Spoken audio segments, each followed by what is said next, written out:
Hello, Mari. Hello, Miss Missouri. Miss Missouri. Hey, Bomber Guy. Hey, Kylene G.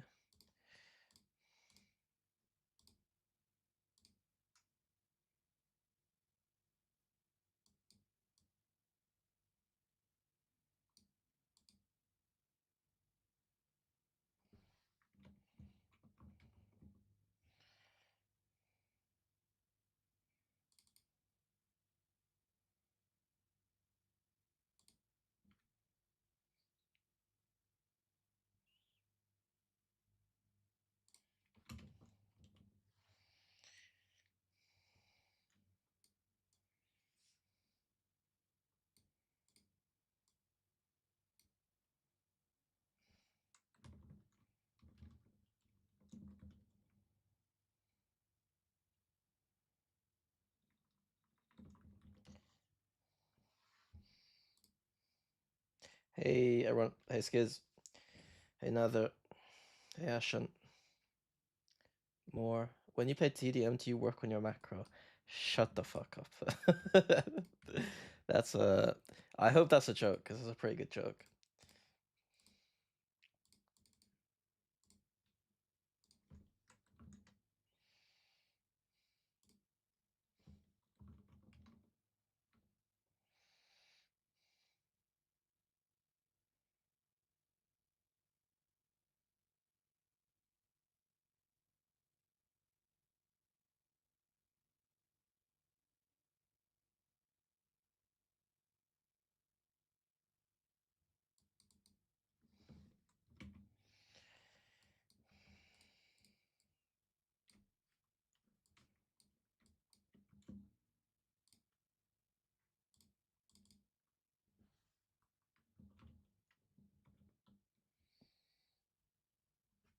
So I'm trying to think of a tweet. I want to flame EMEA in my tweet. How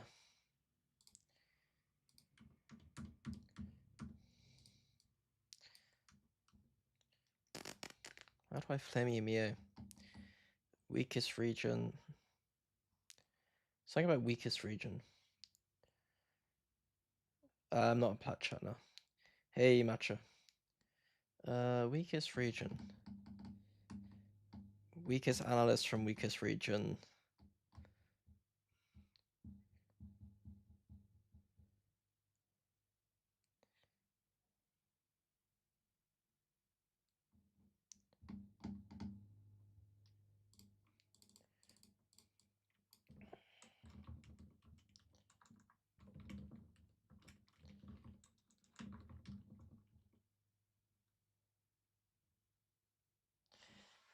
Weak analysis from weakest region's analyst. Kind of sounds like a BoJack Horseman joke.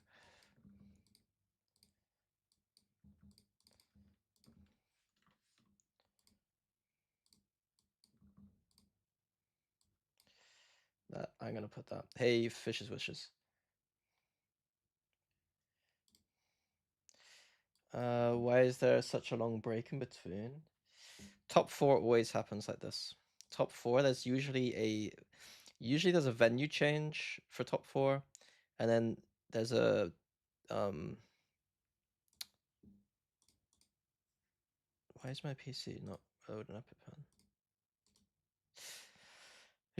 There's usually a change, and then also like the top 4 is the most hype, right? So they have to have a media day there too. So they're gonna be doing media and shit. I mean, it's 11, 12. It's 2 days.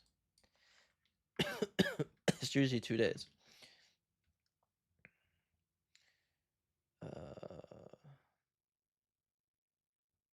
I am not on plat chat now. What maps are Killjoy viable? Most maps viable. Good, not very many. She's like a very like safe pick. Right, we'll go PRX first. PRX got a problem in their map pool right now, don't they? They don't look particularly like comfortable. Their bind needs to go back to the double duelist. They permaban Abyss. And their corrode has been hit or miss. They have very, very, very strong maps. Split being the obvious one.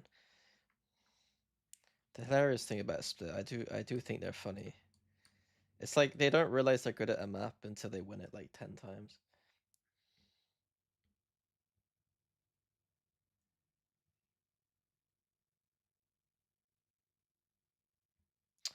Okay.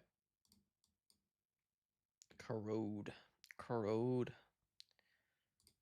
I see why PRX sucking on corrode. Kids that try their hands at a different region. That pro's kind of weird. Oh yeah, they changed again. G went neon. This is kind of what I expected though. I expect like this eraser on neon.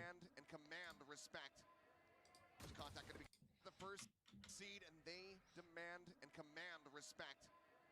There's contact going to be coming in. Fangir able to find a kill immediately. Something's going to be taken down. AU1 with 2 nice reply kills, however, keeps them in with a player advantage. They hit their shots. Look at the shrimps ran against them. When they, I think that is cool. You got shrimps, got the shrimp. The comp that PRX are familiar with. This is what ran against them when they faced off in the lower finals, best of 5. But they did drop to it, so it is a comp that I think you gotta be trolling me. AG, wise to bring out here. If you can get some good stuff out of Fangir on that. Hello everyone. Hello. Kind of replicate some of what Jemkin's able to create with that agent. Real miss. So mid wall, which doesn't usually do that much in my opinion. I don't like this segment of the wall does pretty much nothing. This segment of the wall, it's kind of like I prefer to just be fighting people. Like it's like you have to smoke mid anyway. It feels like a lot of the time. I don't know. Not big on the mid wall. I think you've got yourself a pretty decent chance here with this change up. A lot of different buys. Kira's. If there's no Viper wall here, I would probably just be playing here a lot more.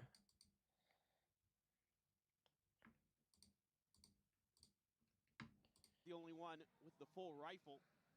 A couple of Spectres, Marshall, and AU1 just gonna stick with the bandit. There's one bandit and the sheriff on the other side. Oh. To play this very quietly though. There's contact about to happen over at A hall, and that's going to be AU1 getting the best off divide. Bandit with the use doesn't even suffer a lick of damage. Rotations will begin. Yeah, the smoke still has to come in. Something up the spot. The wall's been not being useful at all. Okay. For this bonus, he has looked great on that gun.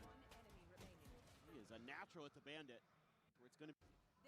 Fade is just able to get quick control on the map. If you watch NRG play with Sova, it's like their Viper has to spit here a lot. And then like they have to be very careful going to be main. They only get like one option in the round to like use their drone basically.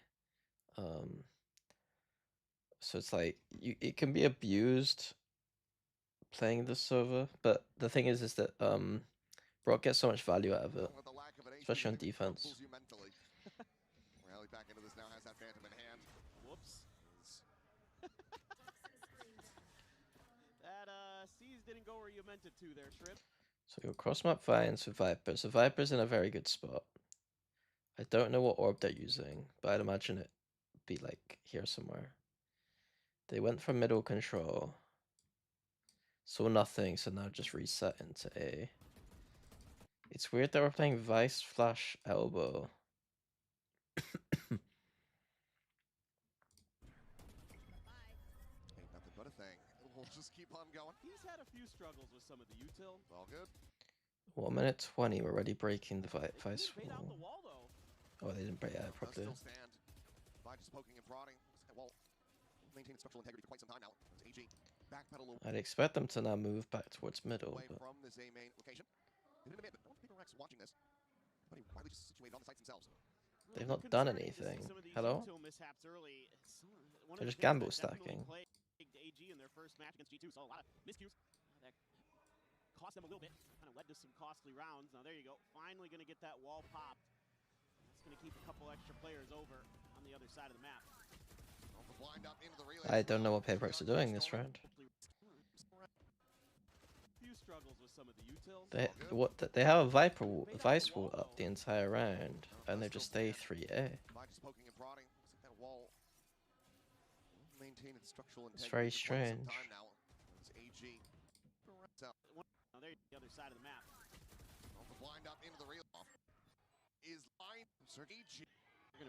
I look like watching a defense round from a team that doesn't know how to play defense.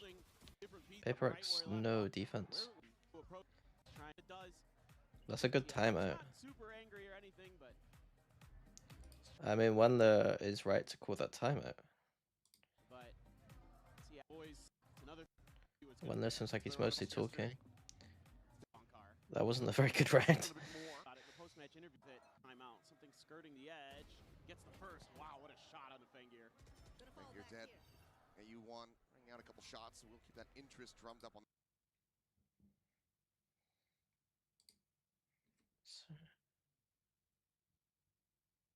Would you choose a player with high game sense or a player who always wins their draw?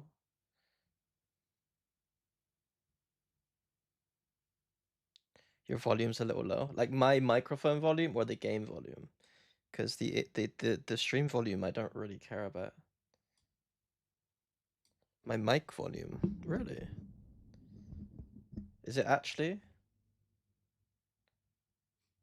How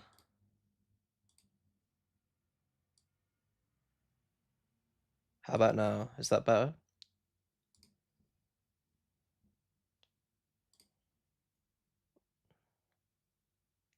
Okay. I was wondering if those exercises from PRX Panda or someone else could be implemented in my day-to-day life. So, since I suffer from burnout quite often, I can't really keep the consistency. Would help if you recommend some more. Okay, I'm a bit confused because you say that.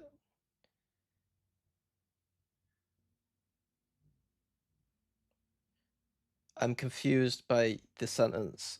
I suffer from burnout quite often and can't keep the consistency. Keep the consistency of what? Of playing the video game? Or what? Like, I'm confused. Or the consistency of doing the exercises.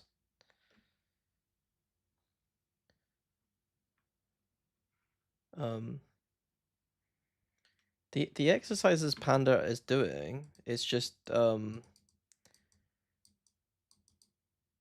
I don't know. Wait, what exercises do you think they're doing? Because when I was working with them, it was pretty much some stretches, just to do stretches, and then like guided meditation.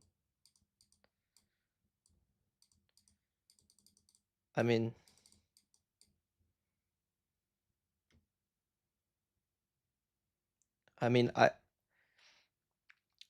I think it's a no-brainer that if you're inside for like fucking 12 hours a day, that going outside just for a walk and then doing some stretching and doing some guided meditation, they're all like positive things.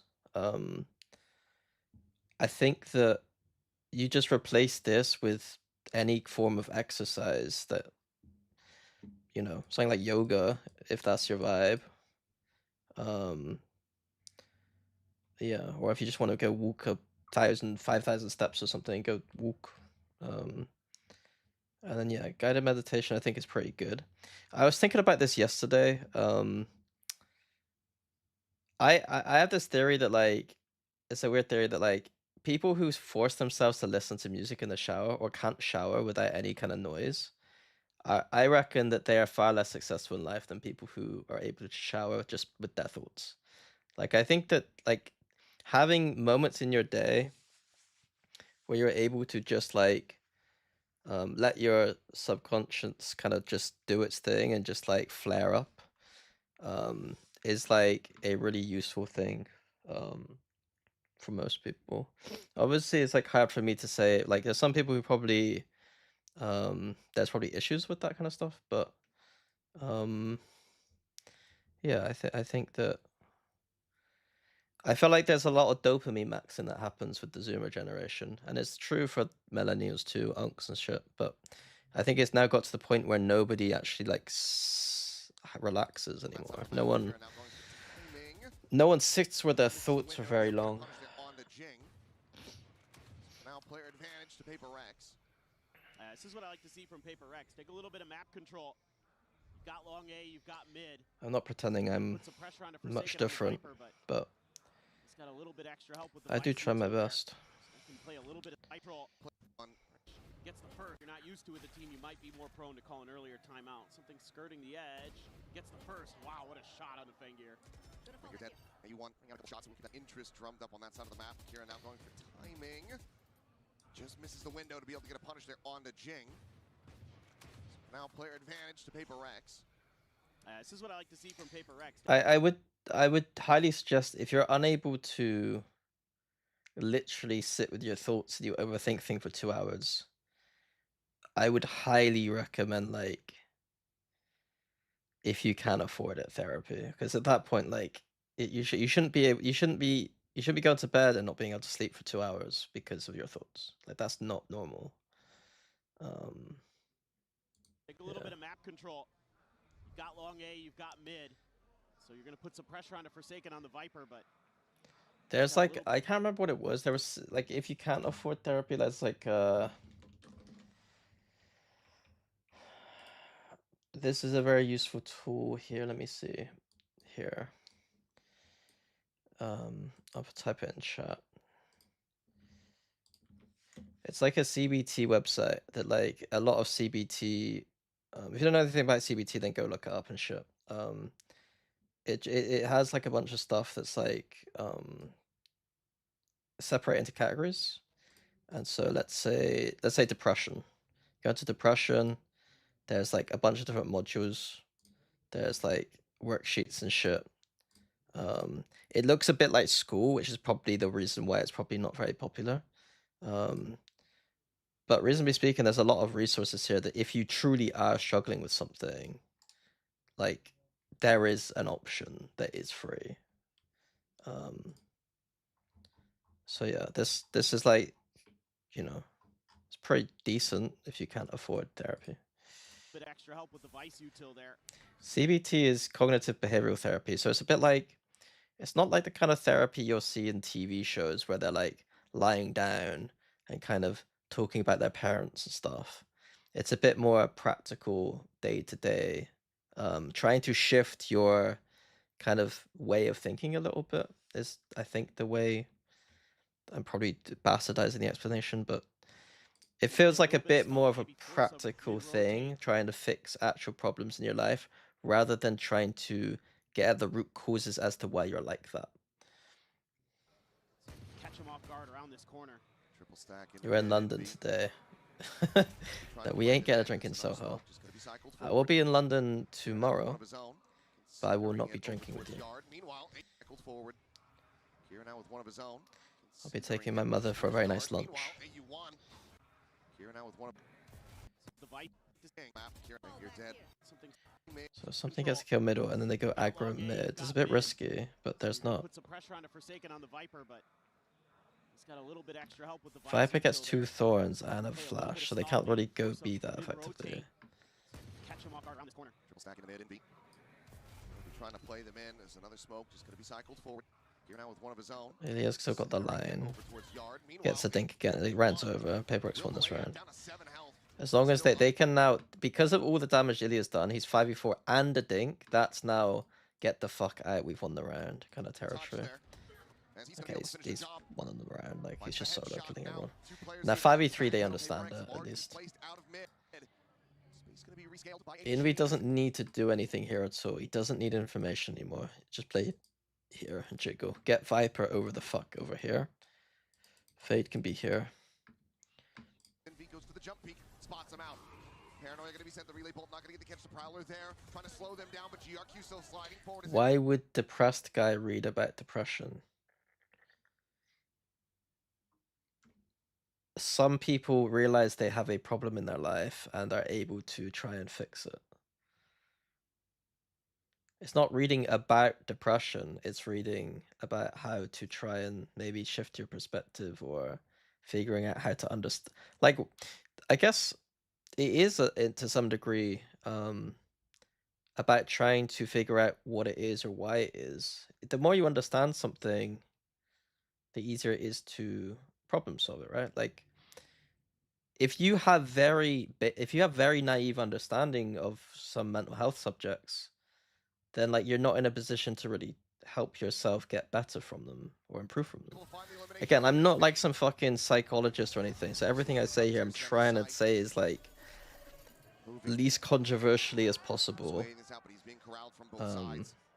But when people make comments like that, it's like clearly there is a disconnect.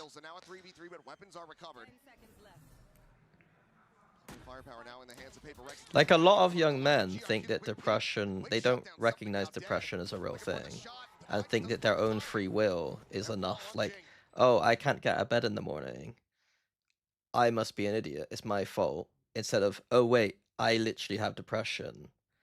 It's not really my fault that I'm not waking up properly. I need to kind of understand this thing and how to work with it, you know? Like, that's the way I'd frame it. Instead, our culture tells young men that everything is their own fault and they need to man up and get on with it, and that's not very healthy. You're just hoping for that. Really smart on the fly thinking. You're just hoping for that jump. Okay, why is this motherfucker like so? That means B is the weak side, and they can try to punish that. Wait. The quick shutdown from both. I'm sorry, I zoned out completely here. So yeah, so Envy basically does what I said. I remember I was saying he should be here, Viper should be here. Envy gets caught in the middle of B-Link like a noob. And then Device in the Forsaken's playing the worst spot ever. I don't know why Forsaken's here. It's just it's a 5v3. They have no idea what they're doing. It's really, really bad. I think if you put me on the server right now, I'd do a better job than both Forsaken and Devi this not Devi. Forsaken and Envy this round. I would win this round if I was a B player. You noobs, what are you doing? The push out here is really strong, but all they need to do is stay alive. B is a retake site. If you could do some chip damage and stay alive, you're in a good spot. Just contain this area. Instead, they're dying in stupid spots in a 5v3. Cannot find the kills, so now a 3v3, but weapons are recovered. Firepower now in the hands of PRX to try to get this one over the line, but GRQ, the quick peek, the quick shutdown, something now dead. Looking for the shot, Defi just doesn't find the timing. Now all on Jing. Finds the first Kira. Dead top shed. Don't go out of your way to bully yourself and put yourself down. I'd agree with that, but the problem is that I'm British, and so I'm going to be doing that all the time, despite being in a relatively healthy mindset or mental place. So the problem I have with simplifying that down is like, I think you could interpret the way that I speak about myself as like very, very bad, and it probably is for some people, but Just hoping for that jump. I think that it's not really caused me too much mental damage. Alive at least for a bit longer in the round. BB in a retake site is crazy how hard it is to go through mid to B. Yeah, but where can you play on the site that really helps? Like if you get BX on, it's really hard. It can be hard to hold. So it's like, where are you supposed to play on the site here? You get one guy back here. And then where would your second player actually play to hold the site? It is best to just play here. If you can get kills, then sure, but you're still always going to be peeling off. PRX really committing more resources to mid and continuing to follow up on those ideas they talked about in the timeout. How to stop thoughts meditation. Bro, when I first did meditation with Fnatic, we did it in like 2021. I remember saying out loud, I was like, can't you guys, like, when you meditate, can't you just stop your thoughts, though? Like, because the whole point, like, one of the points of meditation is, like, letting your thoughts flow through and just recognizing them and letting them fade away or whatever. But, like, there's some weird thing that I feel like I can do sometimes where I can just, like, freeze my brain. Like, I think sometimes, like, if I've tried meditating before, and like I can let myself percolate on thoughts, but also I think I'm pretty good at like literally letting nothing go through there at all. Very fast. I don't know if I'm lying to myself though, but it feels like that sometimes. Very fast refract. Himself back out to safety. Still assessing where they want to go. Managed to pull the trigger on it. So I don't know. Oh, the Viper has to start here to put wall here to make the trap not. Okay, so they put a Vice Flash here as a trap setup, but the Viper's got to put the wall for conditioning and then running over the other side of the map. There's just one thing I remember happening with PRX sometimes was that, like, sometimes they would start rounds really weird. I think in this situation, Viper just has to start here with the Vice. And then these two just need to be accountable for A. Like, put the Fade here, put the Omen here, leave the gap on middle, and just keep 3 here. Instead of having this guy running over the other side of the map. Because they could just be up A right now. Jump, he can pull the trigger on it, so something. Breathe a sigh of relief. So put the Vice wall deep because they can come back and flash fight, maybe? Rotate towards middle. At least for a bit longer in the round. PRX really getting more resources to mid and continuing to follow up on those ideas they talked about in the timeout. And putting this down, Prowler not going to get a spot on anybody. Try to refill that space. Something swing forward. Very fast refract. Get himself back out to safety. Still assessing where they want to go. So Vice wall is down. I do think that the deep Vice walls against a comp like this, I would probably just put them passive. And punish the fact that they don't really have the best dive into sight. Just tuck away, re-rotate back. I could be happy with passive walls. 3 players waiting from PRX on that Vice. They have started strong side in B side of the map, which is I don't know if this is correct, but it's the right read. Still situated. Prowler gonna be cleared out. Trying to disguise this operator even further. See, meditation is more giving yourselves the space and quiet to process them. Something down so you can analyze.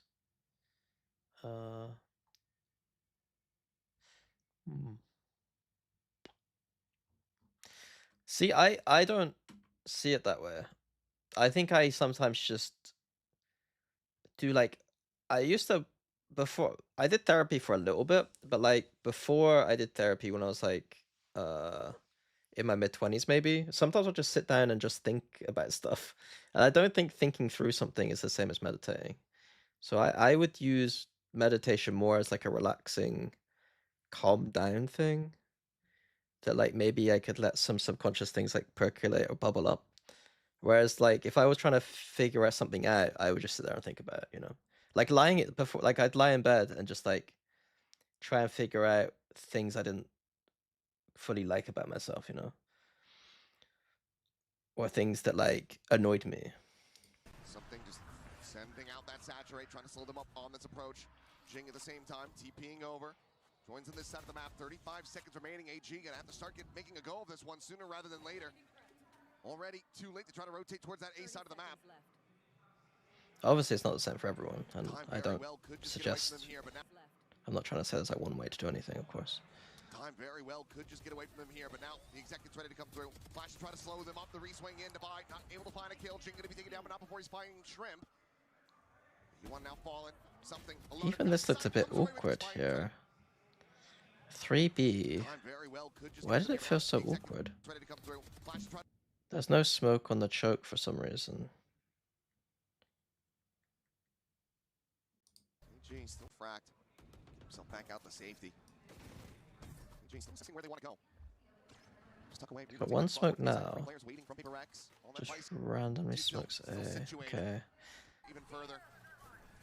Something just sending out that saturate, trying to slow them up on this approach. Jing at the same time, TPing over. I think if I was Jing there, I would have smoked here if I heard noise here and saved smoke for here. He does have Omen TP though, so he doesn't really need to smoke. Joins in this side of the map, 35 seconds remaining. AG gonna have to start making a go of this one sooner rather than later. Already too late to try to rotate towards that A side of the map. Very well, could just get away from him here, but now the exec gets ready to come through. Flash to try to slow them up. The reswing in Divide, not able to find a kill. Jing gonna be taken down, but not before he's fighting It's Shrimp. fine. Around the back. Wait, it's not The fine. reswing in Divide, not able to find a kill. Jing gonna be taken down, but not before he's fighting Shrimp. E1 now fallen. It feels weird the way they're playing. 3v1 in the kind of ends. Which way to try to check? He's gonna have to try to lock on. Forsaken will be Okay. able to find it in round. You don't, that was pulling out, passing wrong on much needed win through, but you're going to have a bunch of ults to consider here. AG is quite a bit at their disposal. You do have the conversion path, says PRX. A little bit of stall, a little bit of anti-exact.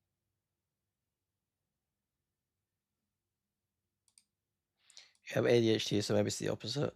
I do think ADHD and stuff is like oh wait, let me put this in the other in YouTube chat too, because YouTube chat doesn't know what I'm talking about.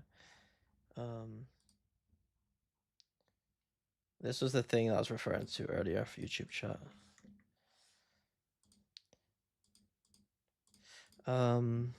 Yeah, I don't know anything about ADHD really. I knew some people who have it and take medication for it, but I still don't really, I don't get it. So like anything I say is obviously only really applicable from my point of view, which is a 31-year-old male dweeb who doesn't have ADHD. Set up something on that peek out into B main. Successful. Pops his ult. Looking to buy a gun.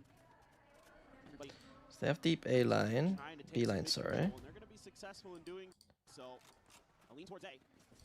We should see this guy probably join up with this guy and push through, but instead they're just gonna play for heavy rotate. Something on that peek out into B main. What's he gonna do? He's gonna rotate this way, okay. Shrimp gonna be eliminated. Spotted on the GRQ. They've missed the Viper Orb. See this fucking Viper Orb? I can see a Viper Orb in Narnia. Someone's missed their lineup. Yeah, here you see. He's trying to throw an orb. It's kind of cool. So when you're weak side A, you can throw this orb, which is kind of cool. Stall a little bit. Just gonna be trying to take some mid. Nothing spotted now. Executing ready to come through, but in Forsaken misses his orb. It's pretty big. If he doesn't, basically this kind of signifies he doesn't remember his lineup from here to here, which means their entire setup is broken the entire game. How do you get value out of Omen? You do what they did last round. You understand that it's a good rotational tool. So they played 2A.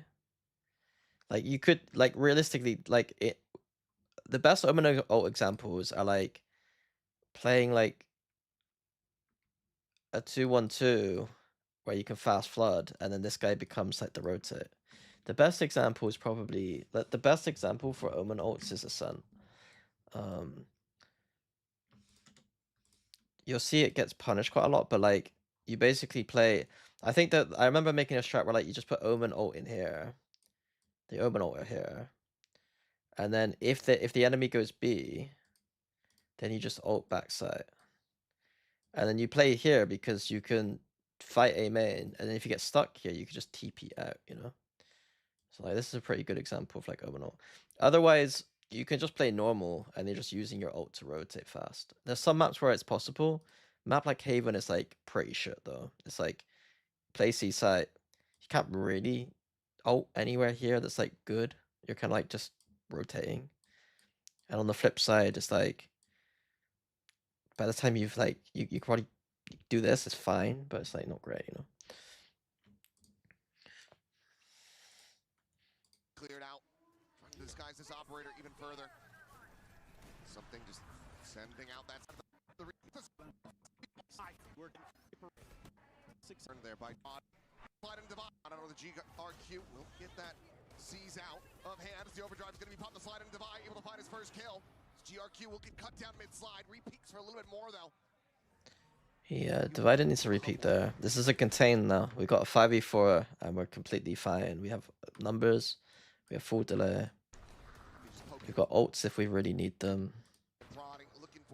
We just need to deny the Viper ult. Post plant. They're never going to Viper ult here and try and plant because it just gives you the space to spam them. They need to plant first, so There's no threat. Have widely been stopped in their tracks. They have a little bit of time to rethink this approach if they want. Something's going to be trying to thwart that attempt if possible. Fengir. Nice. Good for the kill. Still two players nearby that brings it into that 3v3. Nightfall gonna go across. The pit gonna be invested in Jing. Not ready for that angle, Fengir. Nightfall gonna go across. The pit gonna be invested in Jing. Not ready for that angle, Fengir. What are you about to do from here? It's just another map where they don't look fully comfortable. This is his spot. He has won so many rounds on the global stage from this very position, but he's just a hair off finding the Viper. Now the push out in AU1. Hair off. What are you meant to do? That angle, AU1. Of it would have to start Their movement around the map and the decisions they make are sometimes really weird. For PRX that just are not the best. Individual moments for PRX that just are not the best, and we're so bad. Alex not thrilled. He's not wrong. Not angry, yeah. Not sure if that's more concerning or less. For now, paranoia out just to dissuade this push forward from GRQ. Do you know how these games ended before reviewing? Yeah. I mean, I know the score. I sometimes watch a little bit of it. 4-player stack. You're outside of B, but it's going to be a silent little drift away as Shrimp. Sending out that Prowler. I don't think AG is going to really look to try. You're outside of B, but it's going to be a silent little drift away as Shrimp. Sending out that Prowler. I don't think AG is going to really look to try to play into this side of the map anymore. Being said, I stream at this time all the time stuff now. Swing out, Forsaken. I stream at this time because I just basically avoid the Santiago and then I go to the gym after.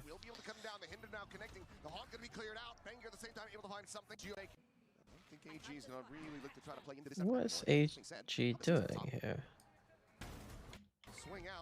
He knows people here.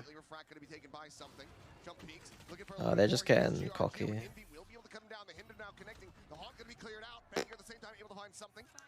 As the rest of AG comes swooping around out from mid. Spike needing to be recovered, but NB on. Yeah, just a bit of cockiness from AG there.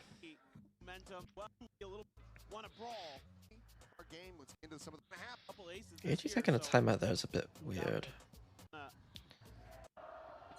Fengir just gonna rock the headhunter, it looks like. Up and over to try to tee up something, but nobody home this time. An immediate change of ideas. It's a big round. Big group up towards mid. Envy anticipating this Prowler. 4 middle. Eventually that same crunch into the B side from mid, but we'll back away. Yeah, deep vice wall. This is, jeez.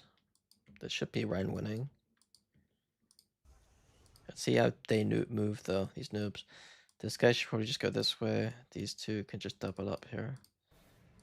See anything, and to them that means it's probably an A. Side. They're gonna try to they're just not moving, man. They're not moving on the map. They're so it's like it feels like when there's like trying to help them with some stuff, and when I noticed that when I tried to help them with some stuff, sometimes they got really rigid. It's almost like when there's been like, oh, can we play like this, and they're like really rigid. They're not like. It's like they're being told what to do a little bit, and they've just like frozen. I'm not seeing the natural movements that they would do on other maps. Like, on what planet do PRX need 3 people in middle right now? Like, why do we need 3 people watching this? Like, what's that gonna do? It's nothing. Like, tiny little choke point. Just if they start going this way, you've won a round. If they go over here, you got 2 people there. Set up a bit of a crunch here, so don't get it. Long time duo. And then Forsaken and Jing are not playing very good spots. Like, why is Forsaken holding this line when this is completely open? Like, Jing is smoked off. He can't see this line. Long time duo. And he's got Viper ult. My boy, you should be stood here the entire round and just ult on contact. Again, like, I'm gonna keep reiterating, PRX's ult usage is dreadful. Like, you can't be in a round with a Viper ult and not be in a position to use the Viper ult. Dying before you had a chance to use the Viper ult is not acceptable gameplay. Long time duo. Forsaken. Gonna be taken down after he finds GRQ. Jing on the swing out, trying to confirm that kill. Their fundamentals with ults are genuinely bad. If this was an EMEA team who was like bottom of the table, I would still be this critical about it. Like, I'm usually a bit nicer to teams that are a bit like lower expectations, and this is how fundamental or basic I find this kind of idea to me. Like, I do think I think about ults probably more than the average, given my experiences working and talking to other people. But I think that it's that important. If you're not ready to use your ult every single round, like, I don't know what you're doing. This Valorant ults kind of matter, you know? He's getting swarmed by 3 different players. He's playing like 300 MS there. A while to register. Nice little shots on the retake, though. You're saying he should play his ult like a molly for a delay on contact? No, I'm saying that Jing holds here, Jason holds here. If he gets blocked off, like he gets smoked off, then Jason has to come to here and be more chill and be careful. He could like jiggle. As soon as he gets any contact here, or late in the round, if Jing gets any contact here, he can just use his ult and just chill. And then they've won the round. What is the time here? 1 minute. About 1 minute into the round. 1 minute 05. 1 minute 05, we have a Vice Wall deep. Where we could have a Viper ult now here. We have 3 people middle. They'd either have to go all the way around here, which is not very great. Push through the Viper ult, not very good. Or go into 3 people, not very great. Or go back B main, and we got very early information. Control player. One patient being correct. Flash out looking for a crunch. The hot reveal. For PRX in the middle of the match. Flash out looking for a crunch. The hot reveal. They did it without the smoke this time. They just did it with the Viper wall. We need to stop putting our Vice wall straight after something happens.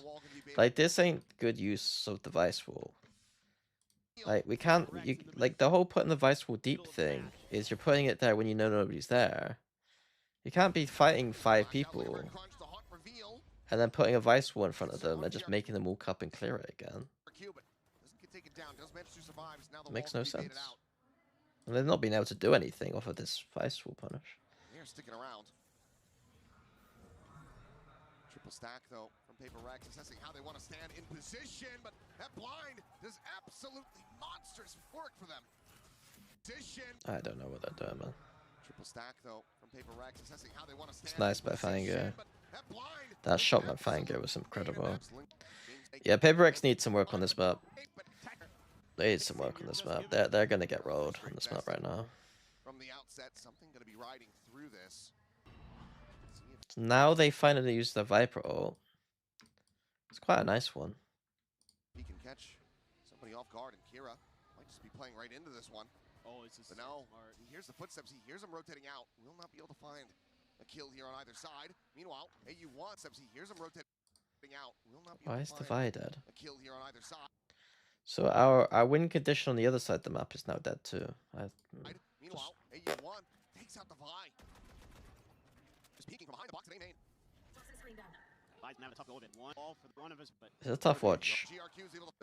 Tough watch. Push up mid, try to cut across into B. Sports 30 seconds. Gets revealed and taken tucked away. Now peeking out. Eventually is able to find the kill. Gets revealed and Pengear can easily collect that elimination. 30 seconds.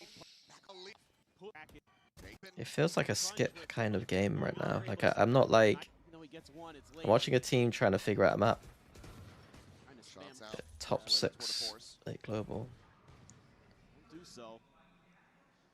Hey Mari, thank you for the subscription. PRX has already gotten 1 week by to go. Gonna find another. They're making really fast rotates. Hi Mimi. It's quite late over here. I just want to know whether you would put these analysis VODs on YouTube. They are on YouTube.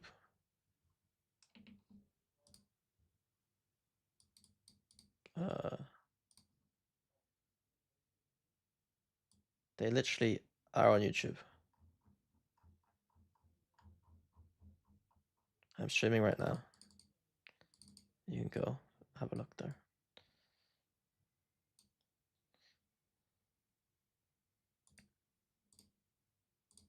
That wall there from Divide.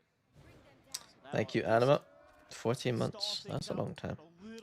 14 months. Really slow them down. Let's see if they just want to accelerate off the back of that, or it's maybe a bait. Pop this, and so far, PRX still. Why have teams sort of lost the priority on ults? I have no idea.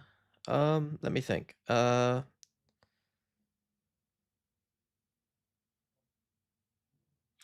style of Valorant that rewarded you for being a winning team became very double duelist heavy.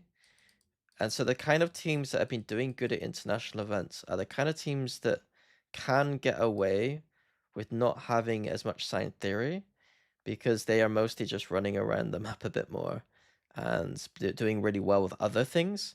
They're much less like, I'd call them like less macro focused teams. And I think the more macro focused teams are the ones who are probably not running double duelist historically and are the teams that will focus a bit more on things like having set ult rounds. So I think that's part of it. I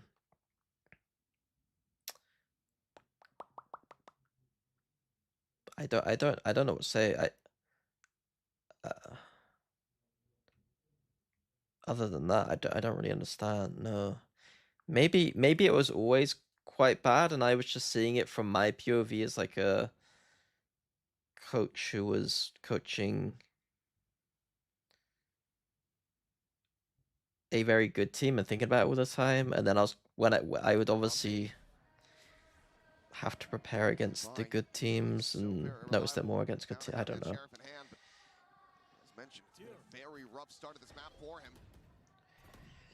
Do you think they beat G2 and Crode? I can't see Crode being played in that series.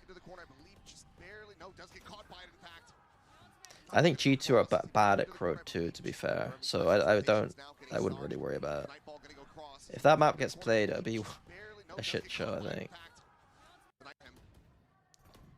Flash out, confirming presence. Rotations now getting started. The Nightball going to go across. He's able to tuck into the corner, I believe, just barely. No, does get caught by it. I could be wrong. Did G2 play Crud the other day? And win easy or something? They definitely have the knowledge there. Like, Anders was working with them. I mean, this comp is ass. They can just play a good version of the comp. Or just go to this comp. A tiny little pocket to play into, but ends up losing his audio on GRQ. Make sure that he loses Sheriff in hand, but as mentioned, I can't watch this map. It's just PRX. Looking a bit lost. The gamer's doing a good job inserting the chamber. Cool. Fengar has been important in this game. But honestly, like, realistically, this VOD so far, if I was watching this for, like, genuinely, like, research for, like, coaching or something, like, if I was like, oh, let's watch some Corrode VODs, I learned some stuff about Corrode today, I would have skipped this VOD a long time ago. It's mostly just aim fights. Like, it's just mostly duels. It's not much happening. Mostly duels, then PRX being very static. So I think I might have to skip the next map. Like I can't waste my time. Let's go to the next two.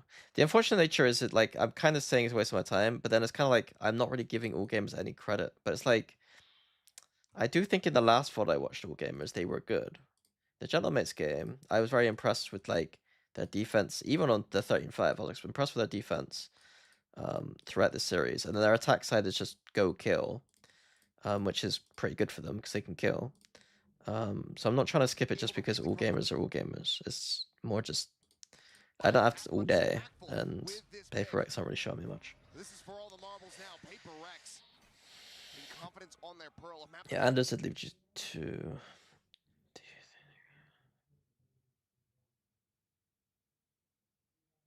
I think ISO could be good this meta. Yeah, I don't think Reyna's good though.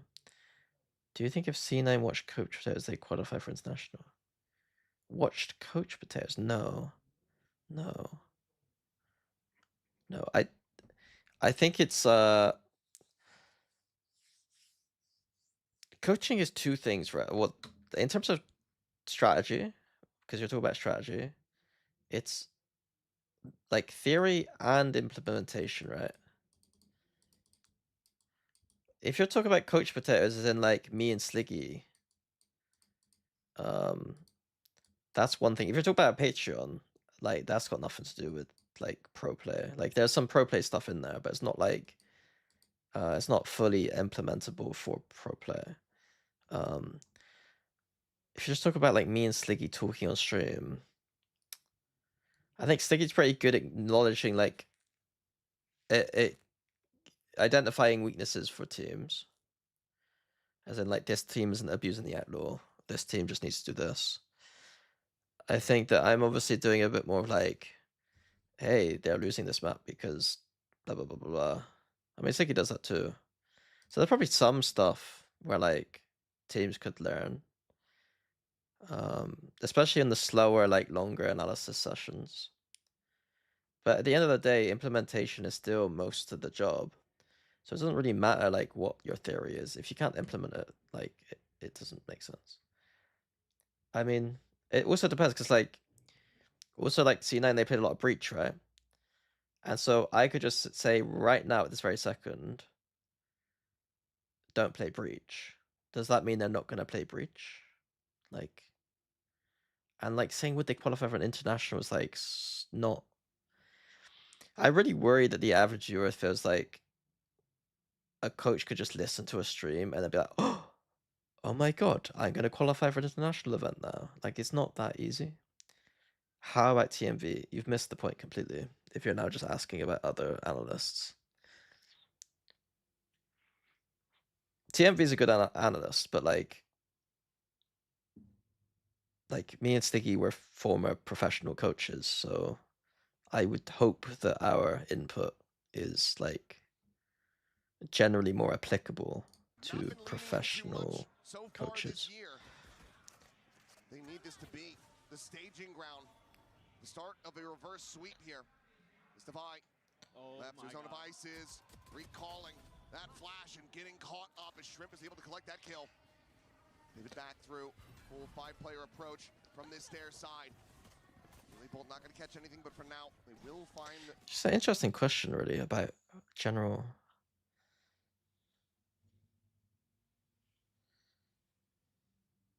I feel there was always a tension between me and like the analysts in the scene. Because I generally, when I was coaching, I had very little respect for analysts. I think that was when I was very ego heavy coach though. And I didn't really understand what they were, what kind of crazy. I mean, like, for instance, like, Plat Chat in the early days, I'd have very little respect for, because I was like, oh, they're just talking shit about my team and they got no idea what they're talking about. And to some degree, I would say back then the analysis was weaker. But, like, I think nowadays I kind of understand. Well, one thing is the analysis has got better, especially with people like Sideshow. Like, his analysis is genuinely insightful and good. But then at the same time, it's like, it's kind of like, it's more like a narrative analysis.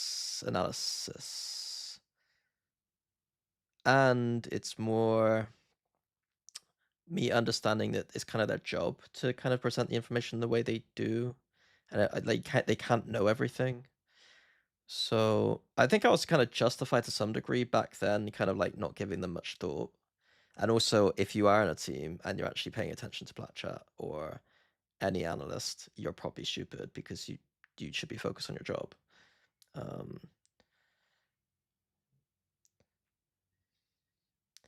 Yeah, analysis for broadcast or for viewership is different than analysis for a coaching professional team. You're hoping that like I think I'm hoping part of my niche hopefully is to like branch those two together to some degree. Whose analysis is the worst? I think that's like a really bad way of framing it.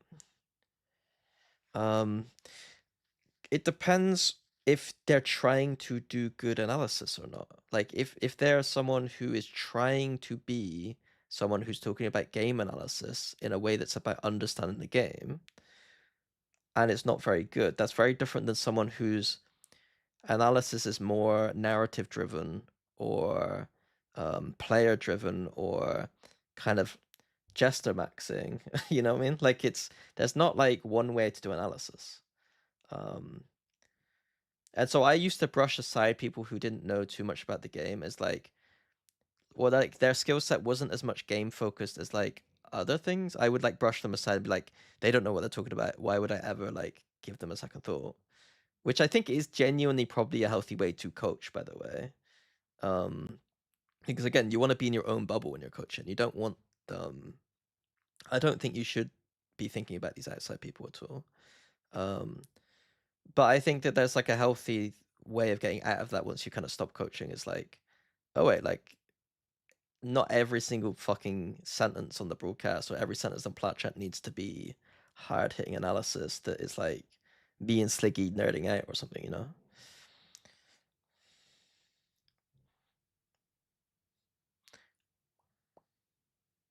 Please don't say that word. I will continue to say jester maxing forever, and you can't stop me. 676767.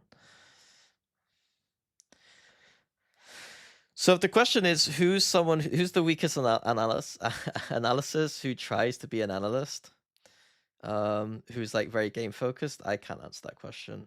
There's not like a single person that comes to mind.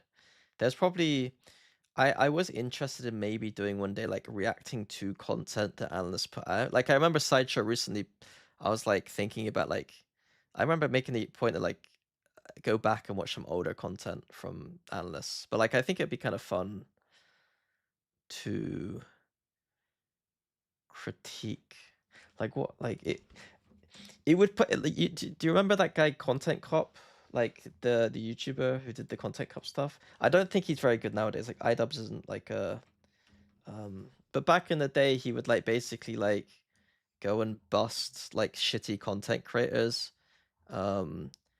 like pretend to be like a cop and just flame idiots basically. I feel like I could content cop some analysts, but like it would need to be in the spirit of fun and not in the spirit of like shitting on analysis. I don't know. I do feel like one of the frustrating things that I do feel is that like sometimes when you cut like when someone comes to my chat and they say, oh, Phoenix on this map is really good, and it's a take that I've not ever seen before, and every single time I'm like, who are you watching that has that take? And then immediately someone says, oh, this streamer has that take, and I'm like, oh, of course, like they've just copied the take from someone else. And I'm sat there thinking, that's the worst take I've ever heard. Sometimes I do think that it would be fun to like dig a little bit on like the people who just spit takes out, and I'm like, that makes no sense whatsoever. Let's actually break that down a little bit. Because I think that might be a thing. Maybe the videos would be like, so people keep coming to my chat and they keep saying the same take over and over again, and I just debunk the takes that you've copied from someone else.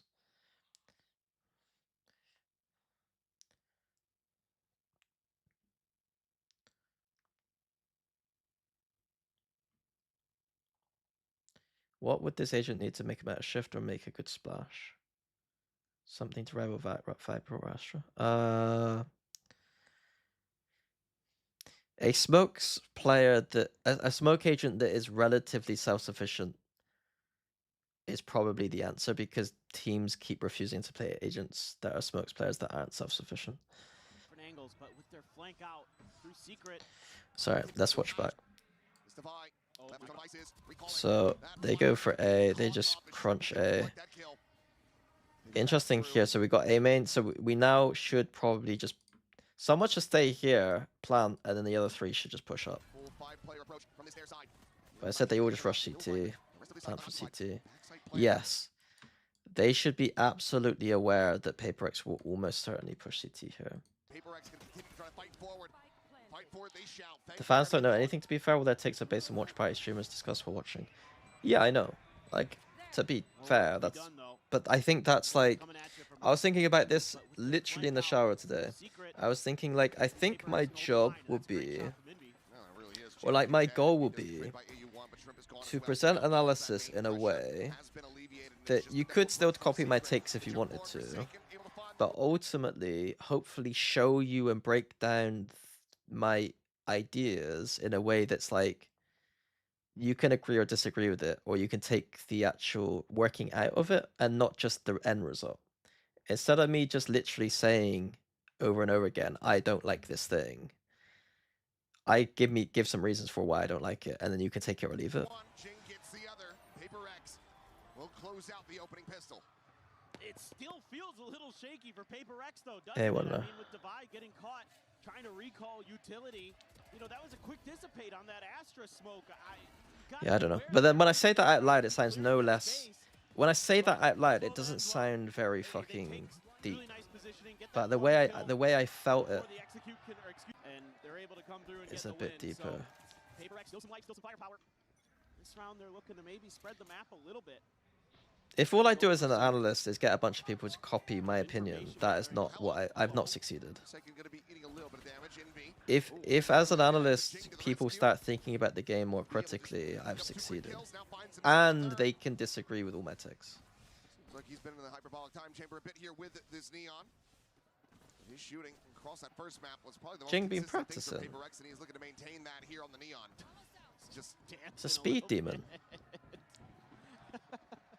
He's playing anti-flash against the Killjoy. With something already on site. Devi trying to find himself this kill and flawless. True connector. Like that. Out Ivy. At their best, so maybe Jing actually just trying to, you know, get people. Admin, he's doing it sideways. Fantastic. Full buy. Oh, and a crunch play here into A main. Jing sliding back across, looking for the kill on the GRQ. Oh, and now you're looking at. Okay, so AG doing the better version of pro defense than we saw them in China, where they actually do use cross-map TPs and set up deep lines. But unfortunately, they did not break the Vice Thorns because they're fucking flashed, and the Vice Thorns kind of fucked them up here. Jing didn't retry to slide there. I think he gets the kill. I wouldn't hate them, yeah, exploring now. This is nice. This change up in composition. You can already see some of the ideas on how you can disrespect some of the utility. Take that long A control that was giving them trouble against. This is nice from PRX. They fight off this because there's a lot of people here. They know they can take this too now. They have both sides of the map. They don't have mid control, but it's kind of implied a lot of the time on this map. Even with the Phoenix there, they couldn't really fully establish. Granted, there was a Tejo in the mix. And then they put the flash, like, Devi has flash for if they do try and re-clear him, he can fight them off. He uses the flash too early and doesn't peek off of it. But now they know there's probably 2 or 3 people here. They can just end B. Euro is rotating quite fast though. You really turned on followers only? I think Mari did it because we started talking about mental health. I presume that's why she did it. Otherwise, I don't know. PRX is going to be leaning in towards this B side, but going for the pivot again. Starting to drift away back. We'll just be leaving Forsaken alone. Tucked away in that Sylvan spot. Let's see if he can find that impact. This is what you need to see from PRX. How would a not known person apply or trial as a coach for a team? You've kind of answered your own question. You have to become known. AG is getting a read on it now. Yep, Kira has managed to flush him out. Nothing else going to be spotted, so now the forces can rotate over towards A. The 3v4. Weapons going to be swapped around, getting rid of that Marshall. 30 seconds left. Looks like something going to be watching all the way around the back. See if that scale forward does come through from the enemy Astra. Threw a fake TP on the other side of this and try to bait some util, it feels like. Thing Just a little. gonna look side. So another the solid read, understanding that Bro, they actually gonna be leaning fake towards B his go B back side, here. Fake. going for the pivot again. I felt in ranked games, I always felt awkward doing this kind of thing, but in pro games, it's working all the time. Like, the actual cancels from here is crazy. Starting to drift away back. We'll just be leaning for Seiki alone. Tucked away in that Sylvan spot. Let's see if he can find that impact. This is what you need to see from Paper They Rex. can't walk Work here, the map though. a They need to be little bit, running. and AG is getting a read on it now. Yep, Kira. The 3v watching all the way around the back. See if that scale forward does come through from the enemy Astra. Threw a fake TP on the other side. They can still win this, though. Open plant out control. Nice drone from him, Over though. the top, nothing get dug out. The spot maybe all into both there. Is it a nice drone? Kinda. Kinda. The jump coming in and something able to find the turn. Kira going to be taken down. Kinda good Gets him drone. back into a 3v3. Meanwhile, Jing Oh, trying to God. go on this flanking push. Something out from stairs. Elia. Elimination Indy at the same time. Elia Going to du be taken Soleil. down. It's a tap of the Elia fuse. du Soleil. Jing now striking, finding the one, but now finds himself all alone. The swing in. Honest, Aid expect really good job. And there, again, a spray. Yeah. Very different round. That and Forsaken getting caught.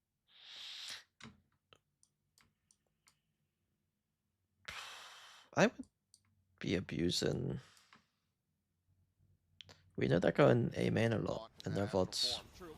Well, Flash is going out, relay bolts as well. Stunned behind the box is GRQ. Has the judge, and Paper X just gonna go bounding away. There are two judges here. Yeah, Kira nothing to as play to well. that. Yeah. Something has that outlaw though, and that's gonna be most players other than AU1 and Shrimp. Had to do it in one shot. See if him and GRQ. If they win B long, they've lost A main. Something's gonna get rewarded here. You wouldn't think so. They're starting to send some reinforcements up there. Shrimp joining him.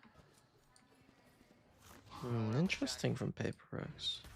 Does manage to get the They're playing connection. quite slow and methodical, but they're not really. We'll just leave GRQ planted in behind the box at the same time. They're not really giving many Right, Gil, options. towards Arc now. Figure maybe about to take that. And now they're walking into an 8-8. Like, if Neon could stay alive this round, AG are probably in the better First contact. position here. Kicking in at the stairs. Be split on the It all opposite comes down side. to this high-low. Into anything over at main. Looking for that target. Shrimp going to be taken low. Finger playing forward. Pulls out M1. Gets the kill onto the bomb. Why is Neon running backwards? 30 seconds left. Backs away into the smoke, and once again the pivot is going to be called here. Paper Oh, yeah, and he Rex has now a swings it judge. over the time. It's starting to dwindle. 23 It should be seconds remaining. over. It should be AG round, but they're not ready to deal with this. The charge with 3 health on this Neon. Okay, now they're getting ready. It's about anything. Will eliminate him. Looks so awkward, man. So for now, AU1 pressured out, but locks over the headshot for Yeah. Forsaken dead. Something able to find just There's the something going kill. off about Paper X, like fighting this, coming back, redroning, and then almost just like giving up. They're not really like testing AG. I don't know. Ninby Down B. just sat here, a vandal in hand, and doesn't quite confirm the kill. on If I Kira. was them, I think Shot I'd start to be lobbed in, and Fangir continue to do this barely thing, but sneaks in, like gets the I would just 3K, walk out. and Kids 8G tied up I know they 2-2. can walk out be long. They don't need to They're really drone. on it today. They are really sharp again.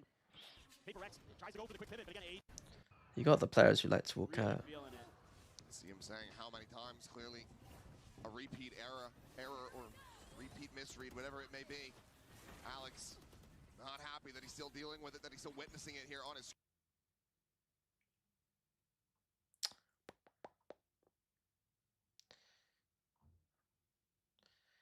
Wait, what?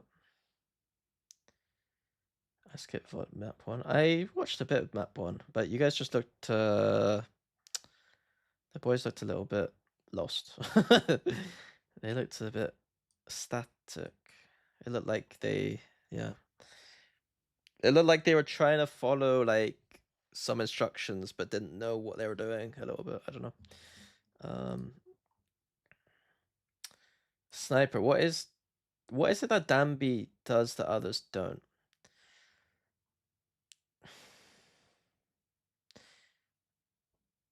Is there a good answer to that question? His movement is better. His movement is better. And then his team plays around his movement better, is the way I would describe it. It's a bit like how Jing satchels are the best in the world by far, and PRX abused that when he's playing Rays. It's a bit like how Danby gets to abuse it when he's playing Neon. Their fade combination with Danby is like their fade plus Neon stuff is like very strong. His movement's so good they can play fade every map with the Prowlers and make him look like a god. As well, yeah, Neon should have been playing around it for years, so it's like their synergy is just so on point. Gonna be set up, and Jing now seized at the stairs. Oh, beautiful. And this slows down the approach with that overdrive. It's now gone. I don't know, find a reset. Spike. I think the other thing to think about is that how many Neon teams in the world actually just send it every round? Like, who are the best Neons in the world? Like, we're talking, like, of all time, like, Marder in NA, Jog. How many times a game do you see NA just send it like Longshim? It's nowhere near as much. Like, over the past year or two, nowhere near as much. Like, EMEA teams, there's not a fucking chance almost any of them are singing it like Longshim. Like, they don't get, like, Miniboo and Kayak don't have the reps that Danby does running it down every single fucking round. Texture is a very good Neon player. But, like, again, like, none of these teams have been, like, playing like Longshim, I don't think. Across divide, going for the plant. They were 1-1v1 for being relegated to tier 2. Yeah, I remember that. On it, so not going to be caught by the wallbang shots. Well, finding the blind device, setting a flash, will get cleared out. Now the lockdown going to be invested. AG, they do not want to allow PRX back into this, and they shall not. Flawless as the defuse comes in. Slow down, anticipating that maybe somebody would be in art, but they're just playing back, and they threw everything at that. There was a seize, there was a relay bolt. So ready. The attack side, they are going to be very low on the economy if they can't get this one to go. Hunter's Fury there. Fengir has his ult. A couple things to consider. Something one away, as well as Kira. Quick clear of the dart. Jing bounding forward. GRQ able to turn back, finds the shutdown there. Will be a trade. Drone gets a tag, sees the exit. They don't know. Fengir jumped all the way back across the opposite side of the map, but with Shrimp going down, the site for now is wide open. 3 ults for PRX. Should be easy round. T's and dot their eyes with this one. Artlyric. Take their time, make sure they don't get caught off guard, but that is a big kill to be found. Yes, Artluric's big. Art's quite a nice place to lurk, because no one really stays and holds it, and then the center Yuta is also usually dead. Fall. Might not even have to invest into these ults, although. And you get the decision. U1 gets back into a winnable position. Yes, they will commit. But it also helped that RB's played a lot on Neon himself. Not really. Not really. U1 just that shorty in RP's only been IGLing this team for a little bit. It's not. I don't think it's that big a deal. Dealing out, popping, Forsaken, able to spot him out, down to 45. Joined in though by Kira, who's able to find the kill. Swings out to his dome. He's not like, I'm gonna be real, like when I watched Longshim, from what I remember, it wasn't like watching like, it was just brute forcing a lot. It was just a lot of just running at people. To tie it up 3-3. So I don't think he's even probably IGLing in the way that you think an IGL, like how I would consider like a traditional IGL to IGL, if that makes sense. You and Jing that you could trade that kill onto GRQ. Needs to come having a much better go of it here. 5 and 4, and you're able to keep a couple of those big ults through all that for PRX. Still have the dimensional drift, still have the Hunter's Fury. And you have the op. Fengir tucking back around the corner. There's the peek from Jing. He will get picked apart. Just rescales back over. Something now. Dimensional drift. Sprinting down. There to the turret, but there's the op. Kind of given up with the A-sided stuff. Just going B now. Tucking back around the corner. There's the peek from Jing. He will get picked apart. His Neon pathing here has been very... Jing's been a bit soloish. Soloish. Especially when we have Euwok to just go win us the Scales round. back over. Something now. Dimensional drift. Sprinting down. Clear out of the turret, but there's still so much utility here.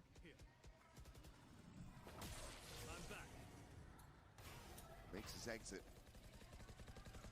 Okay, retake. What do they have? Euwok, Astro. They got ult to retake though. Some of those footsteps. 5v4. I still think I'd rather be PRX here. Come in B. Pull back it onto a deep angle. Try to utilize this Hunter's Fury, but for now it's going to be the Cosmic Divide coming in.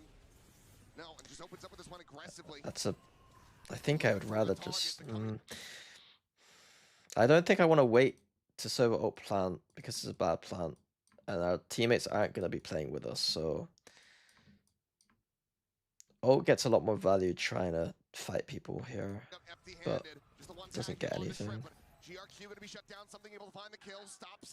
I like this little gap for the Euro. It's worked quite well. It's nice with Fangir. Oh, they didn't realize he's TP'd off. Now they do. It's pretty good.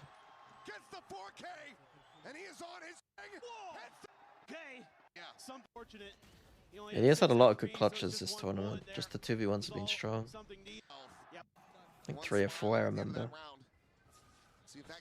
What do I think about the narrate move? It makes sense for him, makes sense for KC. I guess for Sentinels, I think it's disappointing that they couldn't get the best out of a player that I thought was literally the biggest pickup of that year that they picked him up. So I think that they need to look back on picking up the rate as a little bit of a failure in terms of like getting the best out of him. He clearly needed more support as a player than other players needed. Who's IGLing for KC now? I think, I would imagine Aves would. I would imagine Aves. But I don't know. Yeah. Honestly, this meta doesn't really require a deep IGL right now. Like, you don't need it. It's valuable to have one, but you don't need it. Have you seen a difference between Something's group stage stats and playoff stats? Yes, he was a lot better during playoffs. I think there was an interview where he said that, like, Alex had a chat with him and he just realized that he was trying too hard, basically. So it seemed to get through to him quite well, the reset. It's just madness as always. Sees the exit. On that recon. I think that's like, it's such an easy way, like, it's so... I think some coaches don't realize how easy it can be. If a player's just like underperforming a little bit, you can't just have a talk and be like, "Are you alright?" You don't need to be like those coaches you see. I think a lot of people probably presume that you need to be like those coaches you see in the films and shit. And like, you're like, "Oh my god, you're a fucking idiot. What you doing?" It's like, no, like, are you right? Yep. Are you okay? Like, it's just that simple. Like, chokehold on Omen. They've got all of the map under their control, so you're gonna have to just try to pick and prod here as PRX, and that's what they're doing. They're trying to work their way through mid. And they're kind of pulling in, you know, AG expecting them to go through B, the B link area, but actually they're just gonna go all the way in towards Fengir. You heard that jiggle peek. Ooh. Actually, they're just gonna go all the way in towards Fengir. You heard that jiggle peek. Ooh. He's able to find a quick kill, Divide dead. How do you go about becoming known as a coach? You can like do anything. Like, first try and join a team, like an amateur team if possible. Try to prove, write stuff about Valorant, make videos, do anything, post about Valorant. Be nice, don't be an idiot. Don't shit on people in your analysis, try to be reasonable. And then just hang out in circles that coaches are in. It's not that difficult. After that. I don't blame him. That was a slick shot. Like there are certain discords you can join and groups you can join and become a little bit more known, and over time, like if your ideas make sense, the more conversations you have with people who are known, over time you're gonna become someone who people think might be good.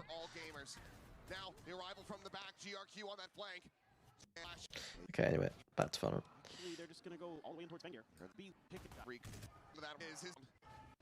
Does allow for Control. They're waiting them to So go in mostly towards just Fenrir. all things end towards B right now for Fanga's been owning them a little bit. It's not been a great opening from PRX here. It's a bit random. Like they've given up on A main control, and this guy's now just got lines all the time. Fanga's consistently getting frags on B long. Wiped his hand off after It's that. not been the And that's a best shot. for them so far. to the corner, the drone over the top. Don't believe it's gotten the spot. Now an Astral that allows us to plant and play post. But we really do need to get plant and play post here. Lane is there, but AU1 can absolutely We're taking our catch them sweet off time guard. to get plant down. Why are we planting safe when we done an ult that's designed to plant good? Bit weird. It's pretty bad round from PRX. Striking, finding Jing. Spike in play, but something dead. It is just Envy. Trying to hold his own in a 1v4, and he's just going to be overwhelmed. How would I know my ideas are good? That question means that you've not coached long enough. You need to coach more. If you're not confident in your own ideas, then you've not coached long enough, probably. If you lack experience, like this is the thing. Like what? Like so the question is, how do I become like a known? Like how do I get into coaching? How do I get to coach a good team or something? The first thing is you don't. You coach an amateur team. So someone here is like probably coaching an amateur team. But it's like, if you're not at the point yet where you're ready to coach a good team, then don't worry about trying to get yourself out there. Focus on getting good first. Like, you need to get good before you try and join a good team. You won't know if your ideas are good until you get good. I don't know. Like, having a healthy skepticism over whether you're doing a good job or not is always going to be a relatively good thing. But it sounds like you're not ready, Serenity. It's actually like you need a bit longer. Just coach longer. Like it's not that deep. You shouldn't be trying to coach a good team if you're not sure yet if your ideas are good. Needs to get a little bit more consistency. And then the other route you can go is going down like you could go join a team as like an assistant coach or an analyst and not necessarily have the game figured out. You could be like a coach who just focuses on one thing. You could be like, oh, I just do the prep of the team. Like a lot of coaches just do like one aspect, you know. Some analysts are mostly focused on data. I think it's probably best you just well-round yourself before doing that though. But there's a lot of coaches I know who I probably wouldn't say like know every aspect of the game super well. Like some coaches might be more focused on like the pro player perspective for like positioning and micro. Some might be a bit more macro focused. Some might be more prep focused, you know. I think you have to be confident though and just throw your ideas in no matter what, if they might not be better. It's probably not a great way to coach though, is it? Just throwing in ideas for the sake of it. There's only so much a coach could do in an amateur team, don't you think? No. It's a lot easier to coach. It's much easier to coach a team that's bad to get them up to a certain standard than it is to like if this is a graph of like the best teams in the world, it's a lot harder to get this team to get to here than it is to get this team up to like here, you know? This shit amateur team, getting them up to the midway point is a lot easier than getting the very, very sick teams up to the fucking best in the world, you know what I mean? Yeah, you don't just start with coaching by coaching tier 1, pretty much. Just a matter of what are you going to be able to do? Look at all that util that you're going to have to deal with. You feel like a lot of tier 3 players wouldn't take coaching very well, at least in NA. It's probably because a lot of tier 3 coaches aren't very good coaches. And the players might actually know more. This is the harsh truth, though, is that like in Summon FC, there's lots of times in which like me and Boaster felt the same. It was like some of the players had like would completely disagree with us. I remember at many points Doma disagreeing with Boaster about stuff, but ultimately, because me and Boaster like eventually figured out that if we were just on the same page about everything, none of the dweebs underneath us, none of the players can say shit. Because we'll just end up kicking you if you just refuse. Like, if me and Boast are on the same page, you got no grounds to stand on. We'll like listen to you and make sure that like, you know, we'll make sure that like we're not just literally making you do something you don't want to do all the time. But if you're if you're a coach, your main, and you're saying that none of these tier 3 teams will listen to you, then you need to find a tier 3 IGL who can be that person up here, and you run the team. And just dictatorship it, yeah, for sure. Continue to try to play into it. Don't let a tier 3 player ever tell you that, like, oh, this is bad because NRG don't do it or something. Like, that's not how it works, but... It's a minefield on the way in. My main concern is trying to avoid being a team terrorist when getting into coaching. There are lots of rumors about low-level coaching ruining players. There's not a lot of rumors. There's just some NA coaches, like Trick, who say stuff like that, and... the fact that you're thinking in that way in the first place, the fact that you're even saying you're worried about that means that you're better. It's fine. Like, if you're worried about that in the first place, like, I wouldn't be worried about it.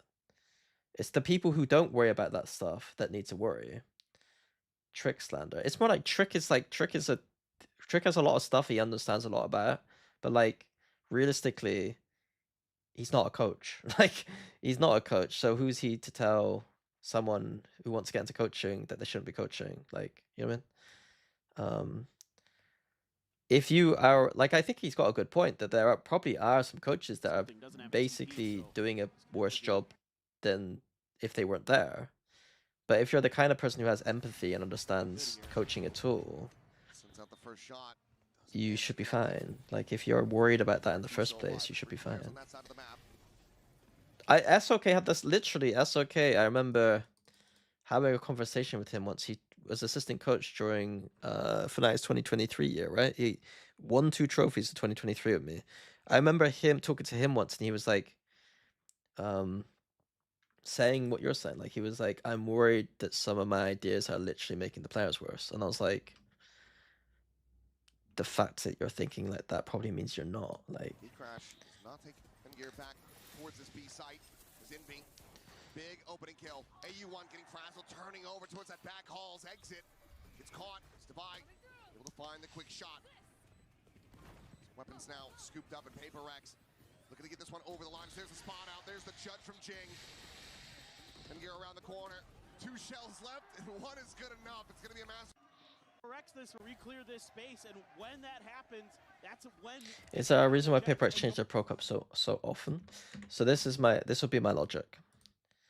So this would be me trying to break down what they're thinking.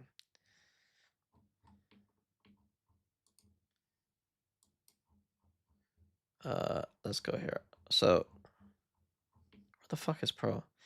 You have to scroll down so far for paper. It's got so many comps every map. So the line of thinking would be this. We played Vito, and Jason dropped 30 to make us go 13-10. Jason doesn't drop 30. We look a little bit uncomfortable and lose to energy. And I expected a comp change here. Like, I felt a comp change happening. And they comp change, and still something doesn't feel quite right. The Phoenix doesn't seem to actually be the answer here. I always suspected that, like, the comp change I thought they'd go for would be, you just do this, but you make the Phoenix arrays. Like, I thought they'd do this, but with the Phoenix arrays. And then they've gone, okay, maybe Jing does need to be on, like, a dive agent. Let's just switch it to a dive agent. That's what they've done. It's like, oh, we actually play better here with this comp, but realistically, Jing probably needs to play something slightly better. It's not like they're... This isn't a full comp switch. Like, this to this isn't a full comp change. This is like, we find the foundation we want to work with, but we're just tweaking it slightly for comfort and for, like, probably a better aggressive idea. When I said in an interview that gave so many comp changes to basically solve some of the problems they saw in their games.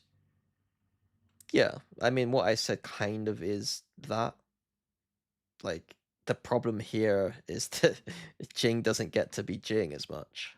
And so they gets to be Jing, probably, or something like that, I don't know.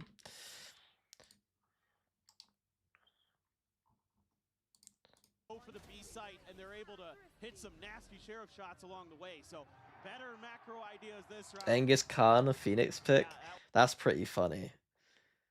That's pretty funny. I might tell Eng that. I don't know if anyone's ever said that before. That's something that people have been saying. If that's not a meme that's popular, then I might tell him that people are calling him Angus Khan for the Phoenix pick. How's Jing's Neon?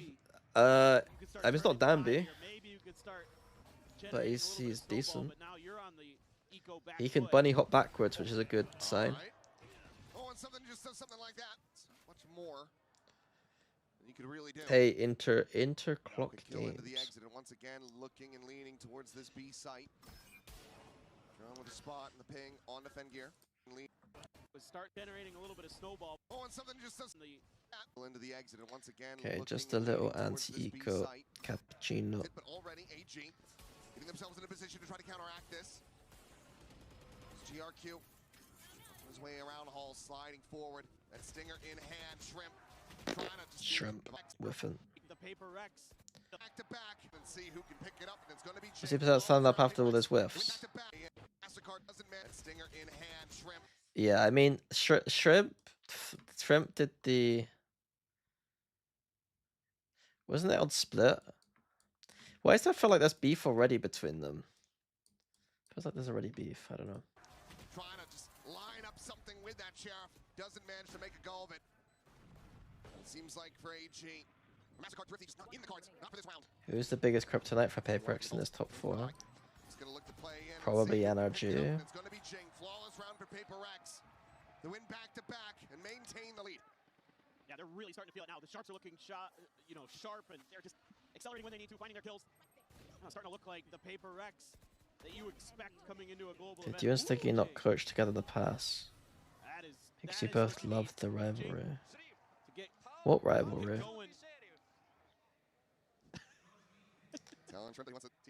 No, me and Sticky didn't coach in the past. We were like friends with each other who coached at the same time.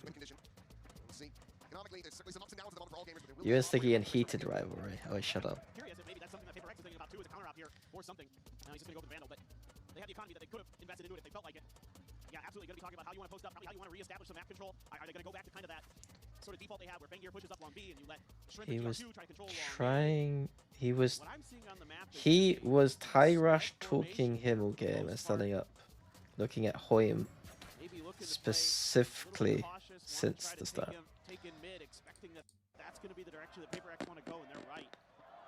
You guys match up against each other?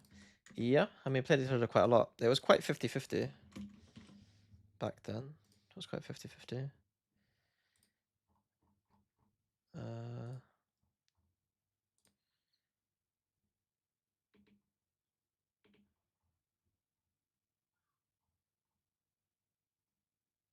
I mean, I'm not counting Red Bull home ground as a tournament.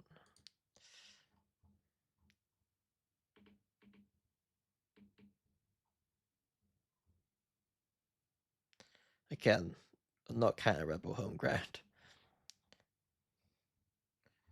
If you count Red Bull home ground, then Sticky might have the dub, but I'm not counting off-season tournaments.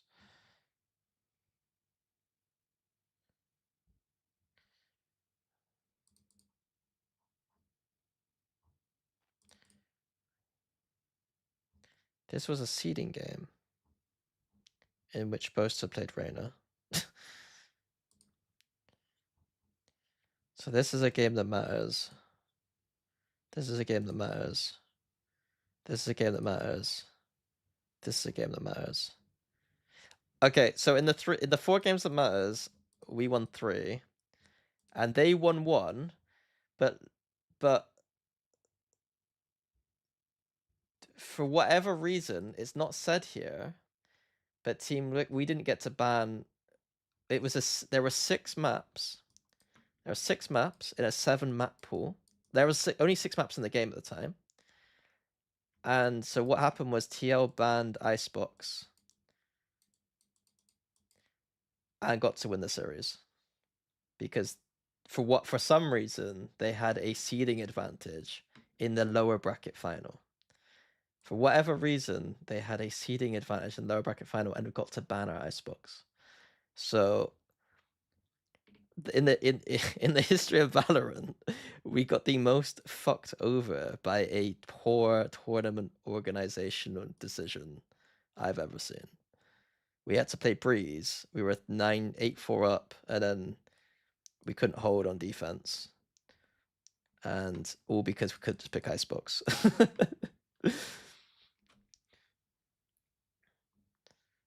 Yeah. There's no way that they could justify this being correct, that they deserve to ban Icebox here in this format. There's no chance.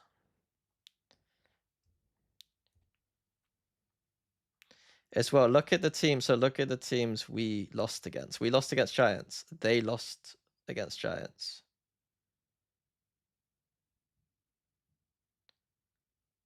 We lost against Giants. They lost against Giants, and then they get the advantage. The format made no sense. That was back in the days when like the TO, like the people running Riot in the tournaments, they really didn't understand like how to do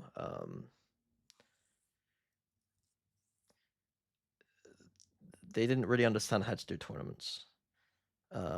Even like the Reykjavik itself was a terrible format with terrible like seedings and stuff, and terrible like coin flips to get into certain stages of the bracket and stuff. It was really bad.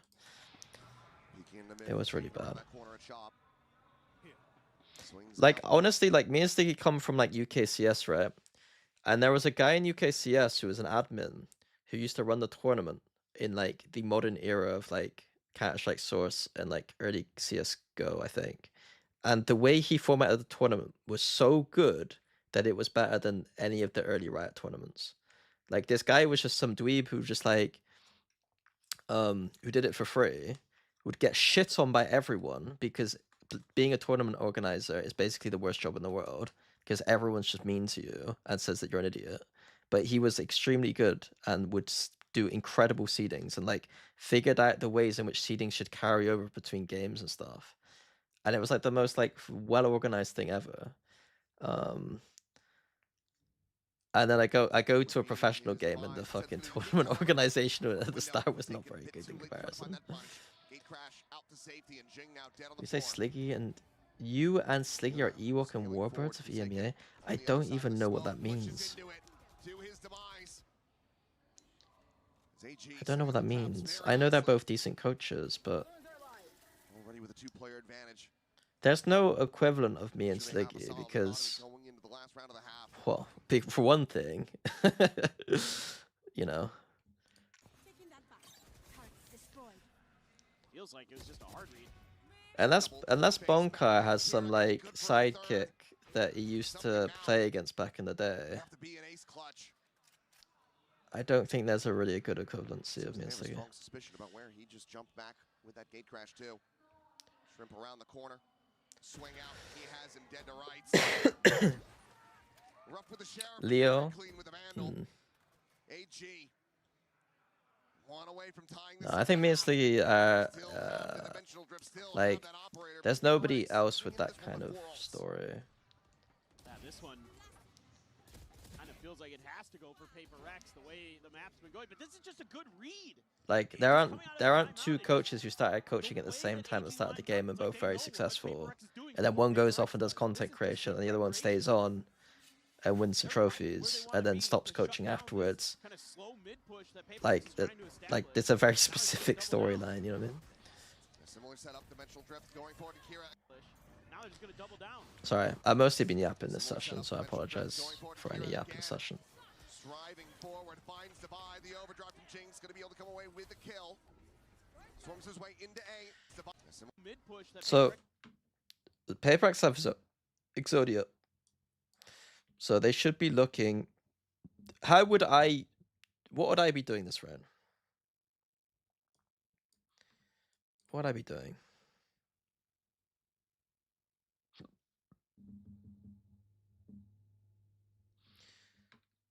Let's have a look. If they want to go A...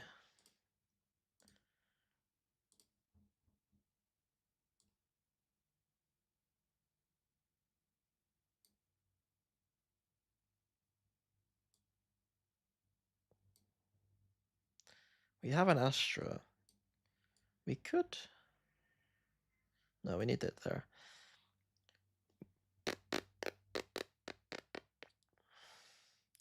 We should be Euro ulting to give us information as to whether we need to use Still Garden or not. So basically, what I would want to see from an ult this round is the Euro ult informing both of our Sova ult and Vice ult decisions. I would like to create a solution where we have art control and A main control with an open plant. And I want the ability to save these ults for post plant if there's nobody contesting us. So like that's what I would be trying to do if I was building an ult round. I think the ways I would do this is I would probably do something similar to PRX, but I would be probably looking at ulting Yoru this way into art behind, and then having Sova here with Yoru ulting here, and then the 3 players maybe going this way, and so they pinch art, and then Sova can always... Device or Sova can ult depending on what is being seen. Maybe that's okay. You could simplify and just go A main with the ult. Just ult all the way out. Use the Vice, so I don't know.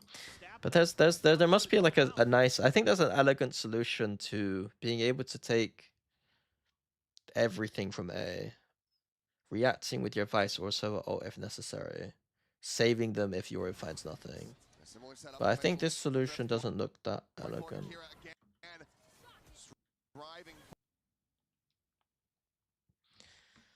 Like, our Sova isn't being able to react with the Sova ult. Our Vice ult is dead. That is the problem with Vice. It's not like... It is a bit unsafe at times. But like, Device should be playing in a way where he should never be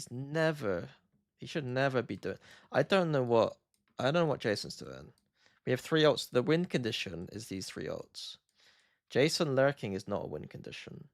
It's not as important a win condition as these ults. So Jason should just be here supporting Devi if he wants to. And then just... I don't know, just don't die. Just don't die, you got ult.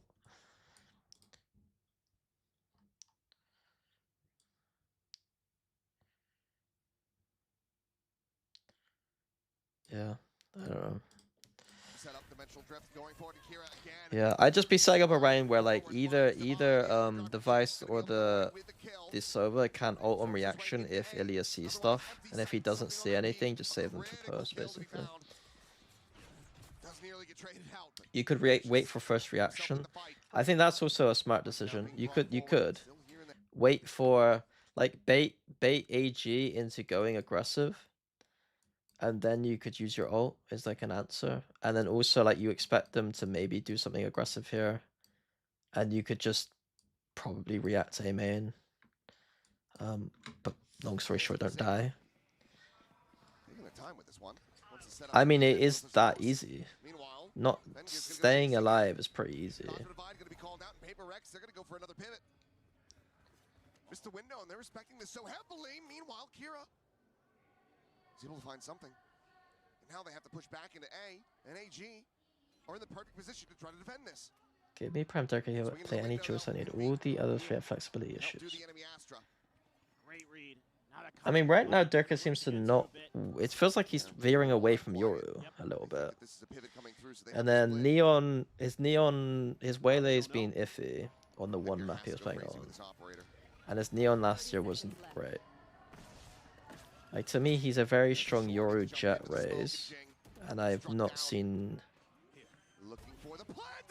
I've not seen his Neon Wele. Looking for the plant, and what is that? Oh, he's just destroyed them, he's demolished them! Forsaken has this now brought into a 1v1. 11 seconds remaining, has to commit for the plant. Shrimp around the corner. I hope what I'm saying about staying alive is not like, why would this player peek this if they could be peeking? Like, I mean, like, you don't swing and peek, you just stay alive. It isn't. When you got ults, you literally should be baiting, you know? A hell of a back and forth, but man, and they have handled brilliant PRX up against the ropes. I think that this was, yeah, AG were in a position to win this. And then they must get fucking smashed now. 3-2 split. Deep bit of gathering A very good read on the pistol, it looks like. The Fnatic triple stack. Fang has been incredible though. What the fuck? You guys know the Fnatic triple stack they did on Inferno? Fnatic stack Inferno.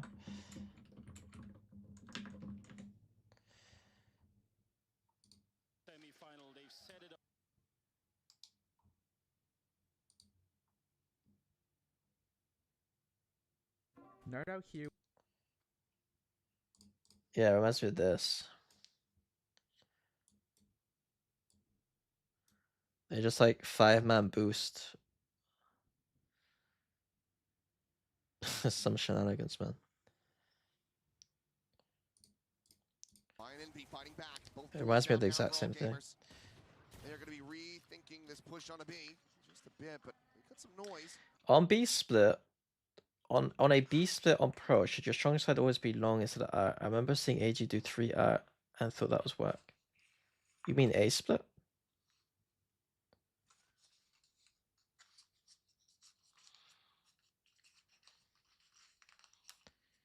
I would go heavier R. I would go heavier R. If you get, I think I'd go heavier R.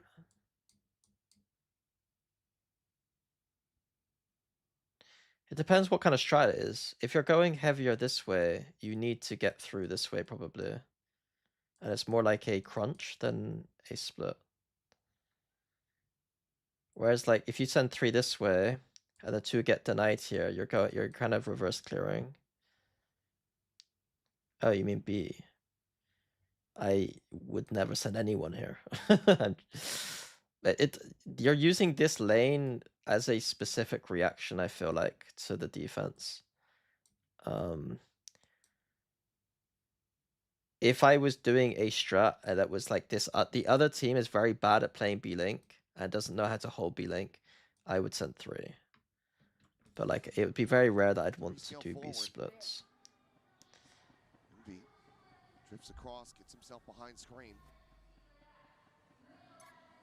AU1 going to look to try to lead the charge here. Clear the haunt there from having a shot on the divide. Takes him down to 17, and AU1 narrowly able to tuck into the corner. No shocks available, obviously, given the sheriff's in hand. So okay, so AG do have the lurk. Able to set up for the easy kill at the same time. Should be just going back.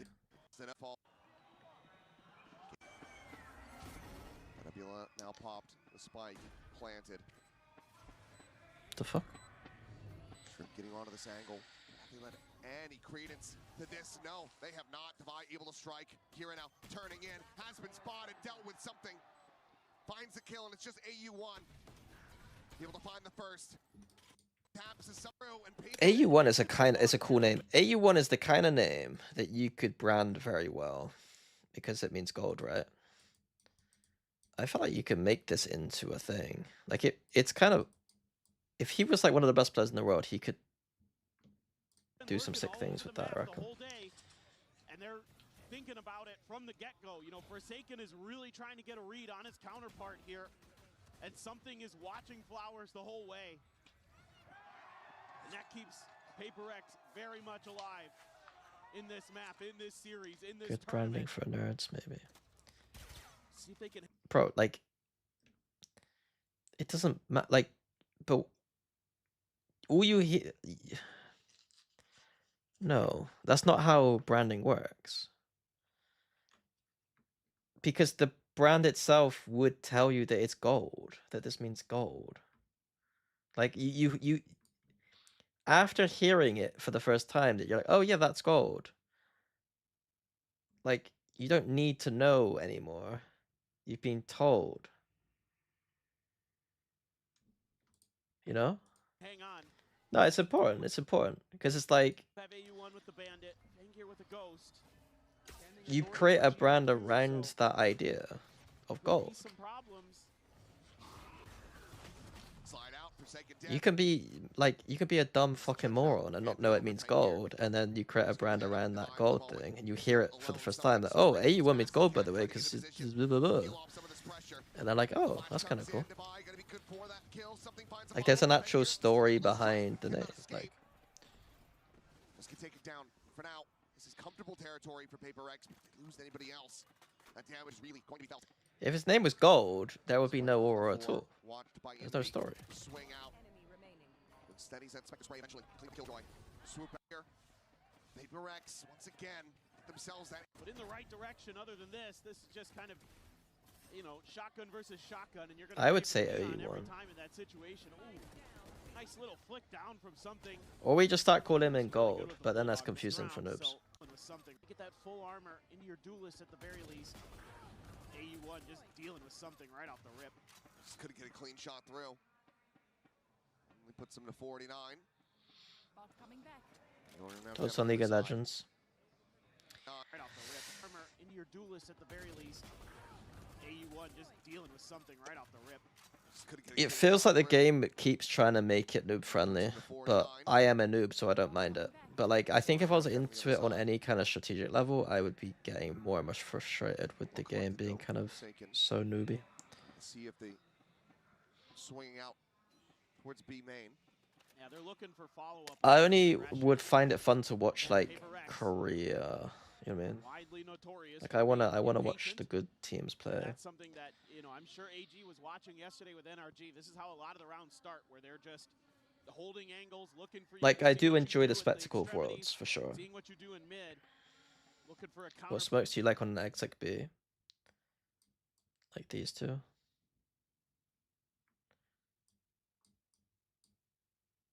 These two smokes I would do. Play, you know, off of their own protocols. That's how they get these first kills. That's how they kind of put PRX on the back foot. See if they can hold the line. They've slotted things in. What's silver? As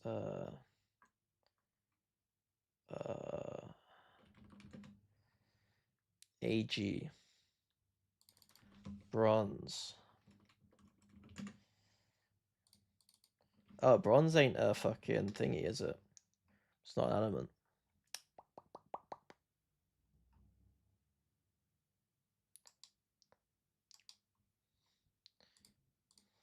Correctly here. Three players towards B to try to hold off this pressure being applied. Swoop in the corner. Yeah, but you can't say copper because people aren't copper. Like, gold, silver, bronze, right? It's the top, it's the three. So like, you'd end up having to create fucking thing around that. Gonna be dodging, Forsaken, able to find one. AU1 eliminated. As Jing has managed to find Shrimp before falling to Fangir's hands. Forsaken repeat. Kira now eliminated. Two players left alive. Now just the one. Iron is FE. Why are we talking about iron? Yeah, but it's not about ranked, it's about top 3. It's about podium finishes. It's about being in the Olympics and calling someone a fucking bronze scrub, whilst also meaning it means you're number 3. Fangir trying to make a go of it, but he cannot. PRX find the bonus conversion. So the guy who last stream said, when's the next cream stream?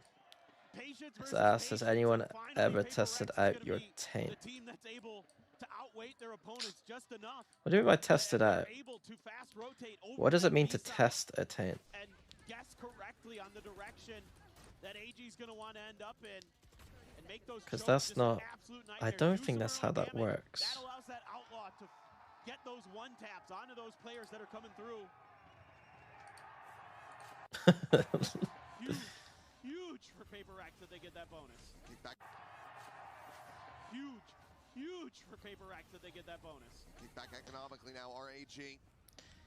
I don't think the chat needs The militia Jesus. purchase here. Stingers. I think Two the sheriffs, chat otherwise needs to stop bandits in hand. trolling me. Orb grab. Goes over to Fendir. Gives him that dimensional drift. Don't expect to see Something it gotta this be round. top 5 IGN. I don't like Getting the secured name for the something. future. Obviously, quite important form. Wait, are we getting to this point of the VOD review? Who's got the most aura names here?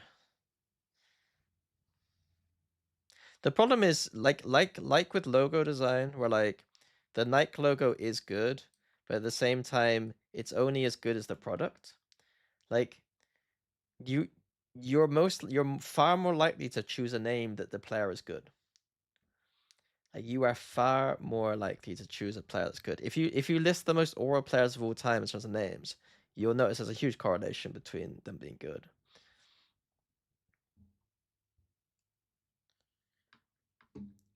Shrimp is funny. Shrimp is funny.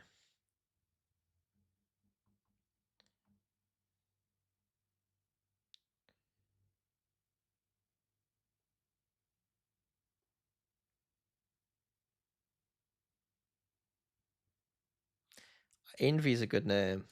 Envy is a good name.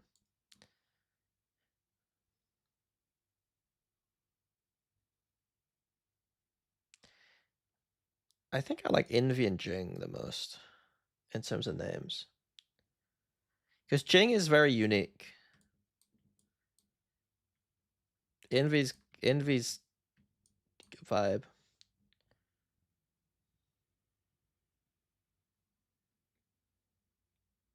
Forsaken clears. Forsaken to me sounds like a dweeb made his name based off of Tekken or something. Like to me, like it sounds too tryhard to be called Forsaken. It sounds a little bit like one of those guys who dresses up as a weeb. And it's like, I'm gonna forsaken you to the Shadow Realm. It's like, shut up, bro. You ain't doing anything.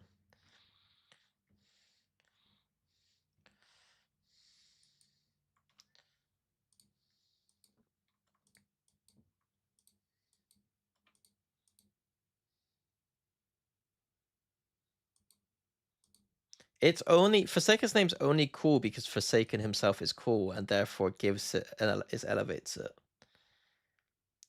I think LaRock is aura. Yeah.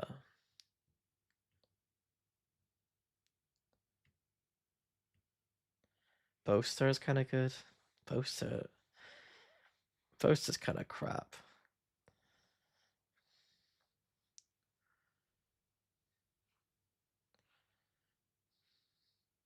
It's not a good name. In terms of branding, I think my name's pretty good. Like Mini's a name that's not aura at all, but it's a good branding name. Danby is nice. Danby I like a lot, yeah. Danby I like.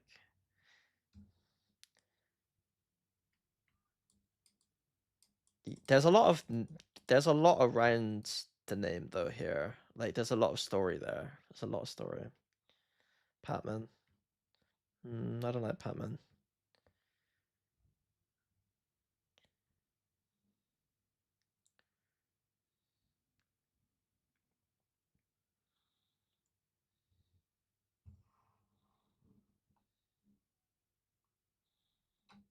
Mind Freak. I don't think Mind Freak is a good name. Meteor's pretty good. Munchkin. Munchkin's alright. Texture. Texture sounds nice. Nats is aura, yeah. Nats. I like the one syllable ones. Well, actually, it's not even one syllable. This is two syllables, but like the short ones are quite good. Nats, Envy, Sliggy's alright. Sliggy's decent. I don't think Sliggy suits Sliggy though. You know. Durka. Durka's good. I like Durka. Durka is good. Durka's good, man. Durka. Rian's. Glance. Glance is subtly good. Glance.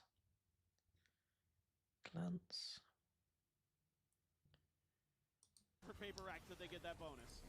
Kick back economically now, RAG. Buzz ain't bad. Bit of a militia purchase here. Stingers, 2 sheriffs, and otherwise bandits in hand. Orb grab. Stacks is Goes for the good. Fenrir, I turns into don't think dimensional Shy is that rift. good. Don't expect to see it in this Less. round. Less is good. Getting insecure. Benji Fishy. I mean, Benji Fishy is kind of cool. Flickless. Yeah, they're all pretty good. I like a lot of these names. For the future. All these names are pretty Obviously, good. quite important form. Tens is good, to be fair. Sassy, unfortunately, just like if you're English, I just hear sassy sometimes, which is very like not aura at all. I have a question, coach. Is this meta good to watch? Why are you asking me and not forming your own opinion? Ugh. It's like asking me if The Wire is a good show. It's like, yeah, you can ask me, but why didn't you watch it? The cross Envy gonna be traded on some damage, but it's gonna be Jing taken down. Just find the UR Divine now scaling forward, comes away with a kill on the GRQ. Looks for a little bit more. AU1 dead. Stabai. I do think that the lack of diversity in this meta makes it inherently bad. Yeah, and I think But they're gonna get a timeout here from AG because my worry about this meta is more again, I don't think I was very good at describing this, and I think I jumped the gun a little bit. My worry is not so much that having a meta for a short period of time in which there's a lot of focus on just running it down. I don't mind that. What I mind is that it might be a long-term direction for the game. And so if we continue to just have this style, we will always have double duelists and the same compositions at every map. One-dimensional all of a sudden, and Paper X is getting into the position And that they doesn't need sound to, like much so fun to me. now you've got to kind of find those timings where, okay, you wait, maybe you want to wait a little bit at the beginning of the round, but then you have to start exploring the And then on the other side of the things, genuinely, I do care about ranked. Like, I do think that ranked matters in this game for a healthy game.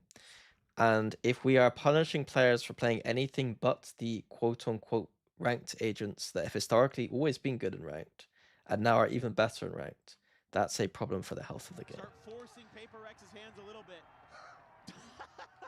This poor guy. His core's all Okay, right, let's go back into the game. Let's have a little actual watch of the game. Paper X is starting to find their groove, and that is not something you want to let happen.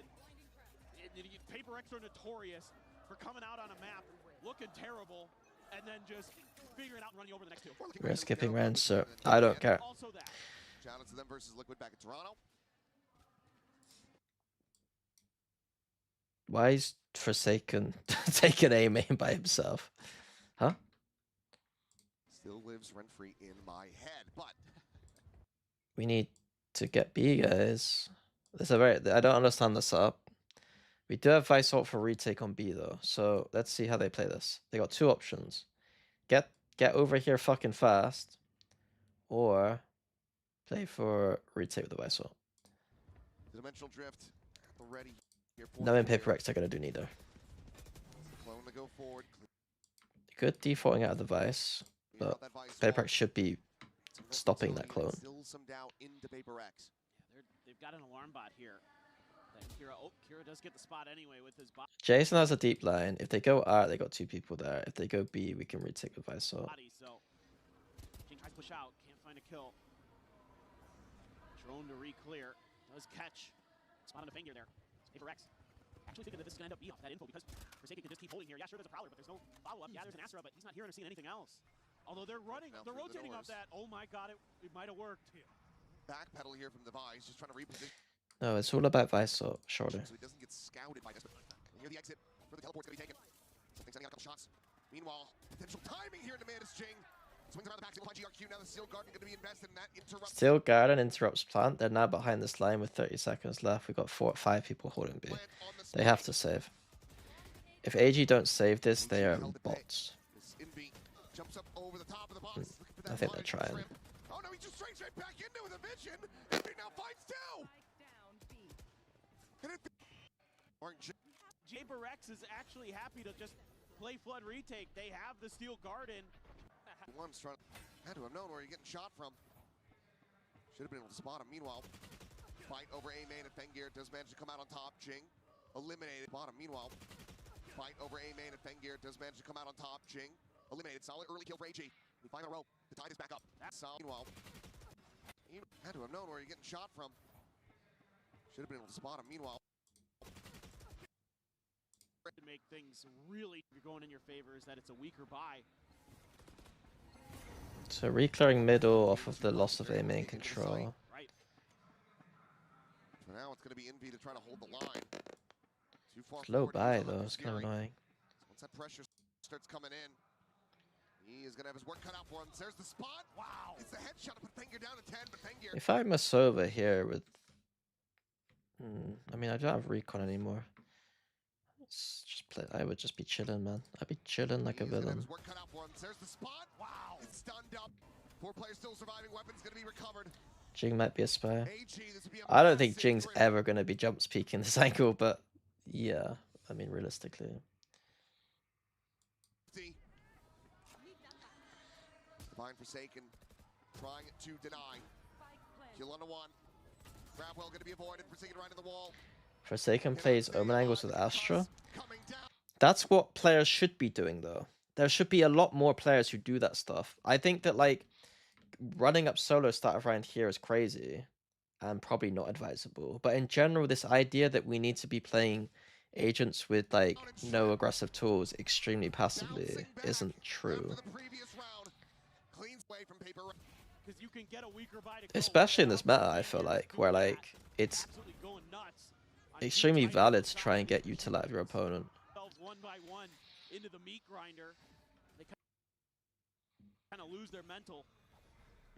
They want this control again. Who is Alice? Haunt into that forward cubby. Alice based. Alice VP.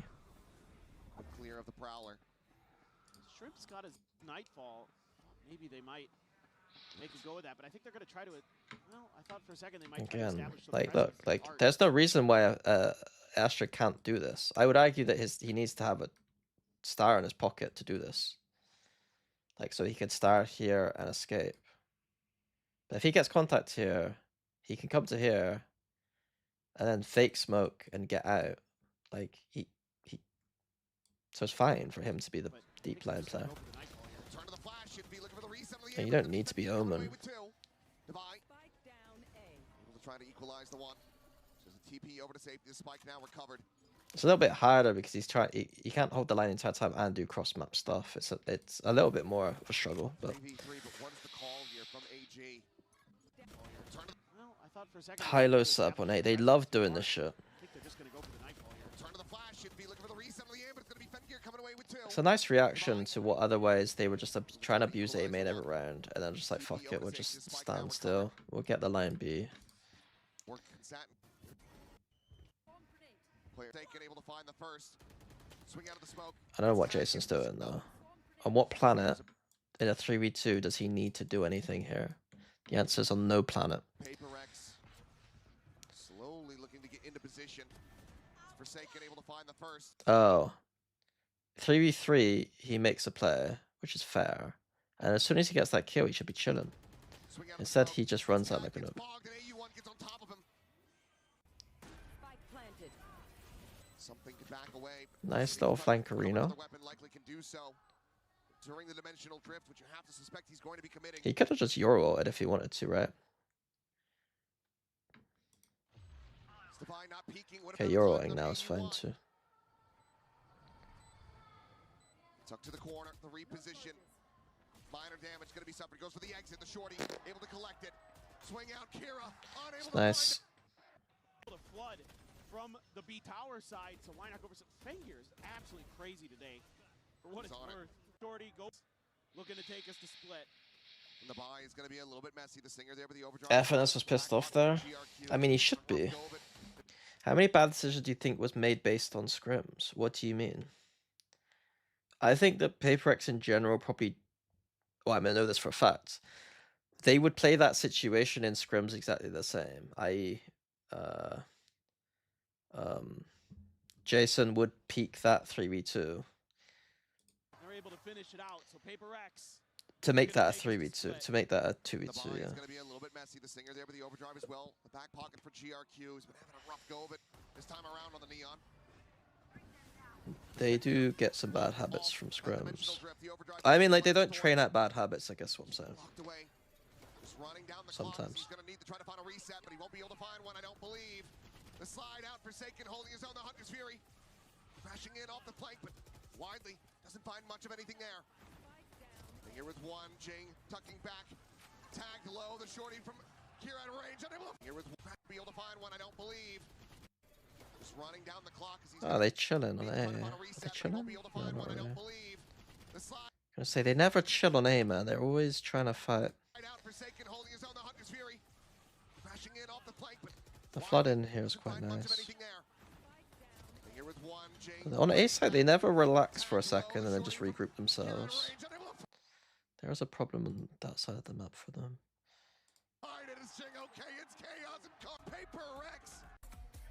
Thank you very much, Uber. Have it teed up as the final map. PRX, astound fair, Kira, form at first. But makes sets for their stuff. I think you're stacking.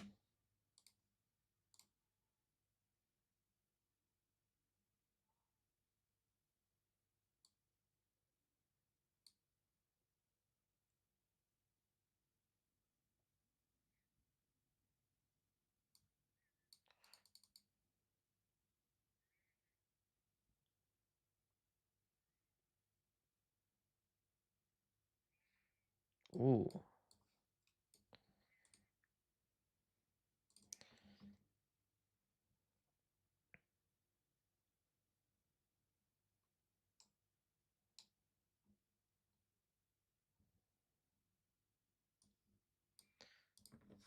Who is Chloric?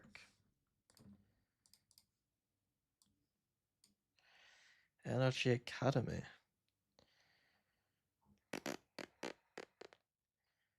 How have they found this guy? How do they know this is the guy? Navi have some weird... I think this is probably a sound decision, but Navi have some weird ways of scouting sometimes. Bruh, poor Filu. I mean, Shao's getting benched.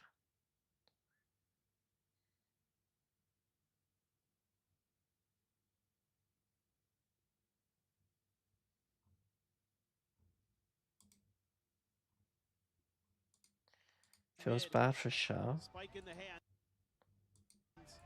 Feels bad for Shao. Why does that feel... Bro, Shao's had plenty of opportunities at this point to step up.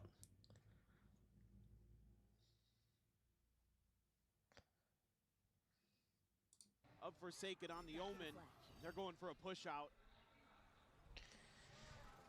Shao's kind of just... It feels like Shao's been there. Like, she's been there a little bit. You know what I mean? You don't get much from this map. It's probably just a skip. Yeah, but I can say that about most maps. Can I? Can I say about that about most maps?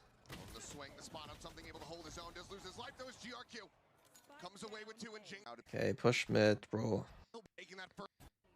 Going Spectre's PRX. Always peeks in, is able to find a buy, blast pack, lobbed in, pain shell at the ready, going to be exchanged here on either side, tries to escape, and Jing does manage to find the kill. Importing IGS from NA is the saddest thing about Emir. Why is that a sad thing? Line shots through that Viper wall. Managed to take him a little bit lower.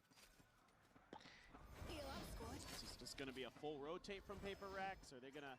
Looks like they're going to leave Forsaken there. Try to sell this a bit more. Re-hit, noise, clearing the dog.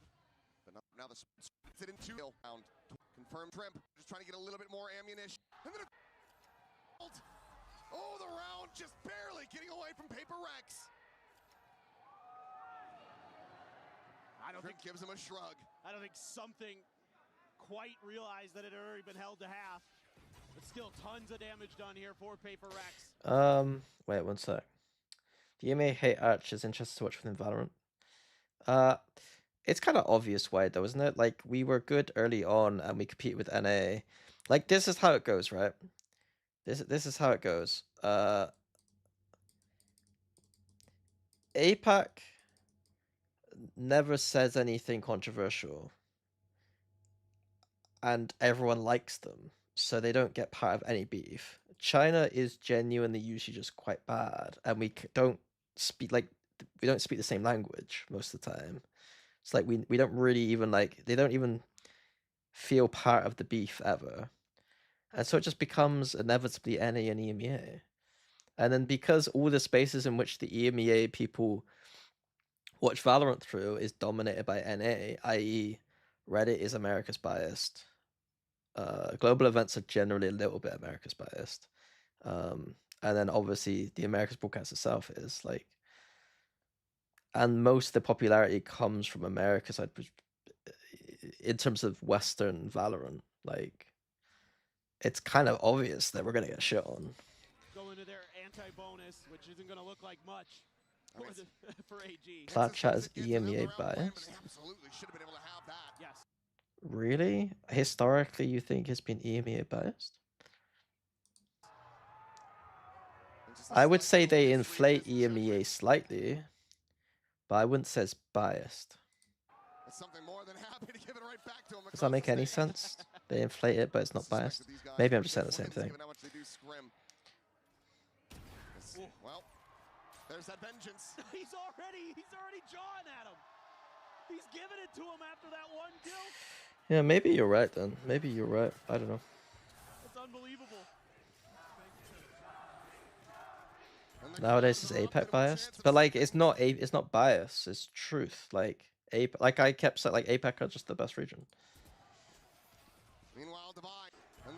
I think if Americas ends up going top 2, like 1 and 2 this tournament, then Americas is probably the best region. But I think it probably is APAC.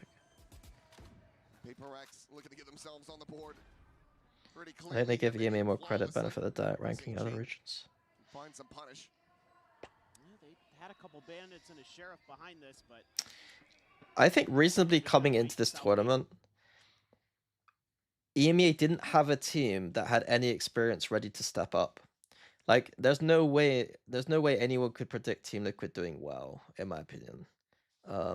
Whereas NRG, as a 3rd seed, are like such a safer bet than a Team Liquid, you know? And then our other 2 teams were just like inexperienced teams that like don't have Danby on them. I think that, reasonably speaking, I think all our hopes were on BBL this tournament. I had no hope for Team Liquid, realistically. And General Mix there was some hope for, but you just kind of knew that, like, in order to win this tournament, BBL were the only team I think they could have won this tournament out of an EMEA team. PRX deny that bonus conversion after all of the damage dealt in the previous round. Will find themselves online here around 3. I don't think there's a cap for mates, as much as I think that BBL have more of a ceiling. Mates just had only Martin truly show up. But like, you couldn't predict that either. We presumed that Mini and Martin would be there. And then we presumed that the other 3 players wouldn't have as many weaker performances. Maybe I just made some more experience. I think the problem with that argument is that you kind of need to strike with the iron as hot to some degree. Like, Nongshim don't really have experience, and yet they're doing better. So it's like, I don't know. You have the secrets for Shrimp. Okay, right, gun round now. A little bit ahead in most of the ult cycles as PRX, just barely. So this could be a good Is saying Quater. Those into play. He's got that outlaw. Both players over here in heaven. One susceptible. Why is Ilya doing stuff there? Clear the spot onto Jing. Wall falling and Invi. Oh look, Fangir is the only threat on the map.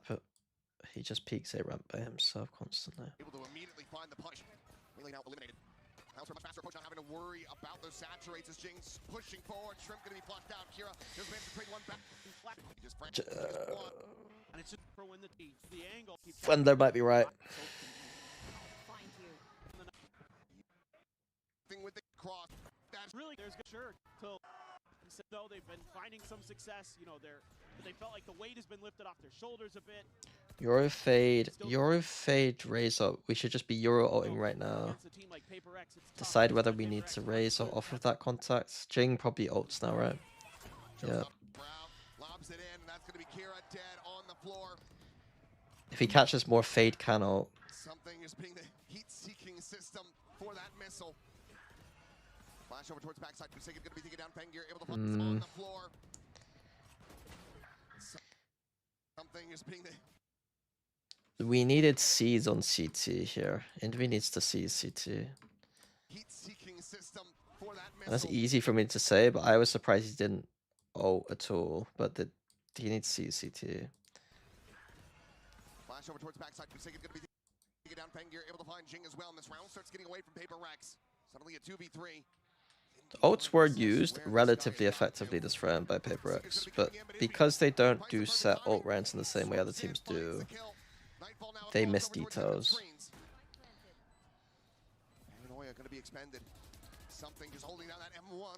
Do you think whatever is he triple duelist? Seeing it is different from it being good. I think we could see it. I don't think it would be good. Getting the catch, getting the spray down, and going to be expended. All now becoming 3. Envy trying to assess where this guy has gotten to. The Seeker's going to be coming in, but Envy finds the perfect timing, swoops in, finds the kill. Nightfall now across over towards Heaven and screens. Paranoia going to be expended. Something just holding down that M1, gets counter sprayed a bit. It's GRQ riding the Raptor, drops down to the cubby. The C's at the ready, Envy getting the catch, getting the spray down. It's nice by Envy. Dwell. Something trying to usher them onto their feet. The deaths do feel closer than usual. It does feel more intimate than usual. Don't want to get in trouble now. He's like, oh, no, gotta keep that on. It doesn't feel restrictive if you force discipline on players who can frag out. If you're forcing discipline in a way where they feel like they're in a box, yeah. But like, you should be forcing discipline in situations that absolutely need discipline.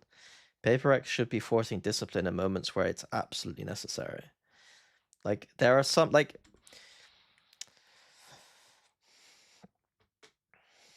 You're trying to always maximize your percentage chance to win a round, right? And if you do think about, like, if you're like, oh, this is like, you're 1% better to win the round if you do this play rather than this play, you're probably going too far. But if it is like literally, there's like a fucking 15% chance difference to winning this round, or a 20% chance different, like, if you play it properly, then like, you should be taking those huge percentages.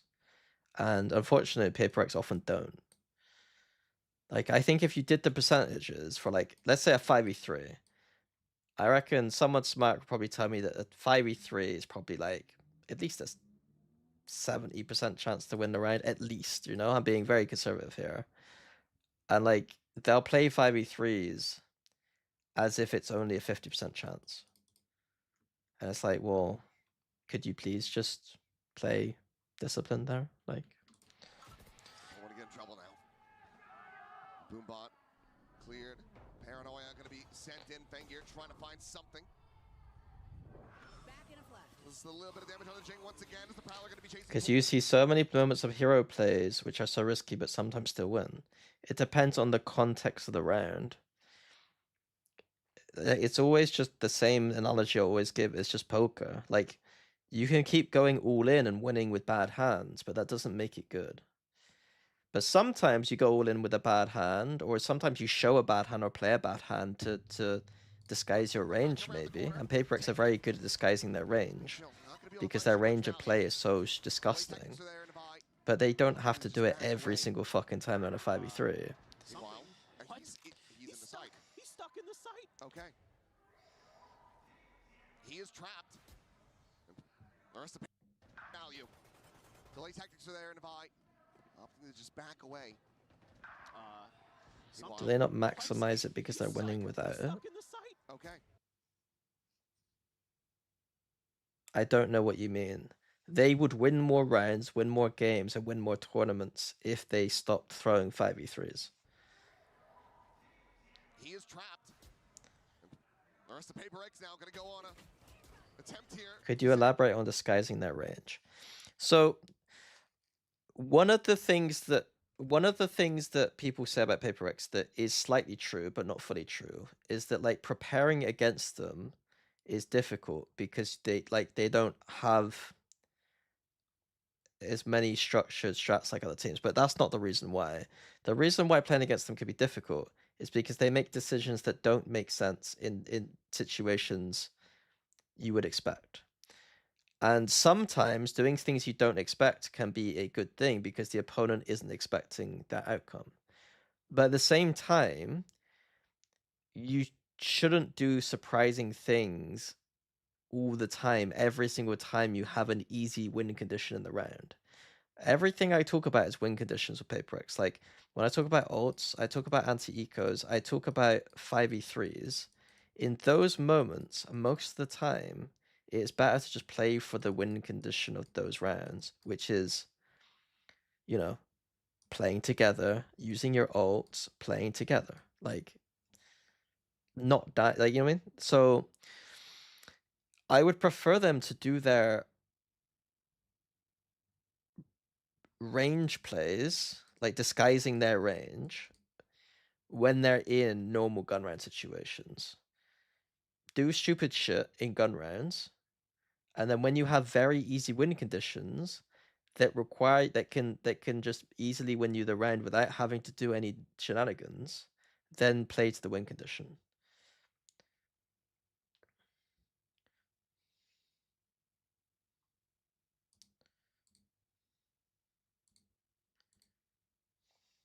Sure. It's not surprising anymore because they do it all the time. It still is surprising.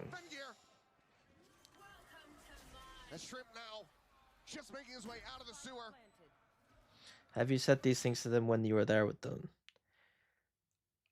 I didn't directly say that to players, but obviously I was talking to Alex about that kind of thing. The way that I would often communicate it was that is like they just need to add the structure in the rounds, the win condition kind of rounds. I never talked about this range idea with them at all, playing the range or anything. I didn't need to break it down like that or anything. I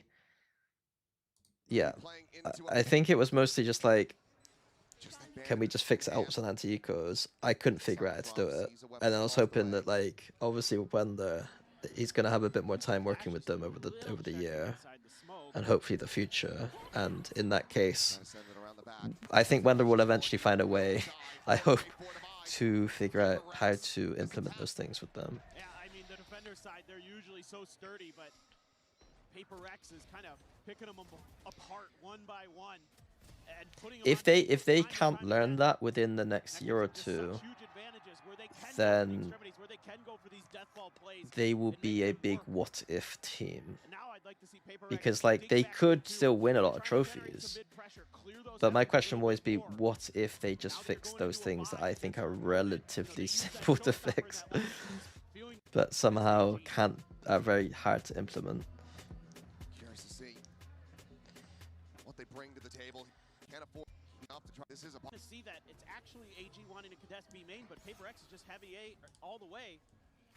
We've already got control. AU1 in the ropes, trying to do something. Yeah, but he got spotted. Boombot and the paint shells. Both sent in the paint for control. PRX is just heavy A. At that point, you think they have common sense to fit through that kind of stuff? No, it's not. It's not like that at all. Almost every single player I've ever coached comes to Fnatic over-peaking everything. I don't think I've ever worked with a player who wasn't over-peaking everything when they came to Fnatic. It's not common sense. Most players get feedback off their aim and mostly just think, I've killed this person, therefore it's good. Leo's like the only example. Leo's the only example.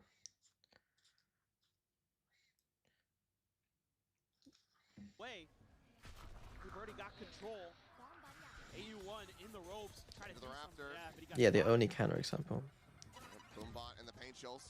Both sent in the Why is it that Jin can only play Raze? It's not that he can only play Raze, it's that he is the best Raze player in the world, like I said before. Goodbye, Waylay.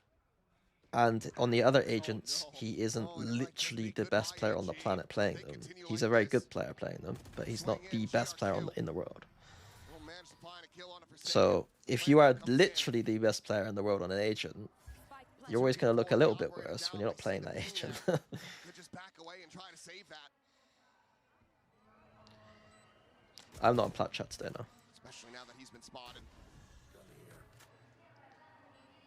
Kira can just tuck back, maybe try to get some exit kills, build up towards another showstopper, try to get another one. What do you think G2 are missing that keeps them from winning trophies?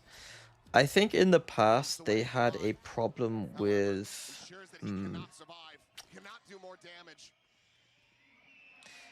I think it's like a balance of range. Like in the past they played a little bit too, like if we put like a scale, we put PRX over this side and G2 like G2 20 24 25 on this side. They played a little bit too like this at all times, I feel like. And they needed to add a little bit of PRX into their game. But now what they've done is just almost, it feels like they've gone the other side. I think they need to try and balance it. The other thing is like there were weird decisions made about their comps quite consistently. Like at Toronto, like for instance, like look this, like when I saw at Toronto, like I thought G2 were favorites against PRX Toronto. I was like, okay, the track probably ends, like, I was thinking, like, the track probably starts ending and slowing down now. Like, we're playing G2 in the first game, and then they play Breach on Split, which I was like, they probably lose. And then on Lotus, I was like, a bit more, oh, maybe they're going to win. And then they play Breach on Lotus, I'm like, well, they're going to lose. And so, like, when I saw the... at this point, like, you got to remember, like, PRX were, like, just scraped through making it Toronto, just scraped through the group stage, now got to play a team I consider one of the best teams in the world. And I'm like, okay, we probably are going to lose this game. Oh wait, shit, they're inting. They picked Breach on 2 maps. Never mind. We're fucking doing it, boys. 6-2, PRX.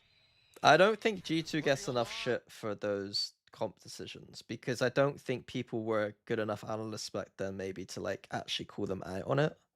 Like I don't think and that like it's not necessarily about being good enough analysts, sorry, but like we hadn't created a culture in which comp theory is like easy to dissect for the casuals. Like at this point, I'm hoping casual audience knows Breach is terrible. I'm hoping that like we've been saying it enough that hopefully a lot of people are now realizing that like we don't need to expand our point or back ourselves up when we say Breach ain't a good agent. Even well on Split. And it's just simple stuff for PRX. You think G2 only lost that because of the Breach? No, but I was a lot more confident that we're going to win when they picked Breach. You know, another attempt at a hard read, so this time Do you think a team can win a weird comp on every single map? Yes. You know, Weird, but this is the thing I keep saying. Weird doesn't equal bad. Weird doesn't equal bad.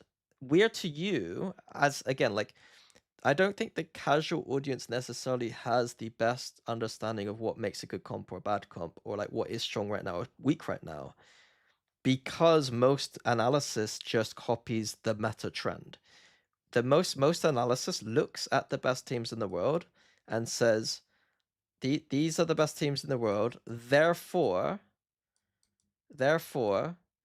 this must be all the good comps. These five teams must be playing the good comps. Whereas I think a truly great analyst for in-game analysis, which I'm hopefully going to be one day, is telling the audience that this team might be winning with this comp, but it's still fucking shit. I much prefer this comp that's losing right now. Like, you know? Just because Double Duelist is being played all over doesn't necessarily mean it's the best. I think right now it probably is the best suited to almost every single team, but like it's a bit of an obvious matter right now. But yeah, historically I feel like I don't think there probably was enough shit talk on comps being played or agents being played because there wasn't I guess it's easy for me in my position to do it, you know what I mean? If I do it, people are probably gonna listen. I can't really like, you know. And then the other thing is like, yeah, I don't know. It's like a comp could be shit. A comp could be terrible and win the map, and then you're gonna have to explain it afterwards. And I think that it's quite difficult to do that if you're like, not got an entrenched vision for the game or something. Why is Breach bad now? I mean, all initiators have been nerfed, and all sentinels have been nerfed. Most sentinels have been nerfed. So why would Breach be like Breach was already bad, but like why would Breach be in any better of a spot than he was before? That's number one. Number two is because look at his like I don't like to be a win rate just guy, but like a win rate Andy, but like go look at his win rate historically on every map for most comps. Like even during tail meta, I feel like he was starting to fall off. And then thirdly, like if you actually just think about the game from the game perspective and not win rates perspective, as soon as Breach uses his stun or doesn't use his stun, you just say, you literally every single round, like this is how Haven against Breach is played. Like I told this to PRX once, they fucked up, it annoyed me. But I was like, look, have someone stand here. If the Breach stuns here, take everything else on the map. If the Breach doesn't stun there, explore A main. Like, it's that simple. If the Breach stuns here, we can freely run around the map now, do anything we want to do. If the Breach doesn't stun here, please don't walk into Garage and, like you're an idiot, bait the stun out. Like, go in, make some noise, bait that stun out, and now we get to run around the map for free again. Like, Breach just ain't good. Feels like they have to reinforce that B-side hold to make sure that PRX Nowadays, there's brute force options that beat Breach. It's like, if you want to play Breach, why not just play Neon? Like, Neon is basically Breach in this meta. Brutalizing them over there. And then PRX just given all the space And any agent that like doesn't require team play as much, like doesn't require synchronization, and can still do their job extremely well, is a much better agent. Just like, well, let's see if they can stop it this time. That's a lovely little satchel. How good he is, man. Satchel flash is lovely there. ERQ. Pull the TP back away to safety. Now it's just Jing widely taking the brunt of any damage. Do you think Sentinel and other bad initiator like Breach would get buffed before stage 1? No. No. Valorant, it seems like they are making a very active effort to have less util agents in the game. Just want to know if Triple Smokes is viable against Double Duelist, since Omen can be the second entry while Astra acts as a Sentinel. However, it gives you flexibility across every phase. Think about the amount of excess smokes you have. And think about it this way. Every agent has 4 abilities, right? And as a smokes agent, your main ability, and usually the strongest ability, is your smoke. You are now playing 3 agents that have a smoke. And that means you have an abundance of an ability. That is your best ability. Logically speaking, there are going to be other agents that are better than their agent. Unless for some reason smoke agents are so busted that they have other things that are extremely strong, which isn't really the case in my opinion. The answer is I'd rather play an agent that has 3 abilities in your comp. Scaling forward. That operator, the other thing is you would play Viper in a triple smoke comp. Angle. Yeah. Oh boy. Timing here going to be everything. Tucks away from the Prowler. Forward past the smoke, looking for the shot, but Envy able to find him. Clean though from AU1. It's just something on that scale forward towards screens. So Indiana 1-for-1 at the moment. Yeah, you're basically taking, you have no utility to fight for space anymore with that comp, in a way, apart from vision denial. And then you don't have very good defense ability. But now Jing around the back, able to snap on to take down GRQ as well. 30 seconds left. Oh, he's at one health, but he's already done so damn much. Oh my god. That is disgusting from him. He will finally fall. Shrimp nearly gets forsaken for his troubles as well. Back, but that Tucks away from the Prowler. Forward past the smoke, looking for the shot, but Envy. I mean, it's just the ramp take, slow suffocation, anti-eco vibe. It's nice from PRX. But it's just an eco. Shrimp nearly gets forsaken for his troubles as well. Just drop 3 anchor smokes and have a wall flood, and then you realize that the team hasn't actually execed your site. You've used all your util, and you have no information on the map anymore.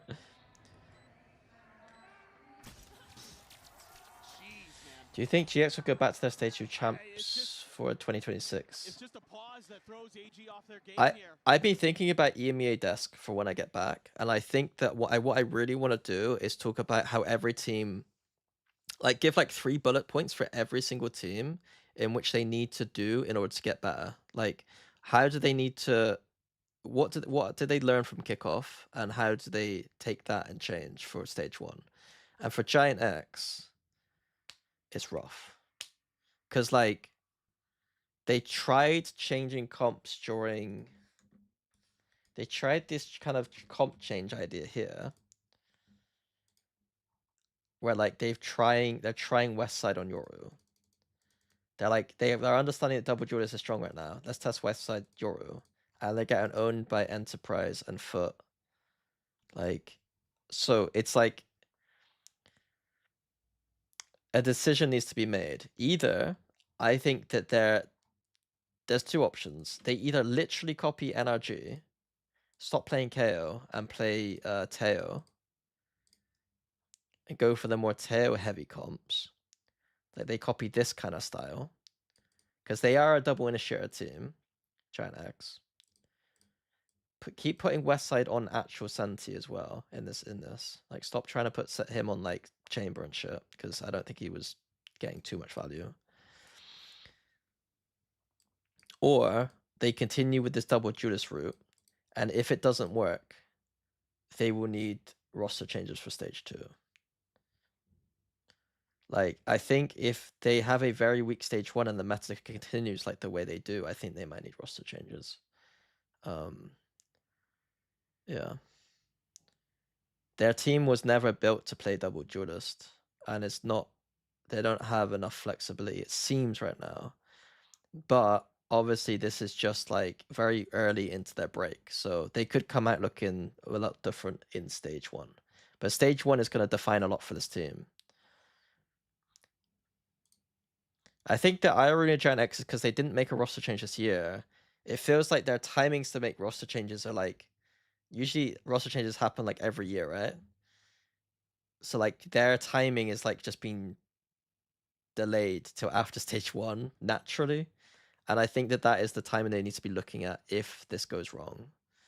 I hope it's not the case. I hope they're able to fix their flexibility and kind of look good on double duelist if they want to do that, or look good on the NRG style if they want to go back to that kind of thing. But yeah.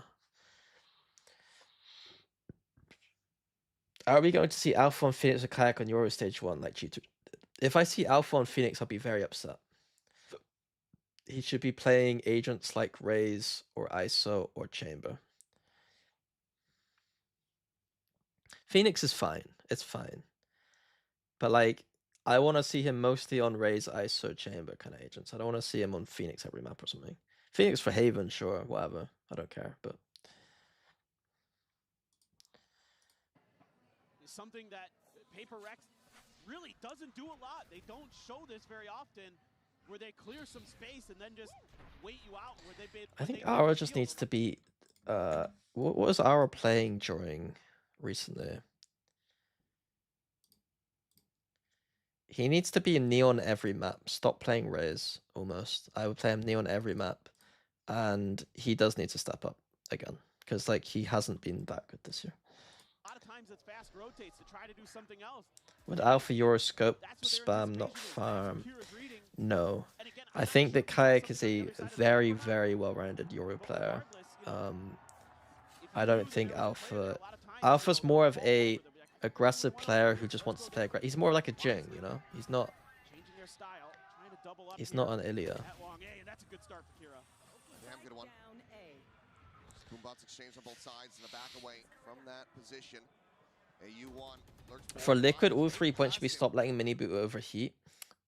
I would argue that a lot of the rounds in which you think Mini Boo is overheating, he's not. He's being asked to play like that.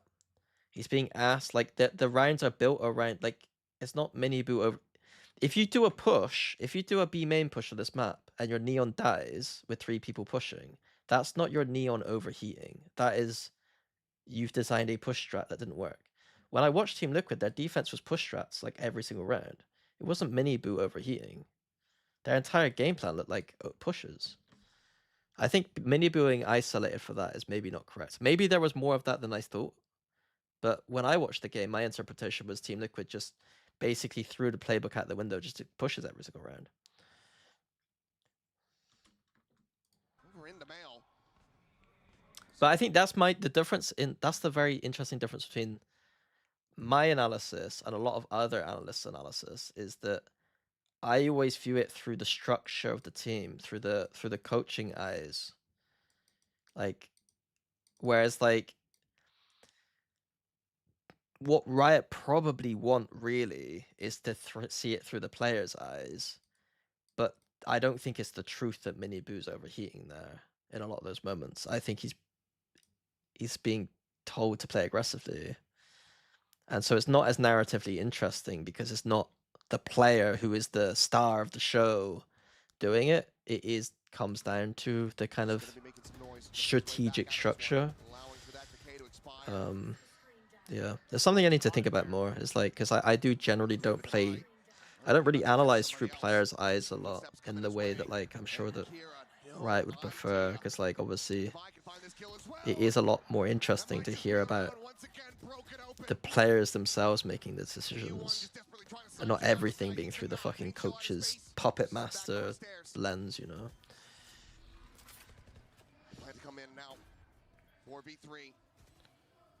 This post plant, AG, they need this round.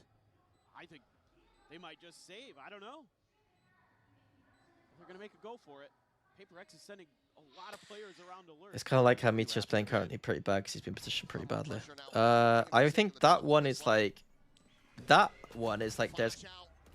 Team Liquid, I can at least say I can see the structure. With T1 sometimes, I don't think Meteor has been asked to... Meteor's been asked to just do mental stuff. Or, like, there's a lack of, like... I don't know. It's more like Team Liquid rely on set plays, and the set plays don't work, and then you're being told that Mini Boo's overheating. I'm like, well, they're doing set plays. What do you mean? Whereas T1 don't really do set plays as much. But Meteor's getting owned a lot. But he's not being put in great positions, I would agree. So it's just a better Reyna. He just walked right through. Showstopper now out. 2 targets. Better Reyna. Just walked right through. Showstopper now out. 2 targets. One gonna get caught. Kinda, I guess. Yeah, I mean, at this point, Split has become like a crutch for PRX. Like, it's like the map they're just gonna win.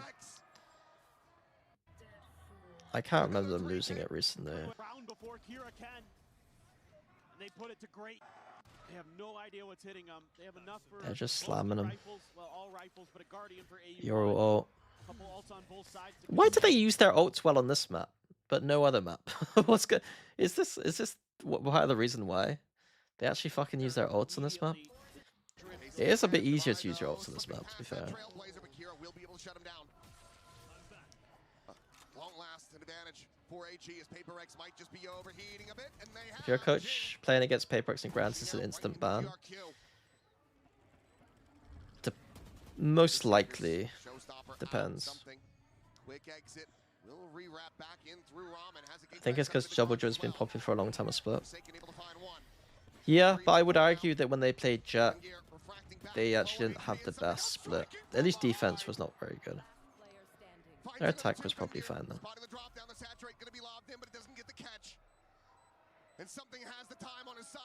I think, from what I remember, Fagir has put himself on the map here. It's a shame. It's really a shame that like fucking the war happened and all that shit for these players, man. Like, so many players would just be in EMEA right now. Like, 2 players in this server right now would probably be in EMEA.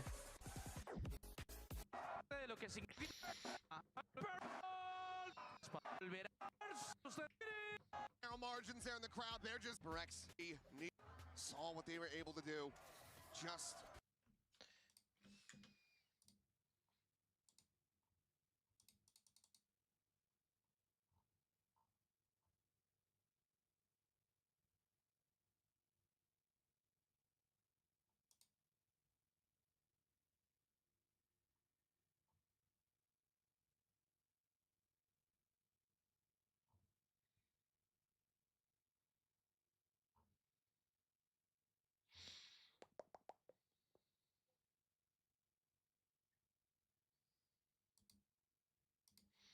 a few days ago, that bind from mates, 8-4, them in the deficit. Getting a visa in Berlin at the start of VCT for whatever reason was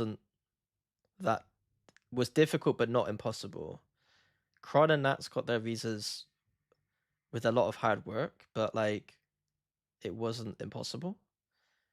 I think it's been coming increasingly harder since 2022 off season. As well, it was, I would presume, because everyone was doing it at the same time, it might have been easier. I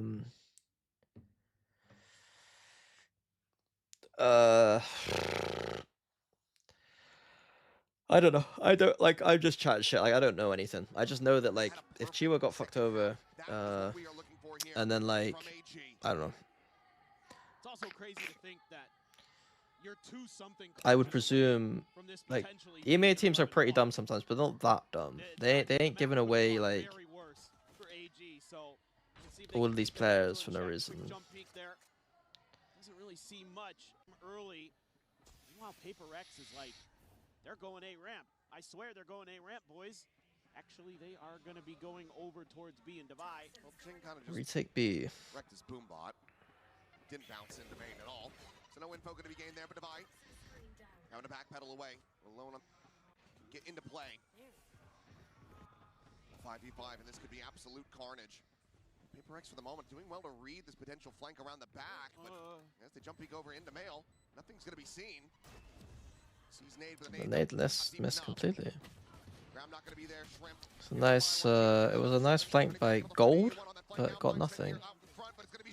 Okay, they did leave B completely. Watching your back, because there's always somebody trying on AG. How? What in the hell? How? They're just trying to spam Jing off the orb, take it in. B just sends out a bandit shot. That anti-eco round went for AG in the first half. There were no Stay. We have info. We have full info of the attack. We do not need to be running away, guys. We now have 2 people ready to hold. Okay, if they go together, that's fine. But now we need to contain. Jing's now in a terrible position. Jing should have stayed here. So now he's stuck. Now his teammates are going to be baited into trying to help him. They're all going to die. Should say on the eco side, yes. Yes. Full cluster. Out of sewers, Divide all the way through. If ever there was a time for a pivot into the vents, this would be it for Okay, Jing pushes back through. Seems like they still want to commit forward onto this site. Shot's gonna be going wide. AU1. Okay, it should be easy. On a Yeah. Forsaken. Okay, game over. Serve this. Here's a B main control with the judge for Ilya. He's got the smoke to play with. shotgun for Kira. A couple sheriffs in there as well. Pickle blast backing in here, so Devi has a little bit back up from Forsaken. Oh, something just swoops into that. Quite nice here. So Fade was up here, and Jing's here. Where they dashes in, the saturates, but the saturate's not going to do anything because the Fade can come trade frag anyway, I think. Able to catch GRQ before he can get a I shot. think Jing could like just fall off the box pretty easy. Trying to ride the rope down. Kira will be able to find Envy, but Jing cleans him This up. is going to be an easy finish, isn't it? Survives To try to take that space. Uh, Team sometimes. you are the play. That fine. Turn of the flash, GRQ. Even deeper than you B did on main that take vine. again. Turn of the flash, GRQ. Raise nade fucks him up completely. But now forward. I do like Raise on this map for the B main stuff. The boom bot makes it easier, nade makes it easier. Gonna try to grab this up, covering fire from Forsaken, keeps him protected, and now that showstopper ready to go. Smoke cycled forward, something here in the corner, the spot on the judge. Fengear dead, just cannot catch a break. Ooh, Kira, however, good timing found. Forsaken gonna be caught, trying to swing. Have you out of talked to the line, Zeta reach over boys to the recently? top. Not the players, but the coaches, yeah. Rampage, hell of a shot. Something, however, Currently trying to help with some defense philosophies. enemy raise, as the rocket is there, Shred desperately speak of, cannot cut it, one away. Something, however, multiple pellets connecting. Gets to the enemy raise, as the rocket is there. One was just desperately trying to work his way towards this side of the map. His teammates falling far too quickly. They know exactly where he is. No I haven't been able to focus as much today. I think it's the kind of gameplay we're seeing is like harder to focus on. Better at that AG on those weak buys. Oh, Forsaken. Gets out of there. Some maps just end up being like hard to keep track of. Just the Seekers for Shrimp, AU1, 2 charges from hit. Love to have. AG aren't really World where doing Indy too gets his much. nightfall in this round. Something It's weird. Little jump beat there. Scout destroyed. Trailblazer just getting the spot on the Devi. Refract at the ready from Fengear.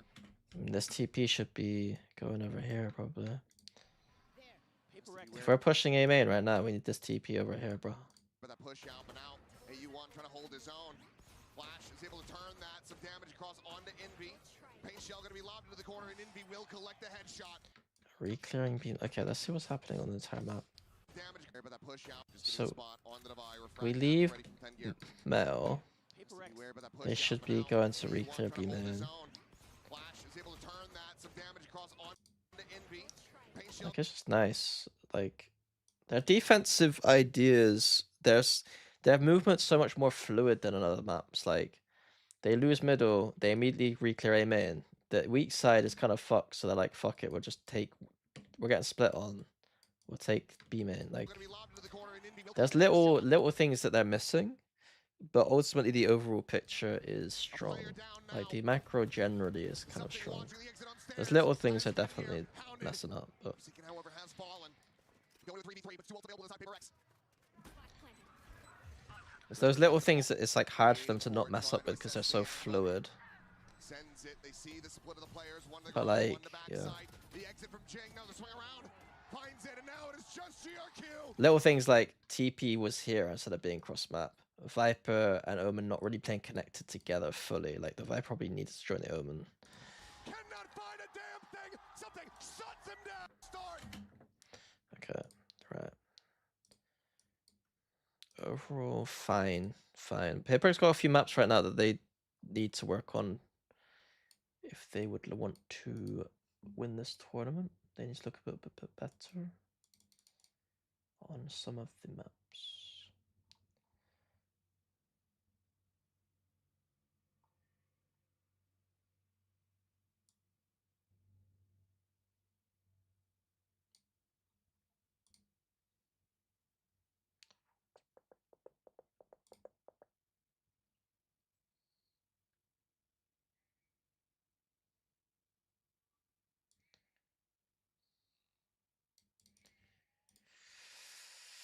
Okay, right.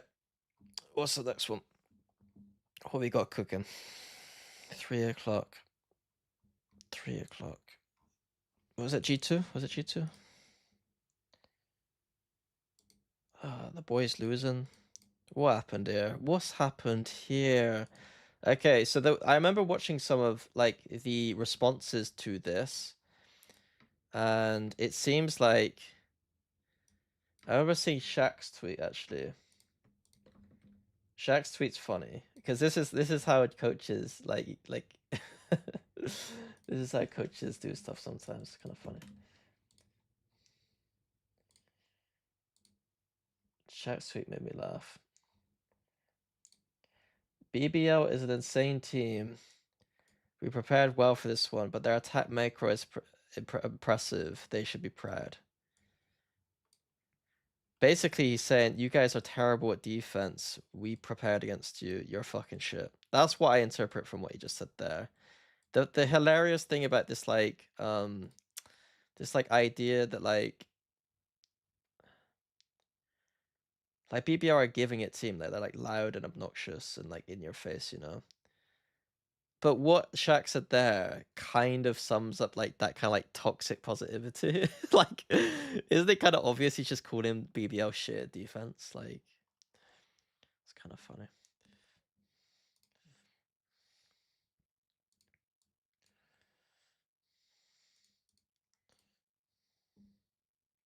Well, Baby Bay needs to be the one to control. Let's see what they did. What did they do? I don't really remember explicitly how BBL played defense. I would say that generally they're more likely to leave 1A than other teams, and then Lovers Rock is very aggressive. Yeah, in terms of what BBL want to do on this first half, it's Creven you need to watch out for on the defense. Please let me live in a world where coaches tweet on Twitter to make people happy. That's what most coaches are trying to do. They're trying to minimize any weird comments. But some of them let their Freudian thoughts seep through. There is a great deal of tape on BBL on this map now for G2 to pour over, get a good idea of how they want to approach this, come in with a game plan in mind. Waiting for the rotations back to re-clear Amen. They are the experienced team here. They are the ones meant to handle this. And already, Jaw trying to get in, but Laurent gonna set them away. Already, maybe a good pistol idea. Baiting BBL up close. Maybe they knew that BBL never, when they played like heavy A, they never put loads of numbers here to push out. They'll always just leave a couple. Theory 1. We're basically looking at this through the lens of G2's attack, trying to figure out what BBL did wrong. Like, what are G2 actually picking out here? Not actually following through the smoke, but will be rewarded. Rose just reading Throwing double smokes on A to bait rotations. It doesn't really matter on a gun on a pistol round if you don't use smokes to exec as much as on a gun round, I'd say. So it's not a bad idea.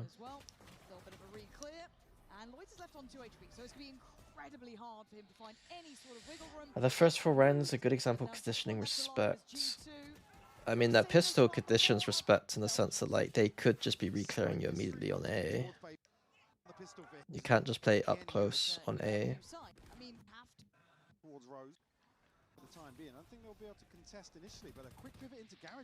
It's a lot of like, there's a lot of like little mind games being played as well. Like just Joe making a little bit of noise.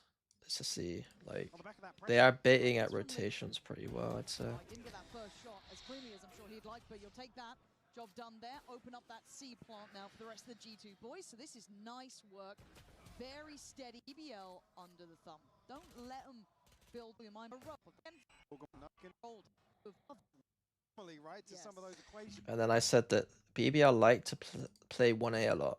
So maybe this is part of it too.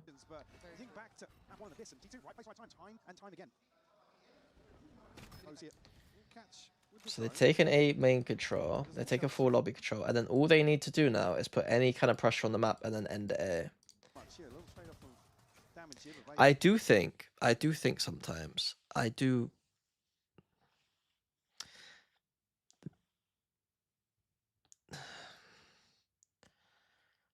like Energy are really good,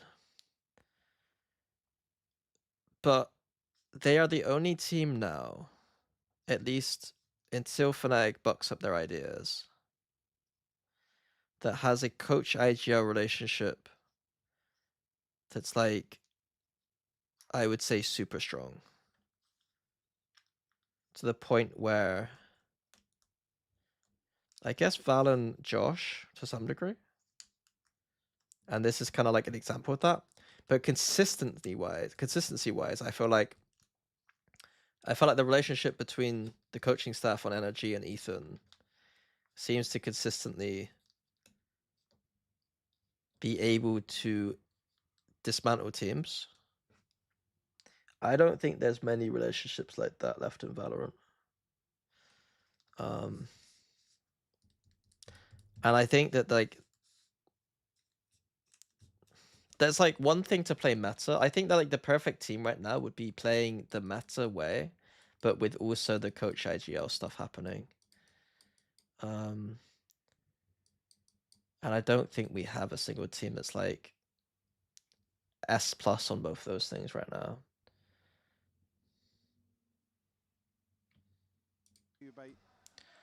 Still at 82.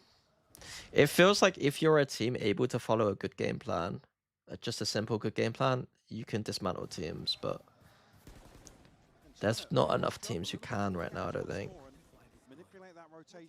The most inexperienced teams don't like to dismantle teams, really. Because they've mostly just been playing their own game the entire time. But yeah, like this is just all, like, I'm not being funny. I'm so glad that BBL got punished for this stuff. I've been saying it over and over again in VODs that like they leave 1A constantly. Like the game plan here of just like take A main control, make a tiny bit of noise so that they don't over rotate to A, and then go A is like it's too easy. Like BBL didn't make G2 work for this round at all. The conditioning of the early stuff was good though. Like the pistol conditioning them so that they can't just walk up to the front of A main and do anything. Kind of means that the duelists are probably less likely to be like, I want to play A, and Rose just fucking by himself. But yeah, this ain't, it's not rocket science. It's really not rocket science. Rose is such a good player, but he threw a lot on that match. Yeah, but like, this ain't Rose. Like, this death ain't Rose inting. This is a team playing bad setup right now. Again, like, they're playing 4 BC, and G2 are walking onto A side.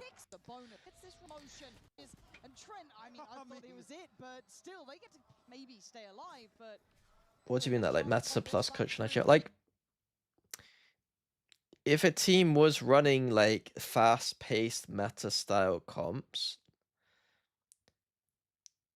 but also had the ability to switch to game plan mode, I don't think there's any team in the world right now that is doing a S+ job at like being able to play like PRX or Nongshim, whilst also being able to use those comps to dismantle other teams. Like, I think G2 in this map are going to prove that they can, and they are the closest to doing both at the same time.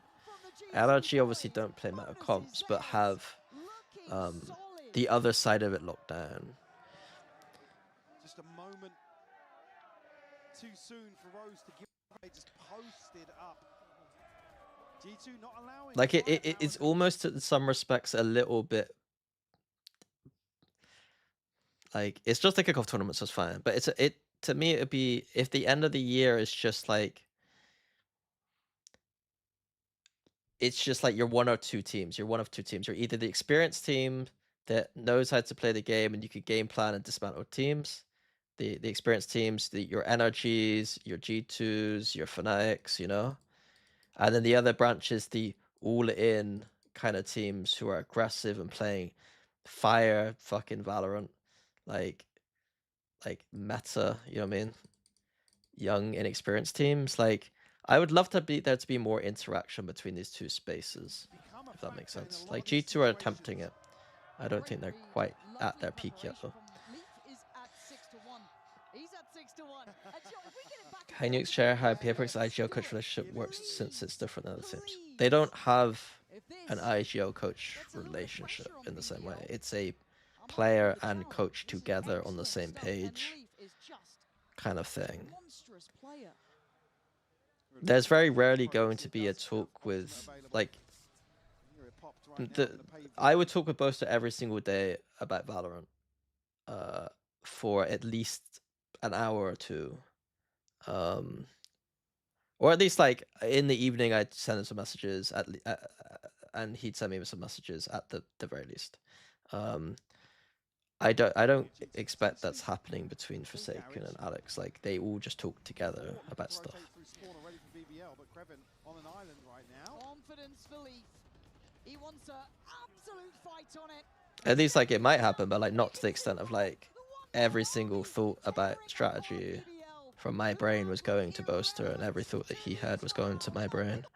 Talked about team had been able to maybe manage them so easily or kind of find solutions, but this is what you expect from them. And she seems like a very collaborative environment with the amount of input each player gets in a round, which makes calling so much easier. Yeah, I mean, I need to listen to voice comms of teams a bit more. It seems like Energy, I think Bonko's style is probably a little bit less prescriptive than mine was at certain times. I do think that Energy have done very well to create an environment where that is probably the case. And I think it's probably an accidental strength of Ethan's that, like, because Ethan's probably not a very prescriptive person, IGL. Like, Boaster's a bit more prescriptive, I'd imagine. It means that the other players have to probably be a bit more vocal at times, or be a bit more initiative driven, like self-initiate certain ideas. That is a strength over time, because then your players actually, like, learn to do things for themselves. Whereas I think a problem in Fnatic sometimes was players probably didn't learn to do stuff by themselves, or were probably encouraged not to at times. And they are not getting the fights they want. They cannot activate. And this is purely because of how G2 are playing. First time they go forward and actually challenge this early angle. Getting those G. Bay's on it. Again, this is looking like they have done. Yeah, I mean, the homework mostly is just abuse BBL's A. BBL have very limited things that they like to do. Leave 1A, or Lovers Rock plays this, and sometimes they put one here. Like, Phoenix flashes are just going to destroy you. Once again, Rose forced to back away, forced to feel readable, and they are not getting the fights they want. They cannot activate, and this is purely because of how G2 are playing. First time they go forward and actually challenge this early angle. Invested as well with bodies. Rose now slipping back to more traditional position for him. Others rock down to 6 HP. Right, it's 1A in the mid round. What is Rose doing? The game plan mostly is abuse A, right? Abuse the fact that BBL got away with murder on A. Okay, and now they're actually farming orb. What do they do after orb farm? Big tempo change around C-Long. Now I don't think they're actually playing that great around. I would still prefer, like, they could still... I would abuse A every round. Go abuse this guy. The options for aggression on the defense for BBL. Wait here though. Pin it down and Leaf finds a response. I mean, lethal in a minute, but Loiter again down on 50 HP. That spike's not even... They are kind of implied abusing A again. All the pressure here. Over rotation from BBL. Look at lights open. Already up on this. Yeah, when a team actually sits there and watches your game and then notices that you do stupid shit sometimes, you can be punished. Like, this slight over rotations, the underplaying on A were things that I keep talking about for BBI, I feel like, on their Haven reviews. But those timings are never, like, broken down by teams. It's one of those things where, like, I think the word anti-strat is one of the most overused things ever. Because if anti-strats were true, BBL would have been punished more often earlier on. I've always kind of thought that like top 4 at global events is where the kind of anti-strat starts to feel real. Like it starts to feel a bit more real about there. And even some teams in that top 4 won't be doing them very, very well. But like some teams will be able to do them very well in the top 4. And so top 4 is where you start to think, okay, we need to start making our game like a bit more bulletproof or we're going to get dismantled. Looking like the big dogs today. Absolutely I don't like flawless. PRX's playing comp. G2 the ones to actually slip the net. Take space away from BBL. Again, a great I would just play Yoru Rays if I was them. in the dark, just not revealing. I think it was blocked by something actually. It looked like maybe it was a little too far, but Leaf not revealed here. Who's the best op player currently? I don't know. Martin's good. Levers Rock is pretty good. But if you're going to give it, yeah, true. If you're going to give it, you got to be ready to receive it. And if you start tilting when someone's standing up, giving it right back to you, hell, that's part of the game. This is why we love. Walking out A again. A is being abused this whole game. Even on the round, they didn't abuse A technically. They implied abused it and then ended it. Like A is a problem for BBL. I'm glad that team is like they've got to a good position in a tournament. I'm hoping that BBL actually accept, like, even though they do all this kind of shit talking shit, like, if I was to ask them about this map and why they lost, I hope they do actually realize that they got beat and they're not like being idiots. They've been absolutely beaten on this map.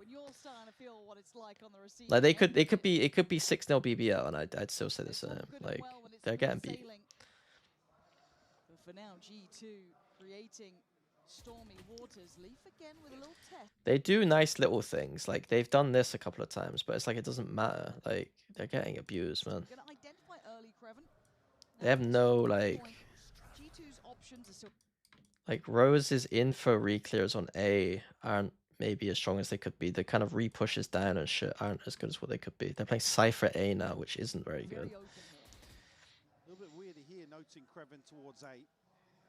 EDG champs run was all anti-strat. There's not a fucking chance in France that EDG's champs run was anti-strat. Not a chance in France. That it's very rare that like in Valorant I'd have such a strong opinion about something I don't really know very well. But I am very confident that that's not the case.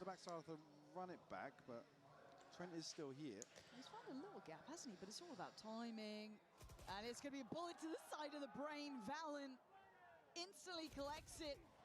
Why doesn't Nongshin play Neon and Abyss? They will next game.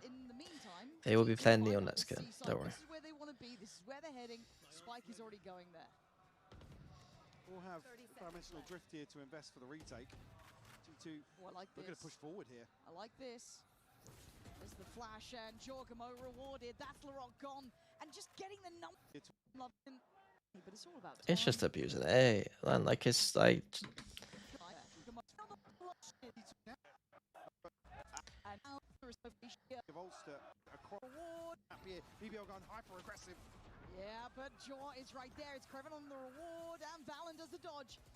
Oh, Lover's Rock. Is there a valid argument to say that he was tilted? They implied it in the camera that he was looking a bit tilted. Looking like the right outcome, but he is creeping back over towards B. I think that this is the interesting thing there for BBL. It's like the reason why that I personally as a coach wouldn't want to have a team acting like BBL is for these moments now. Like it would be very interesting to see BBL now, like in Europe, they might be fine. They might just shit on everyone in Europe. But if they then go to another international, I'll be very curious to see how they hold themselves again. Like they are putting a lot of pressure on themselves by acting the way they do. And I think they need to be careful about it. I still want them to act the way they do because I'm hoping that they are strong enough mentally to, like, you're hoping that a team who's acting the way they do is literally mentally resilient to the point where it doesn't matter what they do. But my worry is they're not, and I don't know if that's true or not.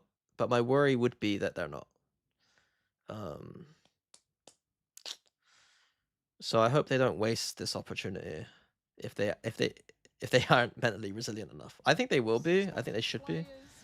And I think they'll be fine in EMEA because EMEA is not great, but different beast they're dealing with today. They get absolutely nothing off this set piece. G2 again have been positioned here time and time again, but because BBL haven't figured out exactly what's going on after that first 5 or 10 seconds of this default. I mean, Valen's able to reset here. I think people made a very big deal out of them not answering that question. Like, isn't it just because they're just like, you know what answer we're gonna give? What's the point of answering it? That's the way I would read that. Like, they are just gonna say, yeah, we still think America's a shit, but we just played worse today. Like, we just played terrible. Like, that's what they're gonna say. Again, it's 2 kills. And at that point, they're just like, what's the point of being media baited? I don't see that as like a copping out in the same way I think other people do. But maybe I'm wrong. I don't know. Maybe I'm wrong. If you guys interpret, if so many people interpreted the way that I didn't, then I'm probably wrong. Towards lobby. Again, they haven't been able to get deep enough here to really pressure the back line of G2. Certainly going to be difficult here with Sheriffs and a Stinger. Krevin's still curious, but... Do you guys know if Champ's 3 or 4 team? It'll be 4 teams for now. Without contact being taken by anybody outside B here. Well, might just catch it now on grass. Leave actually wants to spot it first, though. Down to 40 HP, Krevin can't find anything on the other side. Oh, okay. Lark's got one there. But in the meantime, you look at what Jorgamo's up to. Still has a little bit of time on the end there. Contact curious, but... Rare mid activity from BBL. Yeah, but it's just eco. Again, like, wait, A still, like, if G2 just went A with a few players and then just, like, flash re-cleared here, they would go A and win. Like, I still think that, like, A is a huge problem for BBL.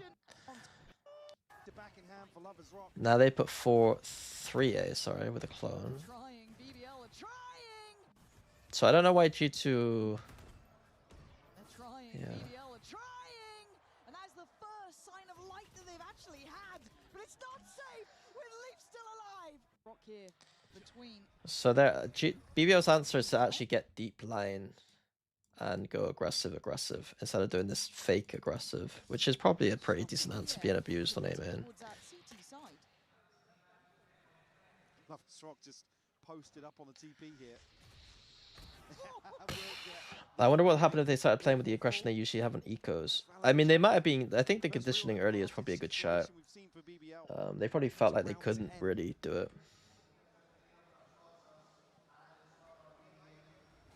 Still a chance here, though. They're going to get close enough to A long.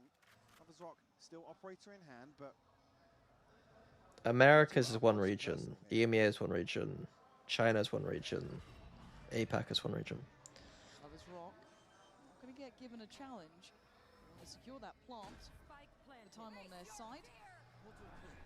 Rifle going to go down, reveal nothing towards heaven. As they slowly build back in. There's the paranoia. It's time to go. This could be the heartbreak. This could be the nail in the coffin. And Trent's got the hammer in hand. Baron on the 1-2. Kreven can't do it. They've had, and it crumbles in a 2v3. Absolutely insane from Trent and Valen here. The push and BBL just, and again, almost an overheat in the previous round as well. Doubling down once more though, Larocque. Straight down A long. Yeah, Larocque's dead. But the big boys on the other side, Leaf's been absolutely monstrous. Why didn't they just push him off? There's already that mid. I'm confused this round why they let BBL get away with this. I would just ask for Joel to come and just flash for us. A is still weak. Maybe it's because they thought that BBL were doing 3A again. They didn't want to fuck around, so... BBL to show their hand. That might just be it, Leaf, to shut down Lovers Rock. It's hard to not enjoy it, right? This guy is just getting so much freedom, finally brought to heel, but there's other bodies behind it. Bro's gonna catch Jaw and a little was a now out of control. See the aggression. There is the core vote. the other side, Jorgemont. And the hard A fight again. Almost cubby to play from. Pop flash in. Spots out one. Blinded. Jaw's gone well, but Lover's Rock. Nice by Lover's Rock. It's a bloody battle. Down on A long. Why is Rose peeking? Tries to stand his ground. Jaw's got him dead to rights, and now 3v2. Numbers up for G2 this time. Loiter's already towards ramp though. He's actually going to walk. He's smoking. He is. What is it? With a bet in your So the TLDRs for me was that like BBL's A side of the map is a bit weak. I remember on broadcast I said that like if you wanna learn how to play Haven defense, you should watch BBL. And then Ginny was like, "Oh, that was good." And then the next day we were doing broadcast, and I was like, "I actually watched the VOD back, and I'm chatting absolute shit. I don't think BBL are actually that good at defense Haven." I was like, they got away with murder. They just played 1A every single round. Solid as a rock, and firmly remember their turn on the attack, but the bar has been set. There. Go, go, go. Try and pop on the back of this immediately here. Valen able to get out though. No harm, no foul on the way in. BBL should be able to get themselves in here. Valen able to get out though. No harm, no foul on the way in. I do think their aggression, like their aggressive ideas, are very, very solid. Their push throughs can be good. Their weakness is not understanding this site very well. Like the amount of times they get away with leaving 1A and don't get punished, and then haven't got a solution if a team just does a little bit of, if they just control here a little bit and then do what G2 did, like it's kind of difficult for them to answer. To identify the flank. Rose still positioned pretty deep on C long. Again, there's no lurk to slow this down either. Nobody disconnected far enough to stop G2. Yeah, Leaf is a pretty big X factor for G2. Yeah. Surrounded.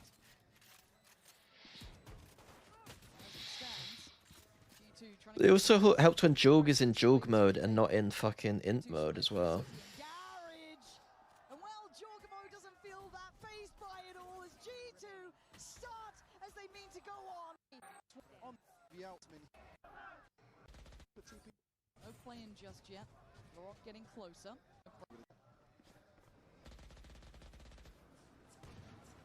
Leaf though with a judge inside the smoke. Revealed, but TP's out. Okay. Calm in approach for now. Valen. No playing just yet.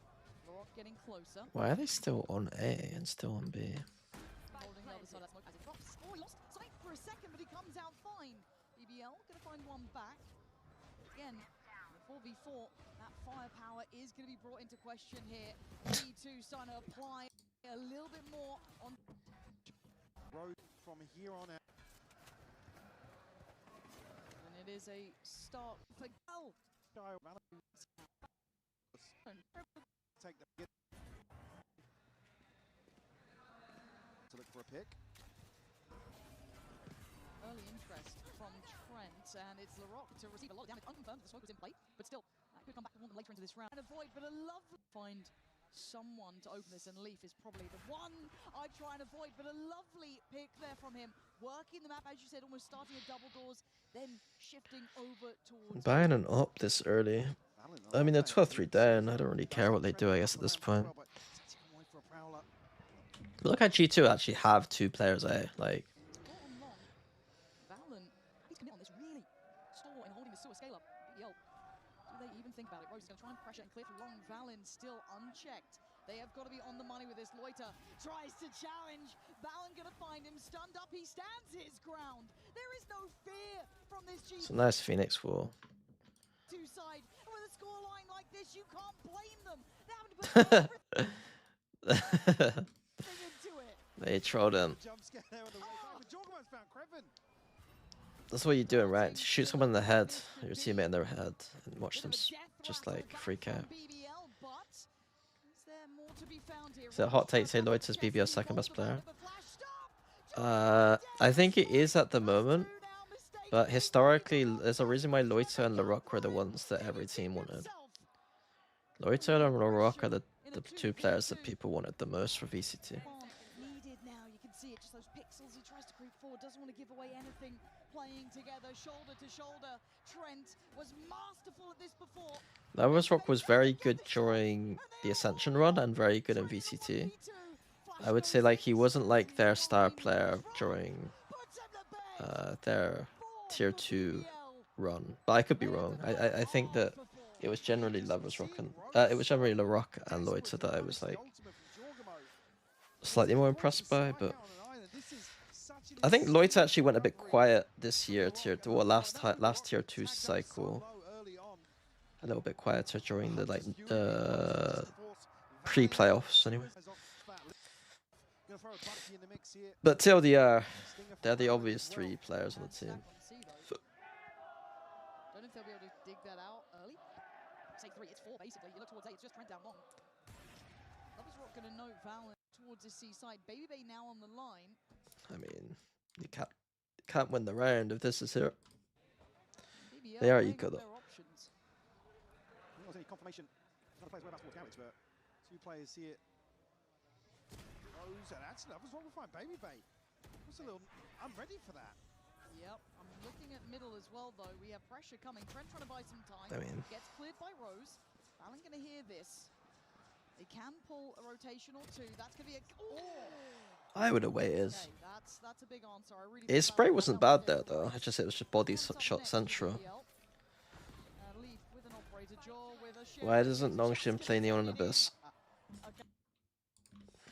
Because they don't think it's good on Abyss, and they probably didn't realize that Danby is as big as a win condition as he is. They will be playing it next game. They're gonna keep it up. I'm down for it. If you want to be a villain at 4 to 12, more power to you. Leaf would love to try and keep this. BBL, again, it has to be flawless the entire time, Mike. Did I spot that, by the way? Jorgamo mollied Lovers Rock, and he just burnt to death. I don't know if there's any damage initially on that peak, but Leaf does have the operator in hand. Probably going to try and do some damage if he, well, can get another angle, but He's being hunted. I was going to say they're hesitant to obviously force the issue here. Slip back into garage here, and Loiter already pushing down long. They should know about this. Yeah, that's 1, and there goes the operator. Okay, 3 alive. A couple very here. Another big challenge coming up for BBL. Great catch from Loiter here as well. Valen obviously held in place by the trip. More ult already. Somewhere BBL additional drift. Lovers Rock not looking good with rifle. I mean, that's not a bad shout. I feel like you've watched a lot of Sliggy, because that feels like a Sliggy kind of level of take where it's like he's only good with a scope. But I think it might be correct. It might be like correct in the sense that like it's a big win condition for them. There's 3 members of G2 here to control the space. I'm not Have that operator here. I've not like watched through that lens enough to know if it's like he only can play scope though. I know he's very good with scope though. Does have the dimensional drift to get right behind this A site hit if it comes to fruition. Neon entry pathing and Abyss being a bit lackluster.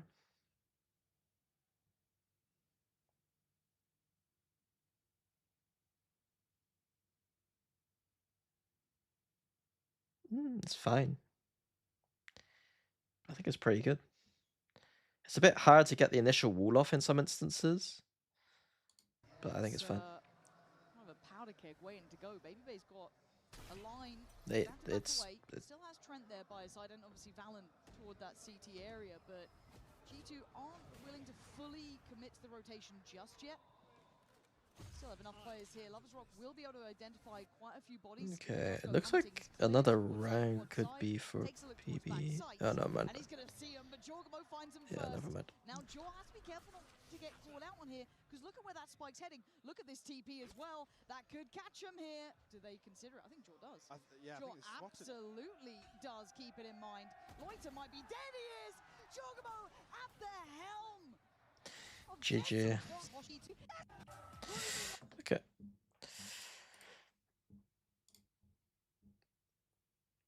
Breeze. G2 won both pistols.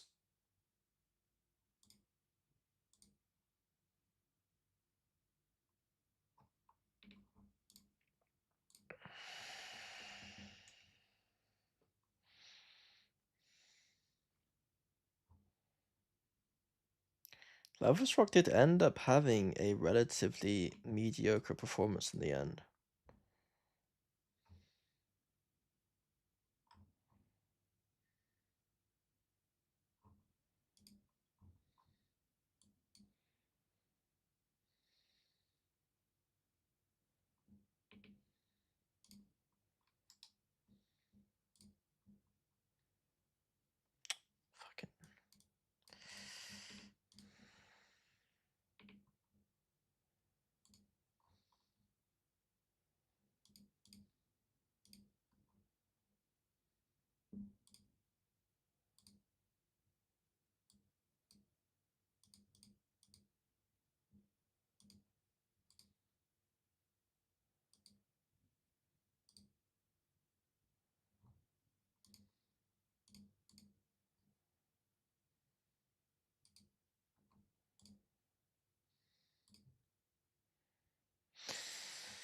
He's just not very good on Breeze.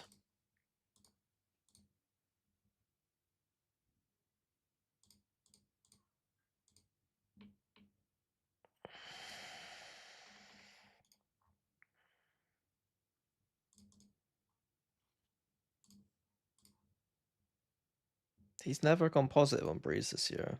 It's a bit of an interesting thing to note. -10, -5, -2, -2. On a map in which you should be abusing the sniper the most in the map pool, it's weird that he's not got a positive KD on this map. Strange. Okay, right. Quickly watch Breeze.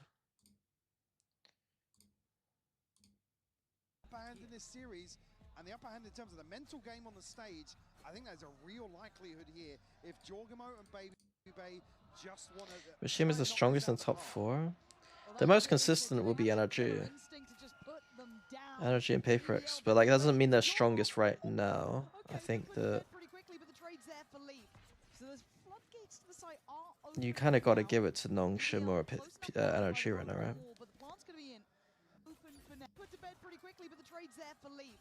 So there's because okay, been put to bed pretty quickly, but the trade's there for Leaf. So there's floodgates to the site are open. I do love BBL's flanks on this map. Pretty quickly, but the trade's there for Leaf. So there's floodgates to the site are open. Look at Rose's position. Does he get the timing on this? He has managed to slip to window. Checked on by Valen. So there is layers to this. We are still in man called floodgates to the site are. It's funny that they take this site and then immediately have 3 people run away. They have 2 shocks and stars, but the timing here was really good from Sova. It's kind of unfortunate, really. Timing on this, he has managed to slip to window. Checked on by Valen. So that let the others cook a bit here. More love everything simplistic. Yeah, sorry, BBL can't win that round. Into this. Couple of SMGs as well, so well-rounded purchase here for G2. Rose on the other side of this on A main. We have the drone, all invested as well. So it's not planting as risky. It's that it's risky to not have someone here watching and then to all run backwards when easily the opponent could have 3 people walking elbow. Like they could have like 3. They could have people in your face right here. You know, we got a guy got a timing here. Like it's not risky leaving Viper. It's risky making the transition back when you don't have control. Like some teams will leave a guy here to make sure that they can watch for the transition back.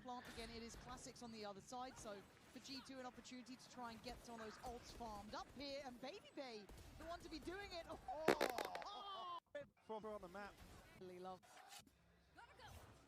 Jorgamo, Baby Bay both halfway to ultimates already, very early on. What's the response here in the buy round? 2-1-2. 2-1-2, extremely passive from BBL. They can't get oop early. And I feel like just they can't buy an outlaw because they got fucking full shields. Mentally, they need to kind of get a grip back into this game as well. Obviously, that first map, it's easy for us to kind of maybe reset mentally ourselves, but for the teams, this is just very oppressive to handle. The Rose is going to be behind the curve on this as Jaw now gets a step towards the site itself. Catch Kevin as well, at least a glimpse of him. Leaf now backfill the space. That's his double from Daunt here. Ooh. What? They just run out of door, thinking it's a B split, and kill 2 people, 3 people, 4 people, 5 people. Kind of lucky, because G2 weren't actually committing there. Kind of like 2-1-2 again. It's like the same foundational setup is happening, but Yoru's just pushing elbow this time. Usually if you're going to see aggression here, you kind of want to be linked up some way, or you want 2 people doing it. So it's a bit curious that we're seeing an aggressive A main stance with an aggressive elbow. It's fine. It's not the worst idea in the world. But So BBL are going to have their work work cut out here. Lovers It's Rock not bad against teams who keep like smoking this off, because then this guy could just, you know. already. But it's interesting to see this guy so far back. It's like a bait in setup. This feels like a strong side setup. It doesn't feel like a weak side setup, because ultimately, if they get split on here, they can't really isolate this A main. Like usually you'd have two close A main here fighting for A main, and like if they do split you, you just fight into A main. But in this instance, it's like they're trying to win the A main fight, but then they can't deal with one side at a time, because like the attack gets to dictate the attack gets to here, and then they run up through link, and then you're getting crunched. Like it doesn't feel Trying to play like the through best towards idea. elbow. It'll be Jorgamon on the other side a bit deeper. He's just going back around. And this is quite around. I want to see what BBL. So now we have the third person come across, because now this person can deal with the split if it does happen. But it's just they got no info on the map. At least here, happy to respect the purchase. Whereas we need Fancy down on a sheriff, a drone, but there's no rifles drone. across the board We're now just stacking A. I mean, they're making the right read, G2. Mid, though, there's a lot but of it is pressure just through double to doors. gamble. My eyes are still on the rock for now. It's, as you said, depending on how much pressure these double doors. Do you think Solar Viper is sufficient on the map? I know BBL lost, but do you think it was because of Solar Viper? I think Solo Viper is very difficult on the map. But I do think that Cypher is like, if you're going to replace it with anything that's like map control-y vibe, the Cypher does make some sense. I think Astra is pretty much it's an easy second smoke is a pretty easy play. Players from G2 can actually apply. Loic has done really well to help them out. The attack G2 sides just a bit of from safety with BBL Loic. generally Damage look for Baby. pretty decent with the Cypher. From G2. Package for Baby. I mean, BBL should never lose this round. At least a bit of safety with Laroc, who's taken a bit of They had a 4-man stack on A. 4-man stack, and they lose. This was what happened against NRG a lot. They had 4-man stacks and they'd lose. Which usually means your aim isn't good enough. But realistically, it's just their team play is not good.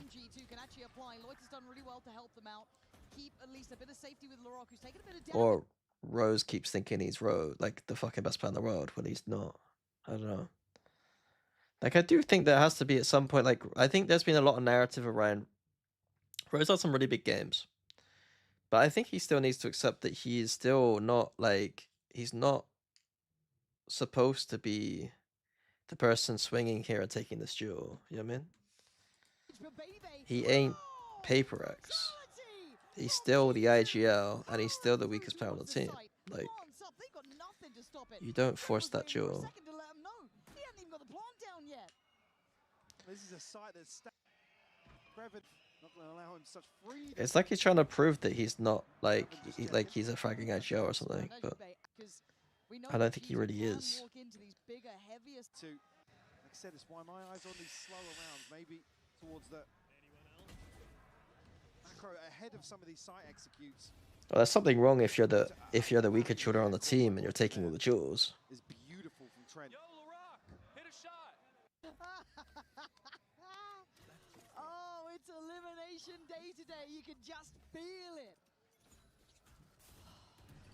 Do you think if BBL don't play Premier, play Cypher, they could have gone further? I keep seeing this take, but like, where do you think that Cypher is really bad that they play it? Apart from Breeze and maybe Abyss.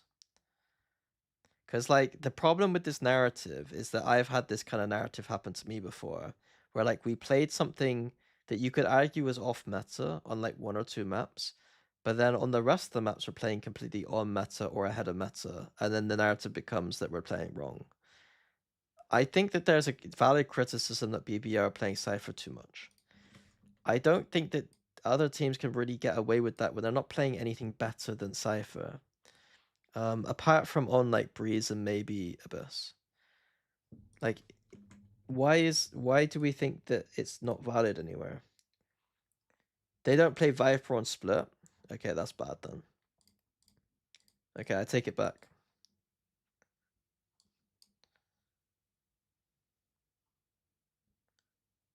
Oh, they don't play fucking Cypher on Split. They play Cypher on a map that it makes sense on. They play Cypher on a map where you would presume that you just use Astra. They use Cypher on a map where it makes sense on. They use Cypher on a map where you probably don't want to play Cypher, but like, It's a map where they win. They're 4-1. They didn't lose this tournament on this map. Like, so the only real criticism comes on Breeze. Realistically, I don't think you can criticize Cypher Haven or Cypher Pearl when everyone else is playing Killjoy. Unless you guys really think that Killjoy is so much better than Cypher, but I don't think that's the case. So the only real criticism you have is Breeze, which I think is acceptable. But I think to come at it from the angle that the question is, if they played less Cypher, would they win? The answer is no. The answer is absolutely not. Like, I guess it might be.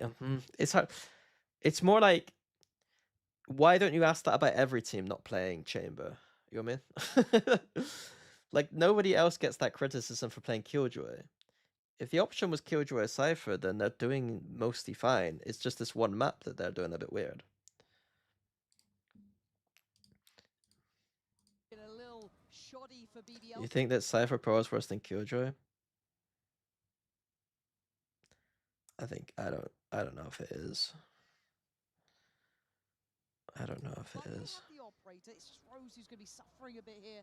Top mid, try and make it work with what he can afford. Attack side Pro with Cypher is really fun. And then defense is fine. On the other side does have a scope as well.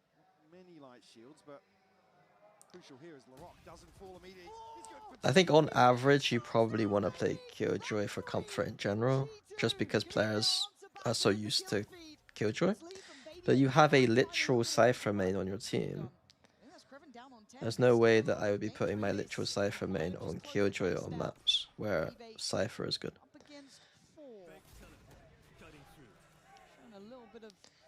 And Cypher makes sense in double duelist compositions. Especially if you're not playing Astra. Get himself out of there, reset if he can. 40 seconds to play with, but yeah, they've had that. I'll have the blade back and forth. They're ready for this one. Oh, a catch on Leaf, actually. Well, just on the leg, it looked like 13 HP is what Leaf gets to stay alive on, but still want to go for the pop here, G2. Building off the back of Baby's ult, potentially looking at that next punch forward, that next. So BBL so far lost a round where they stacked 4 on A side. That's a bit of a miss on that one, and Loiter just turrets them down. It is a and a pistol. Come in if it goes right, but no respect given. It turned here today. Rose holds the line and he holds the double doors. Takes away Jaw, who looked like he wanted to pop there off the quick pressure. Tries to take a refight. Baby puts him to bed. Loiter, another shot to try and hold those next lines. If they do try and make it, get it right. One sec. I'm gonna start writing some notes. Sorry. I need to write one note.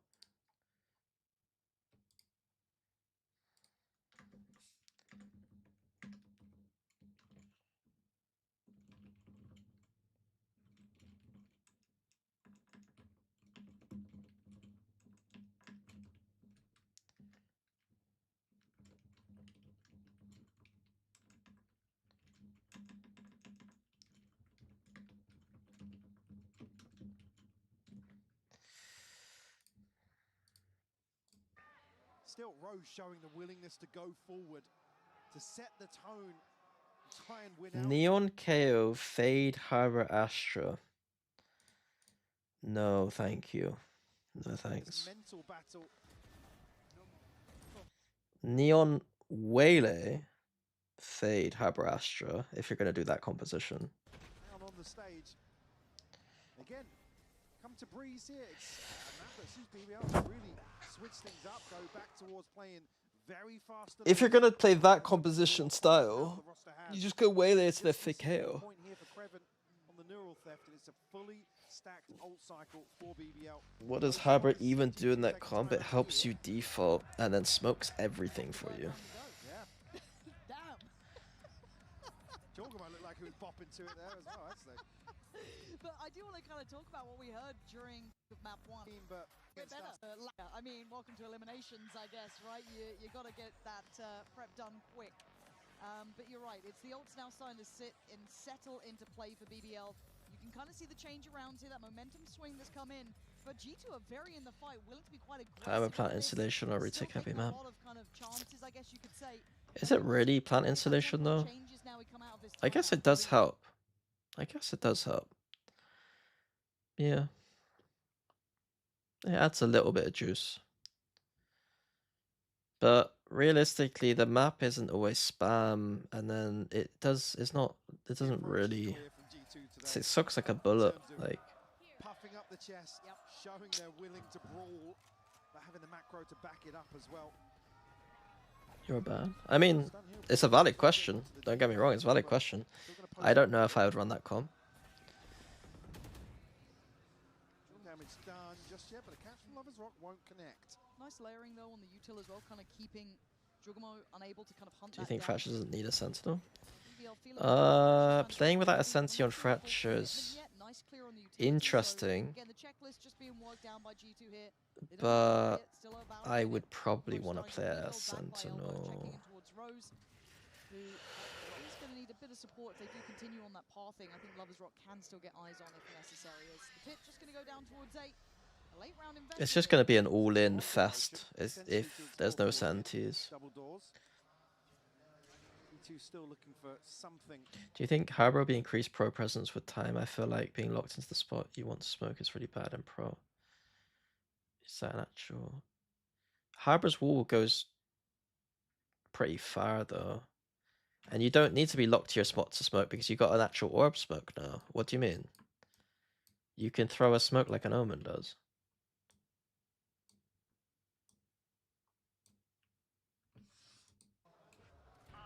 Set their sights on. Dimensional Drift invested here from Lovers Rock. I'm sick of having. I haven't seen a game from Santiago. Which game do you recommend watching? Anyone got any good ideas? What's been an actual good game?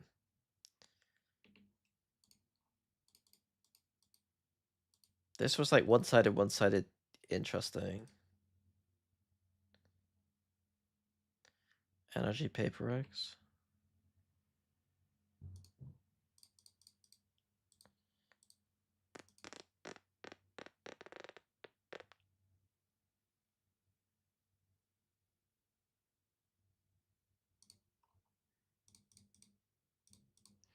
This is probably a shout. One-sided, it's close though. Split third map.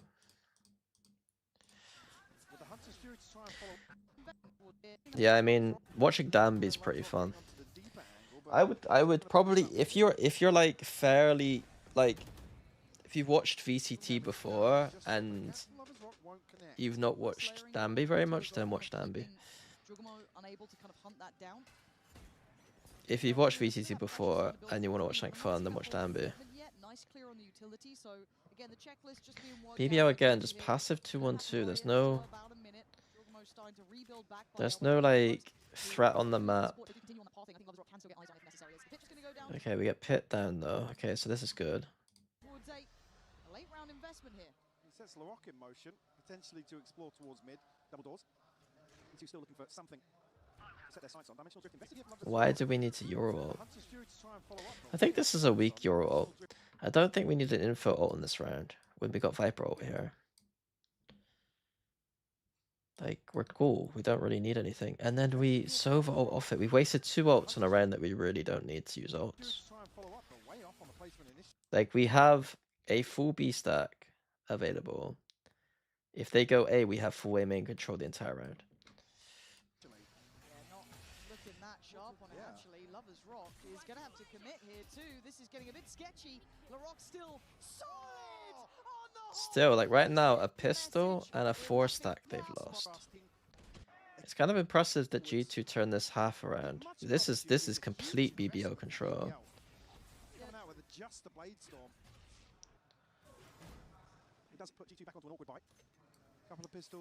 But now, like, they keep like Sen Quatering it. Like, look at their Sen Quater. Like, there's nothing on the map for them at all. G2 did have quite a nice amount of success towards the A side of the map when they kind of, I guess, flipped through door a bit, had that nice punch to it. A little late on the util, allowed. They're trying to play A site weak side against an eco.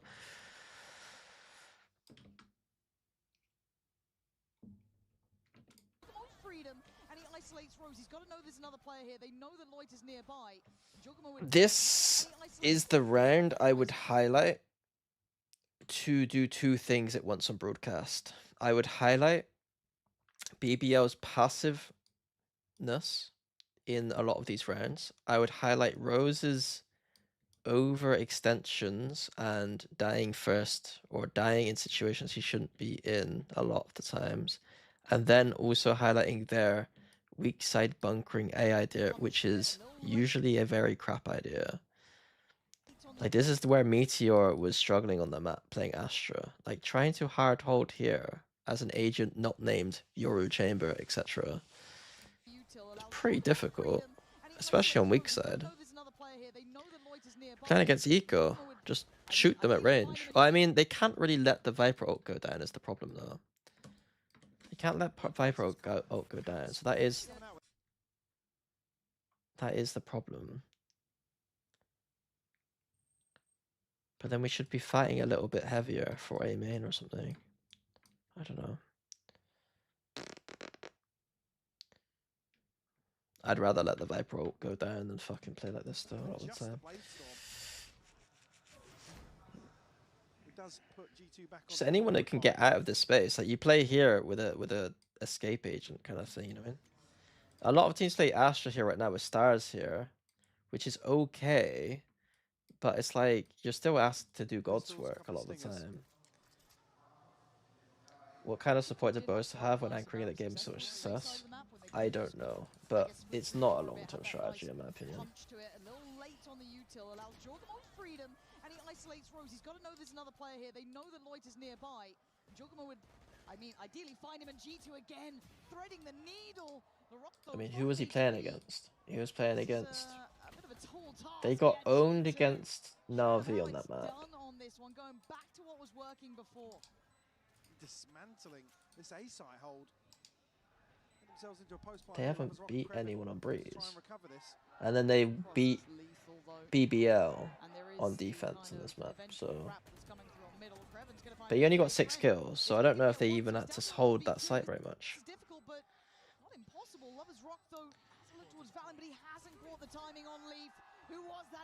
Yeah, teams don't play that way. Teams with the Omen just play here, and then just play to fight, which is not bad, but. G2 once again showing try and greet G2 on the way in. Unfortunately, Reuter just slips into the gap. Backside of that. Trailing by 1. Baby Bay now with an operator in hand. Be noted early on. Sight into the safety for but still very focused towards B. They're going to see the operators here. They're going to hear the operators here. But do they find yes, they do. So they've got full idea of what's in front of them. Jorgamo now should be able to work forward. I think he's got a great idea of where that Cypher. Jorgamo now should be able to work forward. I think he's got a I do like them doing shit like this. The flanks are always good, but G2 already, like you see what I said before about usually sometimes teams will have a player here to watch. G2 are doing it because they know. Till then, head removed. Valen catching the back line. Loiter gone. This is great stuff. How did Kraven get owned? But do they find yes, they do. So they've got full idea of what's in front of them. Jorgamo now should be able to work forward. I think he's got a great That neon stun was good. Tried to hide flip. Approaches now for B. Okay. The second one. Gonna have and should rock by this been banking on. Be Larocque. Well, initially here, Larocque going to be the first point of contact towards A. Does now have Loiter to provide some support. Again, is the answer for BBL to prioritize towards mid. Behind some of these A site hits is a massive gap between Rose and his ability to really provide much support. Jorgamo identified here early on. It looks like they're playing as eco, but they're not. Again, like look how passive like BBL's defense is just extremely passive. Switch up of positions for Walker, but he still looks as if he wants to challenge. If I was playing Cypher, I mean, part of the problem is that they don't have anything from middle.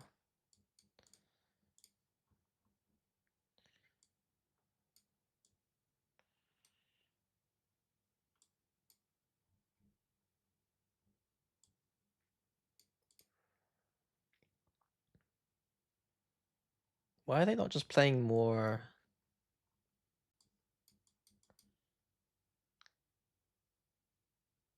Isn't this fine to play?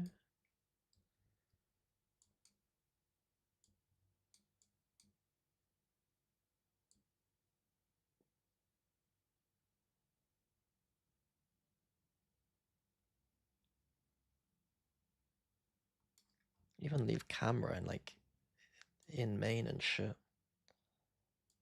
They could do trap plays. I've not seen a single trap play. There's got to be trap plays the Euro as well. That could be cool. Yeah, I don't know. They just don't do anything on this map. As John rose over towards that A side quite early now, leaving top mid available.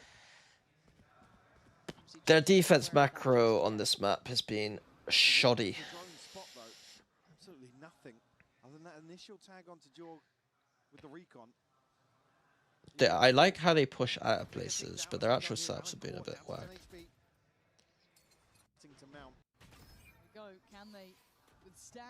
And then like, look, weak side A again, 2A. Look at where they are. They're in complete no man's land. They're not ready for anything.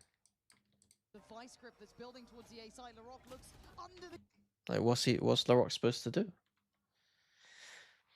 I think this is the problem when I watch teams like this. It's like you could easily be like, oh, Larocque's doing something stupid. It's like, yeah, but he's being coached to play like this. They're playing a 2-1-2. They've not got protocols to deal with this shit. Like, you could see it. He had nowhere to run and nowhere to hide, and really only Loiter able to put a body back on this. Once again, G2 have the say in this. Look at the position. they've not seen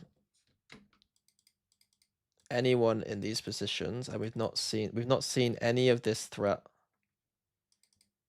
Like the main threats you would see a team do, we've not seen it almost at all. Back on this. Once again, G2 have the say in this. Look at the position from Baby. Still able to control towards middle. Still able to get away with what they want. And this, well, it looks simplistic. It looks stylish. This is why I didn't have BBL super high up in my power ranking when I was like doing it. I did like an informal power ranking for myself before broadcast to like try and figure out where I thought teams would be in EMEA. I didn't put BBL too high. I had them like mid-table because I thought that like they would ease in. They would like, I didn't want to put their expectations too high early.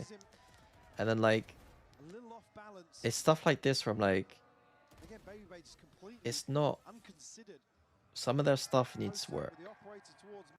Their defense side needs work on a couple of these maps. Like they've managed, like G2 have managed to pick the 2 maps where there is work to be done for sure. I don't know if there's work on other maps, but what I'm watching right now, there's work to be done on defense. I don't know if they'll fall off a bit in stage 1 because EMEA hasn't been amazing. And then a lot of the mistakes are being disguised a lot by if the other team isn't playing good enough, or isn't anti-stratting them very well, or isn't forcing them into awkward positions, then BBL can get away with stuff, you know. But a team like G2 are able to follow a game plan a little bit. It's a bit harder. Yeah, that's a good example. Larocque was wide swinging. Here gets Fnatic every round. Why is their game plan to go 2-1-2? They must have lost scrims like 18-6 every scrim or something, and then be like, fuck it, we're gonna play passive 2-1-2, and then won some scrims or something. I don't know. It feels weird. Levels Rock hasn't Levels Rock's been here once. I've not seen any presence. they're leaning to the other side of the map here. G2 once again show this diligence. Who's next? Maybe they will look to sniff out of what's going on towards B. Solid confirmation here. Great catch from Lovers Raw. I mean, when you got a passive hold like that, I mean, maybe that's why. Realistically, this half still should have been a 7. But it doesn't feel easy with these numbers, even a 7-5 for BBL. have that comfort on a side just yet. They're trying to be in a foot race towards the A. And then they did lose pistol. Loiter does get back towards that deeper side, and the cross should be treacherous. 7-5, and you could even argue 8-4 half with the anti-eco they lost. So like, they still had, but then like realistically, their defense doesn't look great. I don't know anything about Chloric, but they needed a change. Still have a great mentality for this one. They still have map 1 in the pocket, but the side switch now. Let's see how they handle. I don't know if it's enough. I don't know if it's enough. But they need to changes. I'm not being funny. If you got Hero and Ruxic in your team, you need changes. You can't have 2 players that should be at every global event every year on your team and not let them go to global events. Certainly want to see them get off to a flying start. There's a hope of taking us to Abyss. Pause here to invest the wall. So yeah, just simple. The Cypher is still getting, I would argue, quite a lot of value on the attack side. Progress towards main. Nice little lurking tools, good initiation tools. That's crazy by Trent. I mean, why is he going before the wall up though?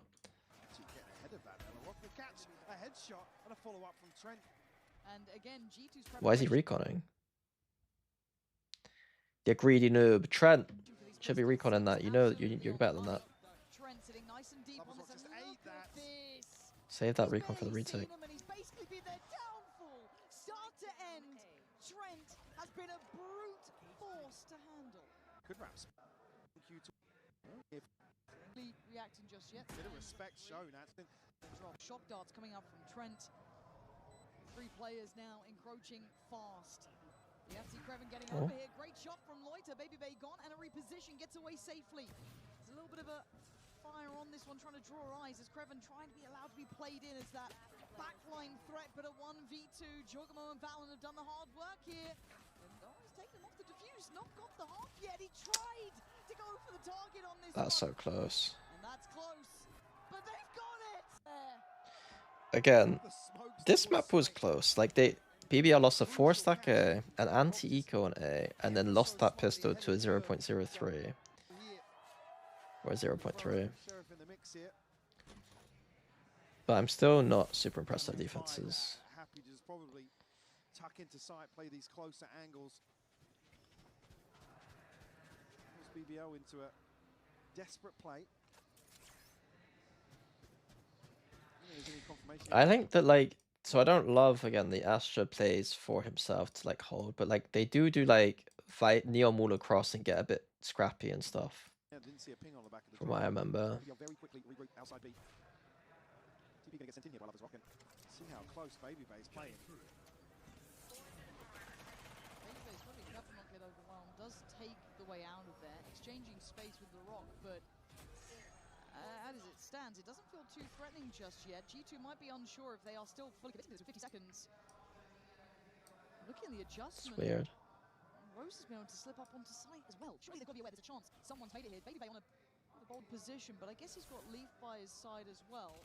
He gets the target to the corner and take away the threat. A shot in the dark and it's rewarded towards Lovers Rock. This orb with this wall instead of this orb.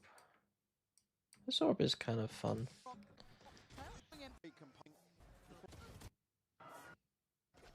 Side of G2, Trent and Leaf, the 2 targets we'll try and look for. Yeah, they do 2-1-2 as well. But they do slide into A main with the Neon. Looking to go right on the end of the orb retrieval. They are kind of low by, so they don't have guns to really go deep. The drone's pretty good here for Baby Bay to get into elbow. They're playing just aggressive enough to keep BBL not feeling Yeah, I think Pansy's saying that right. Like, they're playing just aggressive enough. Like, that's the way I describe this too. That they 2-1-2'd, but they did actually put pressure here, and they put pressure here. Like, despite the fact they're in a fairly passive idea, they still put pressure on the map. oh god. Whereas BBL were playing the same stuff, are playing no pressure at all. Don't think this drone's getting all the way in. Holy. This could be nasty work for him. Still able to keep space on the site, and the rock is going to find Baby Bay. Why is Rose running through a Viper orb? Access towards the site for now. Closest player by is going to be Trent. Still going not too far, and Valen just making that. God almighty, every single person I chat to about Lover's Rock using a rifle. Damage. And the rock for Trent here. Back up. Buying the bones. They're just waiting for G2 to swing out. And G2 are tucking in, playing much deeper on the site. He's trying to make the Bucky work. What I'll do, I'll literally write it down. I will get us to do stats for EMEA that show the difference between Lover's Rock when he has a scope weapon versus a rifle, and we'll see what the win percentage of rounds are, and then we can actually get a real narrative going. I do think it's a good eye test thing that, like, I think that the team probably struggles more without a scope weapon, but scope weapons are kind of overpowered, so what do you expect?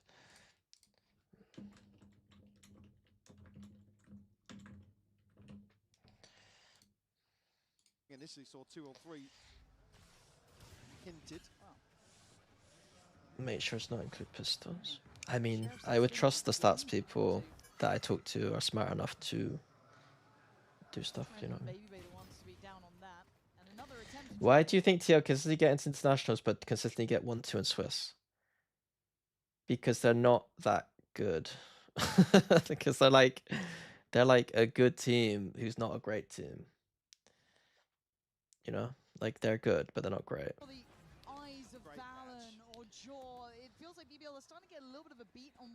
The fact that they made it to these global events, like especially this one, is a testament to good coaching. I don't think that they have the most amount of depth, and especially right now, given the fact that how they looked playing with full set plays on a lot of maps, the depth and strategy at this event was quite poor.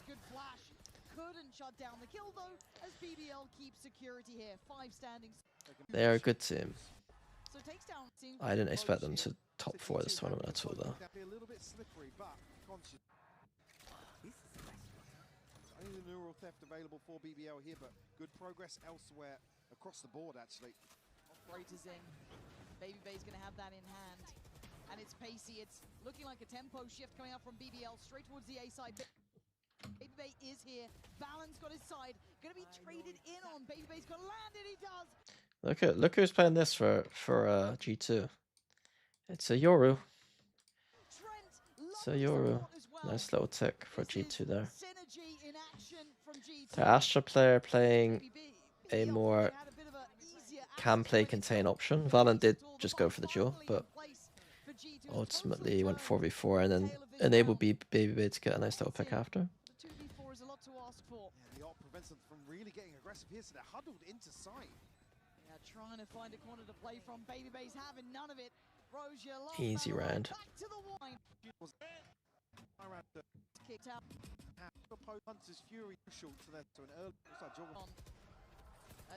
I'm switching Viper and Astra. I'm not sure what the reason is here for swapping the Viper and the Astra. Potentially. Just to put the wall on A? Don't really know. Sometimes people just swap agents around. I don't really get the idea. They weren't going to have an opportunity through elbow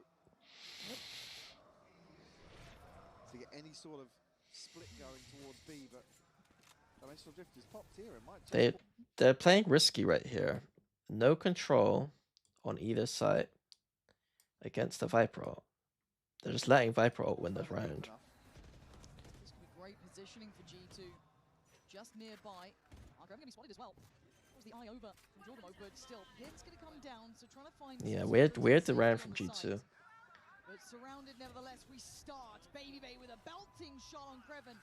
But they shouldn't have server ulted I mean, BBL gets the ult off of the kills. That's unlucky. If the timing here was like Trent waited right here, now the Viper, the Euro ult comes in, that would have been kind of sick. Posting it forward. LaRock on the swing, gonna take down one. Loiter in unison, but it's down to Rose and LaRock. Trent beheads Rose. LaRock left in a 1v3 as G2's capability starting to really come online here. G2. Baby, just beautiful to watch. G2's understanding of BBL's tendencies. They just don't play like the tendency of don't play on a Viper ult is starting to annoy me. He has an opportunity. For every team. He is having a exceptionally impactful performance. We've seen his lows in some of the previous games where he's just not really come online, but this time he is very, very present in this. And another question to be asked of him.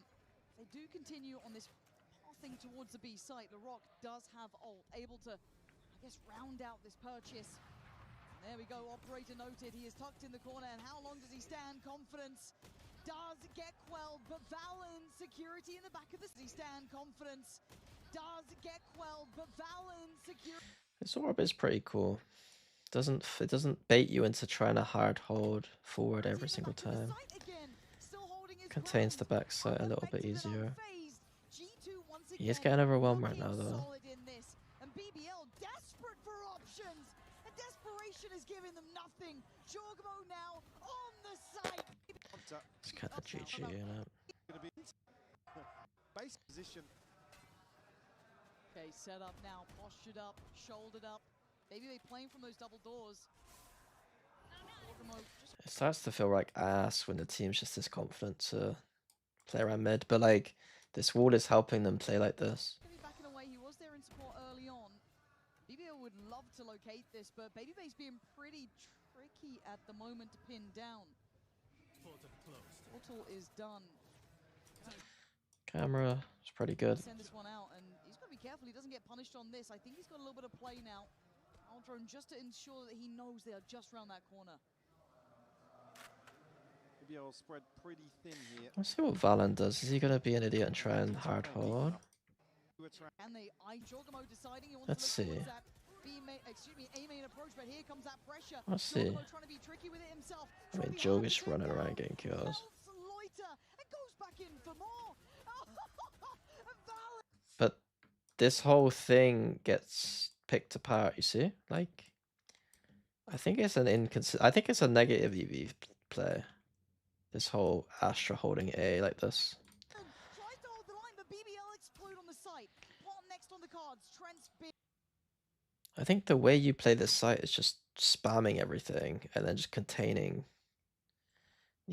Ideally, you want to take either this or this. You say we get this or we get this. You exchange one for the other. Ideally, if not, you're containing the backside and you're getting spam kills.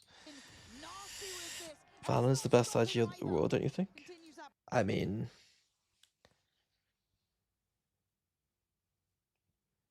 it's hard to know where coach impact is, but right now it feels like the best leadership in the world is NRG. Presence allowing Leaf now to come alongside him. 2 kills already for Trent. Rose on the site, Lovers Rock watching the cross for that Guardian. Is it going to be enough here? Holding on here, Rose. Going to be forced. Oh, not forced out by the snake bite. There's still room to play. Still room to try and hold on. But with Trent in this level of form, there is little to be done as Lovers Rock desperate to do it. The connection not good enough. And all of those hopes. This is the caliber. This is the quality. Yeah, they just, yeah. BBL down to 4 as they try and power forward. Problem is you got Baby Bay in the way.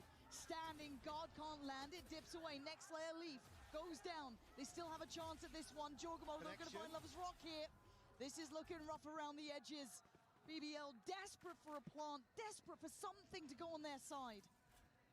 Now there's still a man advantage for G2. Jorgmo going to be revealed and ORFF goes G2 should win this round. Now playing into BBL's hands. Well, Jorgmo, this man a cut above the rest. He knows what it takes to be great as LaRock has Oh, backpedal timing away. is nice. And the site Yep. starting. Okie dokie. Yeah, a little bit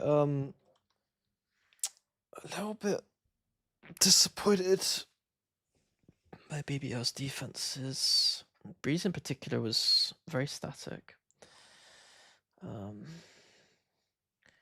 I have a bet with my friend. Who would I pick, PRX or G2? You think I'm helping with your degeneracy?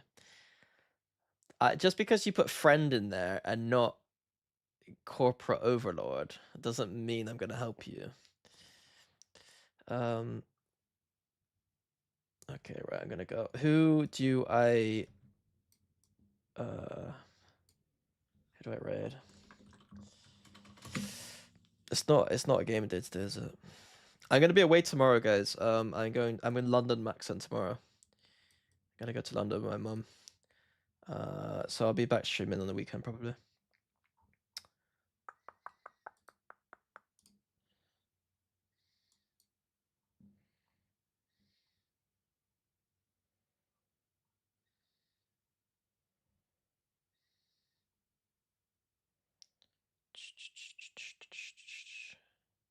Wait, what's Niang said here? One sec. One sec. The title of his stream is EMEA e a PRX. Wait, I hope it's a flame on EMEA. One sec. I'm about to raid someone. Ah, fuck. I was gonna raid him just for the title. The problem is it's a follower-only stream. Is EMEA the worst region? Wait, can I follow him and say yes? One sec. One sec.